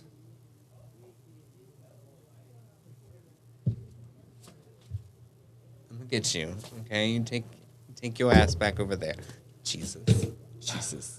He's our new co-host. I'm so excited for that. Interviewing the one and only. I'm the one and only. You so silly. No, I look at your Instagram. Your Instagram is pretty dope. That's all right. Yeah, it's I'm working on it. I'm working on it. It's good. Is that all you had to come in here to contribute to this conversation? Daquan's value. Is Daquan? Daquan? That ain't even my name. It's time to go. Let me stop. Wait. Daquan. How long do we have? Were you just joking when you were doing the watch? No, I was just saying, because y'all been here about a cool 30. Let me stop. I think Ladies and gentlemen. about his mama, daddy, everybody. Let me stop messing with y'all. Y'all carry on. I know my boy, he like to do his thing, so y'all carry on. I'm going to get... isn't there something he has you to do out there to clean? I got one more... I got the last interview of the night. He right there. Oh, you're going to interview him? You waiting for us to wrap it up? Okay. Oh, but y'all cool, y'all. Oh, are we? But you're just telling us to wrap it up, but we cool? You so... I ain't had no camera time tonight. Let me stop. If I had something that I didn't value to throw at you, I would. But I value everything within reach. Okay? Jesus. Tell the people where they can find you and any closing words that you have. Well, apparently my Instagram is doing really well, so I would say start there. That's a great segue. So go to BCAIKENS, BC Aikens. That's where you'll find my Instagram. That's where you'll find my stunt work and some of the stuff. I'd like to give a shout out to the guy that I am working with in the stunts. That's Brian Cranston of ATL Stunts. Big shout out to him. He's taken me under his wing. He's taught me a lot of stuff. I'd like to give a shout out to you, Keone, Pedro, all of you guys up here at Avanti Studios. You guys taking me under your wing, and to be honest, you guys push me whether you know it or not. I am my own driving force, but at the same time, you guys being available for questions, you guys being a shot of inspiration, you guys. I always joke about Keone is, and I grew up playing sports and getting cussed out by a lot of my coaches, right? So it gives me a little how old I am, right? They were still allowed to do that. Back in his day. Yeah, right. And to have guys that keep it real with you, right? That don't just fluff you, that say, pat you on the butt and tell you everything's wonderful and you're going to be great, but to actually have someone go, no, you're an idiot if you do this. You got to earn this pat on the butt. Yeah, like it. Just having people that will, steer you in the right direction. So shout out to all of you. I appreciate you, and I'm extremely thankful for you. Ryan, the pleasure is all mine. I just want people to succeed. I will always have this saying, and I'll say it time blue in the face. When the tide rises, all the ships go up. I used to believe that. Ooh. I used to believe that until I realized that there were some people that knew they had a hole. Yeah, didn't want to fix it. And didn't want to fix it. And then wanted to look at everybody else's ship rise. Or like, help me. My ship is sinking. If you would take the time to plug your own holes and fix your internals, your ship will too rise. But it's only if you take the time to plug your hole. Takes a village, it really does. But it's internal, I'm telling you. It is, because if you can't help yourself, no one else is going to help you. Correct. Thank you, everyone. Thank you, Brian. You're great. Appreciate you, brother. And that's a wrap. Good job. It just keeps going. It's just an endless live loop. On to the next. So half of it, I'm not even in though. Yeah, right.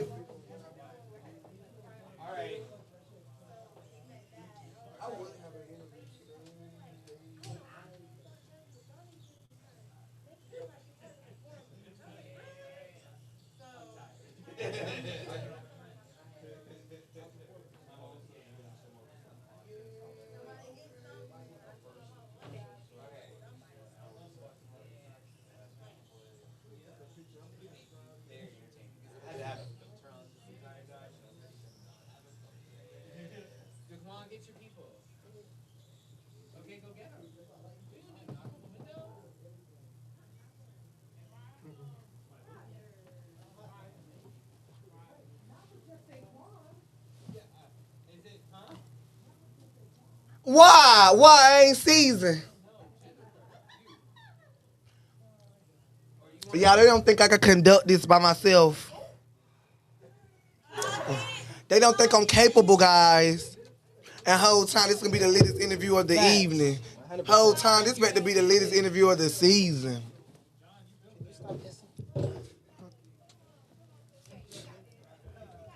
Treat me like the stepchild. Our last interview of the day. It's been a long day. I think this is like a 4 or 5 hour. I got to look at the timer. I think this is going on hour 5, I think. Something like that. We here. He's a producer director. He's got to get all We in the building. suited up. This is like him turning into Iron Man right now. Yeah. Williamson Studios. Gotta make sure the suit right. Now this is great because it's full circle.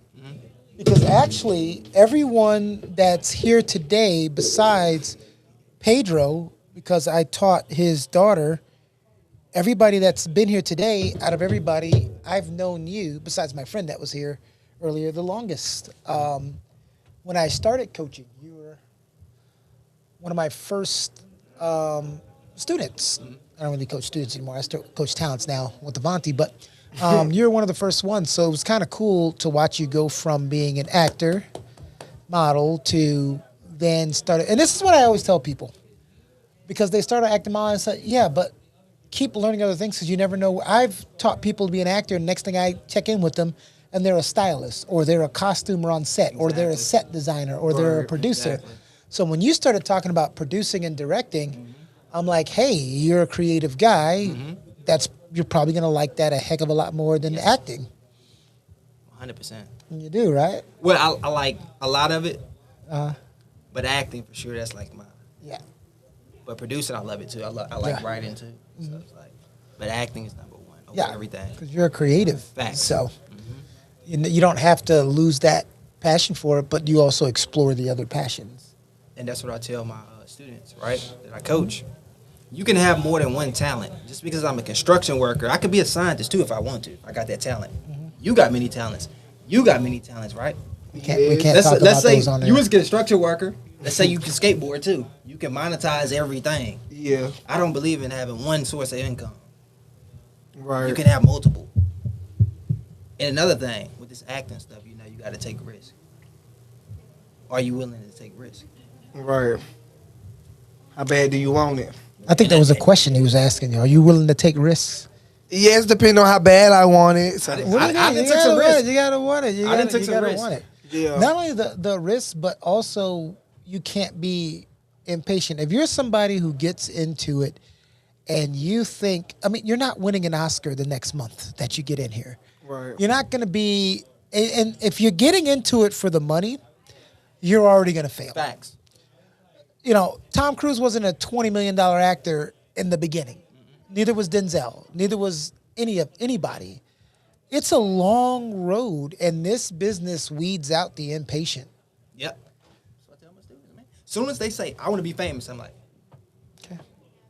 I say, do you want to work 12 hours on set without saying a line?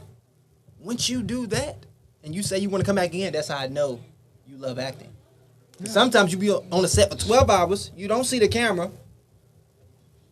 And if you say, I'm going to come back tomorrow, that's how I know you lit. Yeah. Me, Sometimes I'm standing you'll up. see the camera and get a line, and then when you go see the movie, they don't cut that part. Yeah, exactly. Exactly. Y'all want to hear my risk? Yeah, go ahead. Yeah. Tell your risk. All right, so I was working a warehouse job. Around this time, this exact time, the trailer I just showed you out there, I got offered the lead role for that film that I just showed you. 5 days on set. I knew my job would not let me take 5 days off in a row because 2 weeks prior, I missed 3 days. I was in Atlanta. I was filming on that Fight Night series. I don't know if y'all seen it on Peacock with Kevin Hart, Samuel L. Jackson. I was on that. Missed like 2-3 days. I needed one more point before I got fired. I quit the job to take the lead role. Who's going to pass up a lead role for a basketball film? And I love basketball. Money can always come. And I still had my YouTube. I still was coaching acting classes. So the revenue was there. I've been foolish. I've been sick to my stomach if I would never took the risk, man. You would have been doing the what ifs, but the thing that you did was you had backup. It wasn't your only source of income, but the other thing that you did too. And sometimes, now he was in a job where, you know, they had a point system, and everybody where you work, one of the first things I tell people to do is do what I did. Find that supervisor or boss that you know that's understanding, and you go talk to them and you tell them what you're doing. I had 3 supervisors. I found the right one. I say, hey, listen, I'm taking acting classes. Sometimes I'm going to need blah, blah, blah, blah, blah. Work around it. But what I also did, and I know you did this too, I worked extra freaking hard at the job anytime I was there. Right. So that when I needed to go, That's what I'm saying, bro. And then when I came back, it wasn't like everything's been out of order. None of your stuff was done before you left. And because people, you know, sometimes you got to understand. Now, sometimes you might have a job where they don't give 2 bleeps. Mm-hmm. That was one of them. They didn't care 2 bleeps. So that's 2 sides. But you don't know until you ask or you talk to.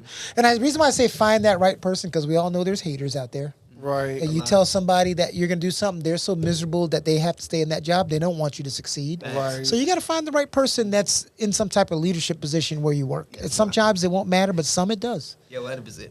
And you know what's crazy, too? Mm-hmm. If I would never left that job, I would never got my studio. Yeah. I would never. That's crazy, bro. Right. And see, I already knew these things was coming because I put in the work. And I had my faith. And it was... If I didn't get laid off, I would have never got into my Avanti and my JC and all that. Exactly. You don't say that other word. Thank you. I know what word you're talking about. But yeah, man, it's crazy, bro.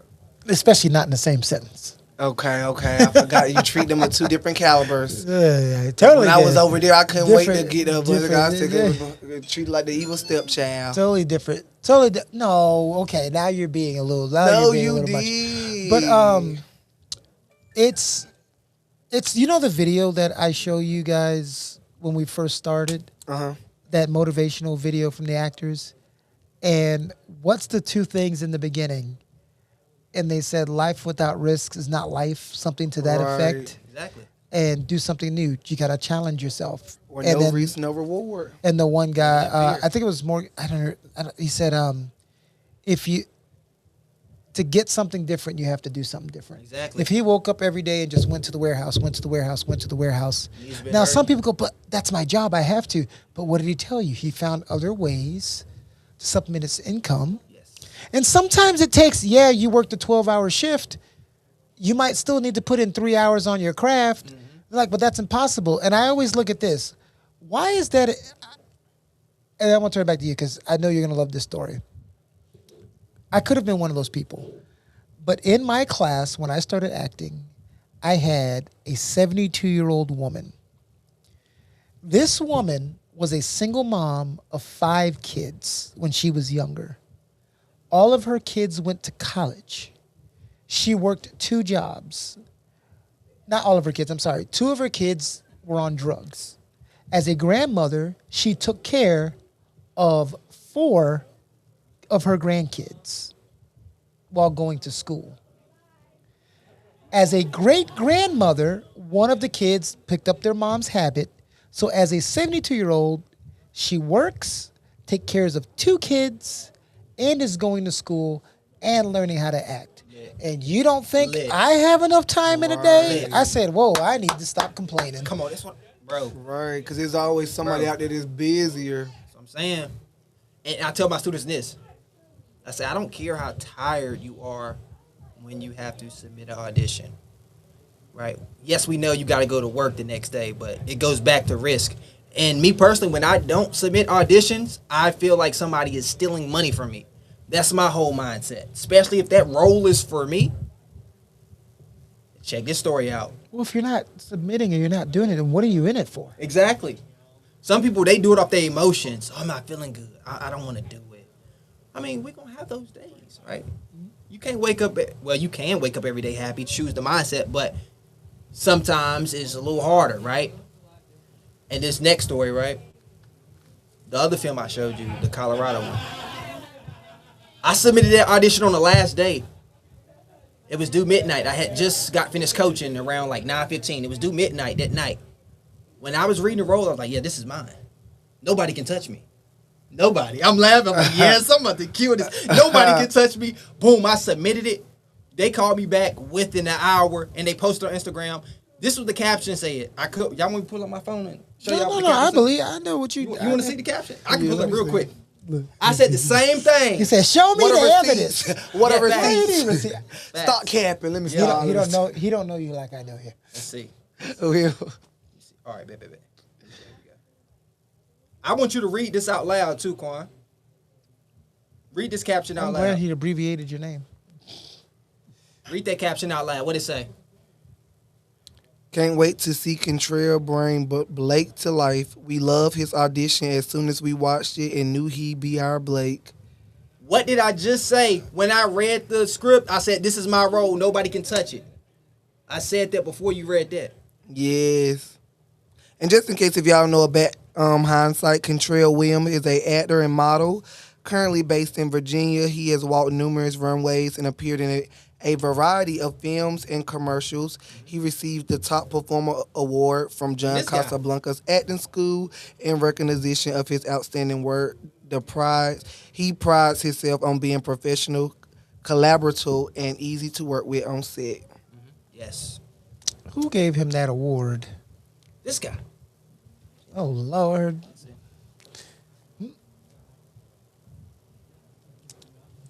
I don't know.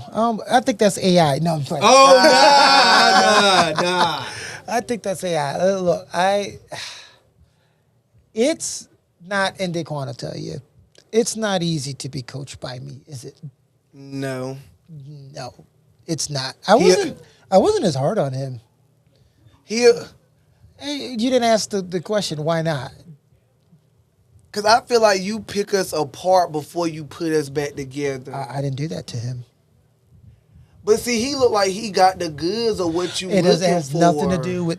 See, now this is why I tell you, I can tell you not paying attention to me. Do you think I care about your acting and modeling potential the most? I don't really I be know what he's knowing saying. what I know you exactly what he's saying right now. See, I know I don't exactly be what you're knowing what saying. he be Yes, you wanting do, from me because sometimes. he knows it because watch it come out of his brain. What did I say is the number one killer of careers in this industry? Oh, not paying attention. No. Not following directions. Yeah, what do you think he always did? Oh, follow directions. That's why he's good. Your ability to follow instructions can outweigh your talent level. They could love him as Blake. That audition was amazing. Let him go in there and not follow any damn direction. He'll be Blaking the heck on out of there. Yep. But And he being got replaced. that drive for it. But see, you really push my acting though. I think I more so just liked it modeling, runway and stuff. So like y'all did bring that actor out of me. Like I never seen myself as an actor. I just liked it TV. That part film is and there. like I just need you to do. It's just that first part when I first met you. You couldn't do that first part, which was the number one part. Oh, because remember follow you would. directions. He did and this is not me making fun. He's come a long way. There was always an excuse to why something's not happening. Yes. Oh yeah. I had to work was the most popular response to why isn't this good? Why isn't this prepared? Why isn't this ready? If y'all wonder why we keep looking up and waving, everybody's. What time is it? Probably. It's 20 minutes to what? Oh my God! It's actually 11:20. Oh, so I guess we did Okay, well, make it to almost. let me noon. wrap up before everybody leaves me. Then I gotta clean up on my own. Okay, look here. She gonna get here 3 hours late. Want to be out the door?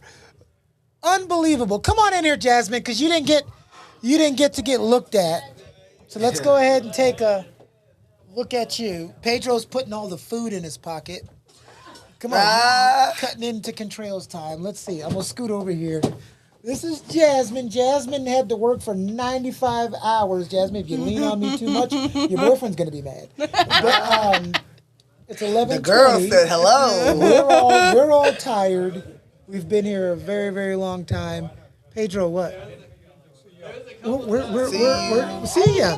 Picture with you. Safe travels. You So gonna be home Jasmine, tonight? say hi. Hi. Jasmine's a great. And what did you just spend a whole bunch of time filming? Auditions. Yeah, but what were you telling me? Oh, you got put on standby for. Yeah, an availability check on standby for one of the casting depots. It was for the Lizard music video. Nice. The one that's in Atlanta, Georgia. All right. Mhm. Well, let's hope you get it. Let's hope whoever you're on standby for breaks a leg, and you go ahead and take over. All right. I gotta uncross my fingers after that. All right. No, not you break a leg. Get out of here. Get out of here. The biggest takeaway, and then we'll tell you guys how to catch Contrail on his social media platforms and all of that. If you're wondering why we're winding down, we're tired. I've been doing this since like 12 p.m. today. But take to heart, even in that class, he wasn't the best actor. He's better than the person that was better than him now, because the one thing I always told you is we don't all start at the same level and the same starting point. He wasn't the best actor, but other than that other guy couldn't follow directions. Hate that, man. Okay? So he had the skill level. And when you add, he had the skill level. And then when you add the following directions and then being committed, always having everything prepared when you need it, his preparedness was always on point. So I was prepared. And people thought I liked him because when he would perform, my critique would be very small. And then the next person comes up. I would give him this long critique, even though he did great.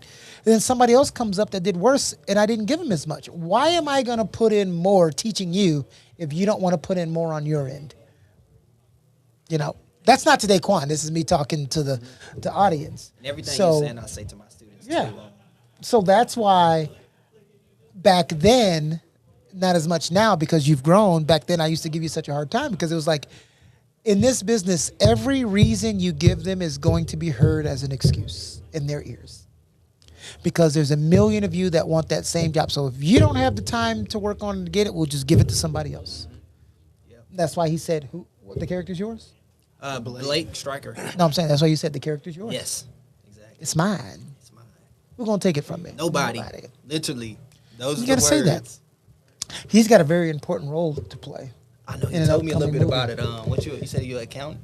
No, Businessman? He's business playing, competitor, so but I gotta be too. the main production company that's going to be in the movie is actually the production company that produces the movie. Mm-hmm. So she's the director, the producer, and the casting director. And the writer. And she casted him to play her arch nemesis in the film. So he's playing the director's arch nemesis. She wants him to have a split personality where he's Daquan, You do a self-tape where for he's it? just him. You do a No, self-tape? it was in person audition. In person. Oh, okay. It was That's good. she in person to everybody, which I'm glad she did, because this is what happened. He came and did his scene, and she wasn't that impressed. As Daquan. She did it. She did it. He did it as himself. So before he left, I said, "Do it as Donovan," and that's the straight version of him. And he nailed it. And she said, "I had the perfect part for him. He's going to be my arch nemesis, and I'm giving him a split personality." He changed the script That's what I'm saying, with bro. his performance. But here's the part where are you messing up, Daquan? As Daquan. He's not practicing that Donovan role until he's sick of practicing it. So Daquan comes out. So that's what you got to do. You got to Yeah. own it. I like in person. So. But see, I'm ready to see the script because I think like with this journey, like the script gonna help me channel what mode I need to be in. You don't need a like I script. don't feel like No. I'm knowing like No. what I'm working Excuses. with. Like No, you don't need the damn script. You know what you're supposed to do. Grab a goddamn bottle of tomato soup and read the ingredients as Daquan and read it as Donovan. You don't need a script. Gotcha, okay. That's my point. You don't need a script. I'm gonna let y'all finish up. Let me help them before they all leave, and I don't have any help. But that's my biggest point. It's never to get on Daquan, but you got to get that part out of you. Who cares about the script? Read a postcard. What's the characteristics of Donovan? Well, basically, Donovan is like the straight part instead of Straight. like, Okay, So that's what we try to work on. right? Straight. But really, it's like I really have like dimmed down my masculinity so much that at this point, like it's hard to channel him to bring him back. Yeah. Or like when I'm doing it, it's like in my audition, I felt like I did better as him because I practiced like a lot for Donovan. Because like Daquan just Daquan, like it don't take nothing for me to be Daquan. But Donovan is like the one that's like really bringing like the actor out of me. Because like Facts. no one has seen me in that form. Like Is Donovan? Is he like? What type of music he listen to? Do you know? Like, is he gangster? Is he? See, that's what I need to like work on. If you know that, you can see John basically like right now I'm at the basis of like the name and I know he's straight. I haven't really thought about like what music he listens to and all that. So it's like basically I've been still trying to develop that who, what, why, when, where, like to really pull like him out of there. Because in my Blake Striker, it gave me his personality. It said he's insecure about his girl.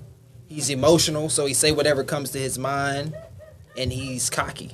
He got him bro energy. Right. So my guy, he was big headed and he was a bully, but he was funny with it. I was going crazy on set, bro. I ain't gonna lie. So when you so like when you channeling your, but you like kind of changing character, but that's because you would practice a lot on it. So how was it at the beginning, or you feel like it's better to like start off in the mirror? Because it's like I noticed like I came out better like when I knew like my facial expressions, like what word I knew to like kind of make my eyebrows like. So it's like that's what I've been working on. But it's like I think I build it up slower than what he like want me to build it up to be. Like he want to tell me today and tomorrow he see me it's right back. Like see, that's the thing. Certain characters, it takes longer than others. For me, Blake Striker was easy. It was like that. I can listen to music, or I just sing like a vision in my head. I'm like, okay, this is Blake. From like a movie, think of like a you watch the high school movies and you got the guy with the big football coat on. Right. So it was easy for me, and that's my type of style. I always wanted to play a bully. Got you. But see, I just really felt like I really started studying like the film. I just love the industry in general. Like anybody in the line, like I just don't like really just study the industry itself. Yeah. So it's like me getting to like I'm not using the industry. I like my that. bad. And now that I do that, that's hard. No, but he be getting me on like my pronunciation and That's why I said you from St. Louis or something? No, it's That's just my hard. pronunciation and like enunciation. That's I unique got though. to do that like That's better. you. That's no. Stay yourself. That's hard. That's you unique. People will remember that. Yeah. Like what'd you say? What'd you say? Expose. Expose. Like what, bro? Expose. Like that's wine, ain't it? Rose wine. That's like wine. Rose. No, but I never knew it was just expo. I always he said called expose. it expose. That's crazy. He threw his own words in there. That's hard though.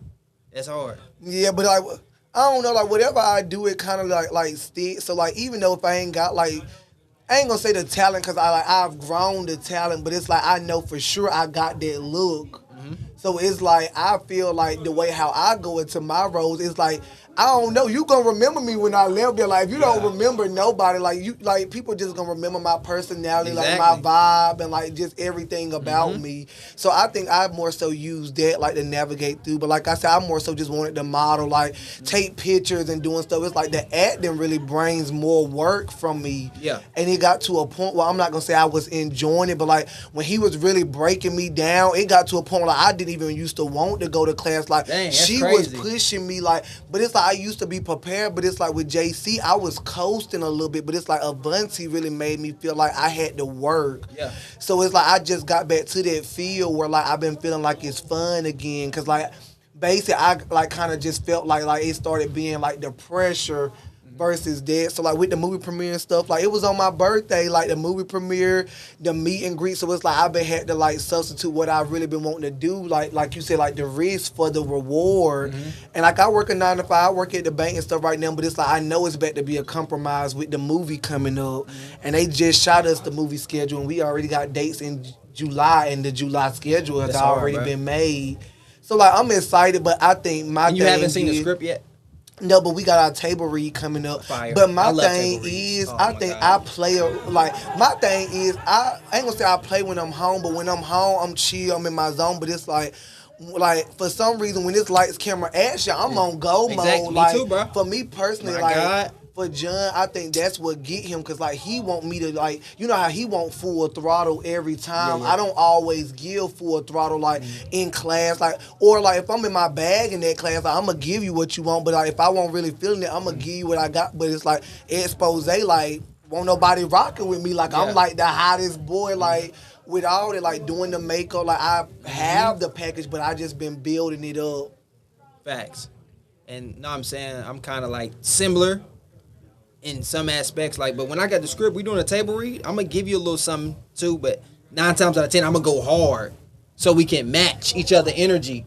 That's how you really build that communication with your scene partner. And also, I look at acting as don't try to act, because when you try to act, it's not it. Right. I think that might be great advice. I don't know if anybody ever No, told it you. is. But Don't see, try to that's act. what they told me like about my photo shoot. Cause like at first I used to like be like doing my pictures. Like one of my coaches was like, Daquan, I could tell like you trying too hard. Like, but she was like, when you just look natural, like you gonna look like a model. So this past vacay I went to, I just came from Miami at the beginning of June, and every picture on the gram, it really like if you don't even know me, like it gives like he a model or like he's somebody, and like now I'm noticing like the technique. If I just put the techniques in there, the rest gonna speak for itself. Yep, exactly. It was this funny moment on set, because a lot of my scenes was serious, but it won't serious when I was on set. I look at you in your face. We have a serious conversation, but I throw a joke in there. We gotta wrap it up. Okay. Bet. I'm gonna just finish this. Like we have a serious conversation, but I throw a joke. It's like stand up break comedy. the ice. Exactly. It's like stand up comedy. You know when they talking and they set it up, then bam. Yeah, and see that's how That's what I I be was. doing. That's But how I see, perfect it. But me personally, I think I like the in person because like that's when I really get to feel the energy, the vibe. Like I go off the energy, the vibe, and all that. But I've been more so just trying to perfect my craft and like focus on my acting aspect because the modeling don't really feel like it's work to me, like to take pictures and stuff like that. But like the acting, that brings that skill because like that's when I notice like they don't just want you for that, like they want the facial expressions, the body language. They want the tone change, and like even learning that even if you mad, you ain't gotta yell. You can still talk low and still show that anger. So I'm learning like to just implement it all. It's just real life. in real life. And I'm excited to like see the project that y'all got coming, and I want to be a part of something like that. Yeah, but I'm excited to see your project too, and I'm gonna definitely be posted. I support, I share, I repost. I'm all with it. Like I'm with seeing another person win. Facts, 100%. Like I ain't no hater. I like to live like I'm like an uplifter. Like 100%. And like once you work on set with people, they become family for real. You probably already know that. Yeah, but see, this better be my first time. Well, I damn photo shoots on set, but this I'd be like the life of the party. But this will be my first movie set, so I'm thankful for this film because it's like it's better to show me what I'm able to do. Because it's like I know I got some stuff in there that I haven't unlocked yet. But when you get in that mode and like the camera's really there, like you gonna pull some stuff out that you. Cause me personally, like when the camera's there, I'm gonna pull it out. But like when I'm home, like I'm like a goofball, so I play a little bit. Like I be talking and stuff, but it's like I'm feeling like I'm doing something wrong versus just letting loose and just doing me. Man, hey, I'm gonna just say this: don't be afraid. Like, don't be afraid to throw in filler words. When I mean, like, we can say some of the lines on the script, but throw in some filler words, man. I'm telling you, this from my experience, it looked more natural, and magic happens. And basically, I was killing them. Change some stuff around for you saying that, right? Exactly. They was asking me, like, you do stand-up comedy? The way I was delivering my words, I'm like, nah, I don't do stand-up. Right, but they just let them know, like, when they want somebody hot, they want to call you. Like if they ideas ain't fresh, they know you got your own ideas. Exactly, and that's bro. what a seasoned actor is. Like, that's what Taraji and them do. Like, that's why they want them there. Because she was saying, like, some of that stuff on Scrawl. Like, it won't on the script. Right, it won't. But they was saying, like, Taraji just Taraji. Exactly. So they know that she can make it happen. And that's for anybody, too. Like, anybody. I always tell my new people, do not be afraid to throw in your filler words, right? Especially talk to your director. If your director cool about it, because some directors different. Right, some people want you straight on script. I'm like, oh, that's boring. Oh, yeah, it's rapping. We done. You guys, we'll catch y'all on the flip side. We have some more episodes coming weekly. So, yeah, one day we going to pick back up with my boy, and we going to finish it off. Hey, thank y'all. Thank you for having me. My name is Kentrell Williamson. Y'all can follow me on Instagram at I am Kentrizzy. That's IAMKENTRRIZE. Same on YouTube. Same on TikTok. Peace. We out, and it's a wrap.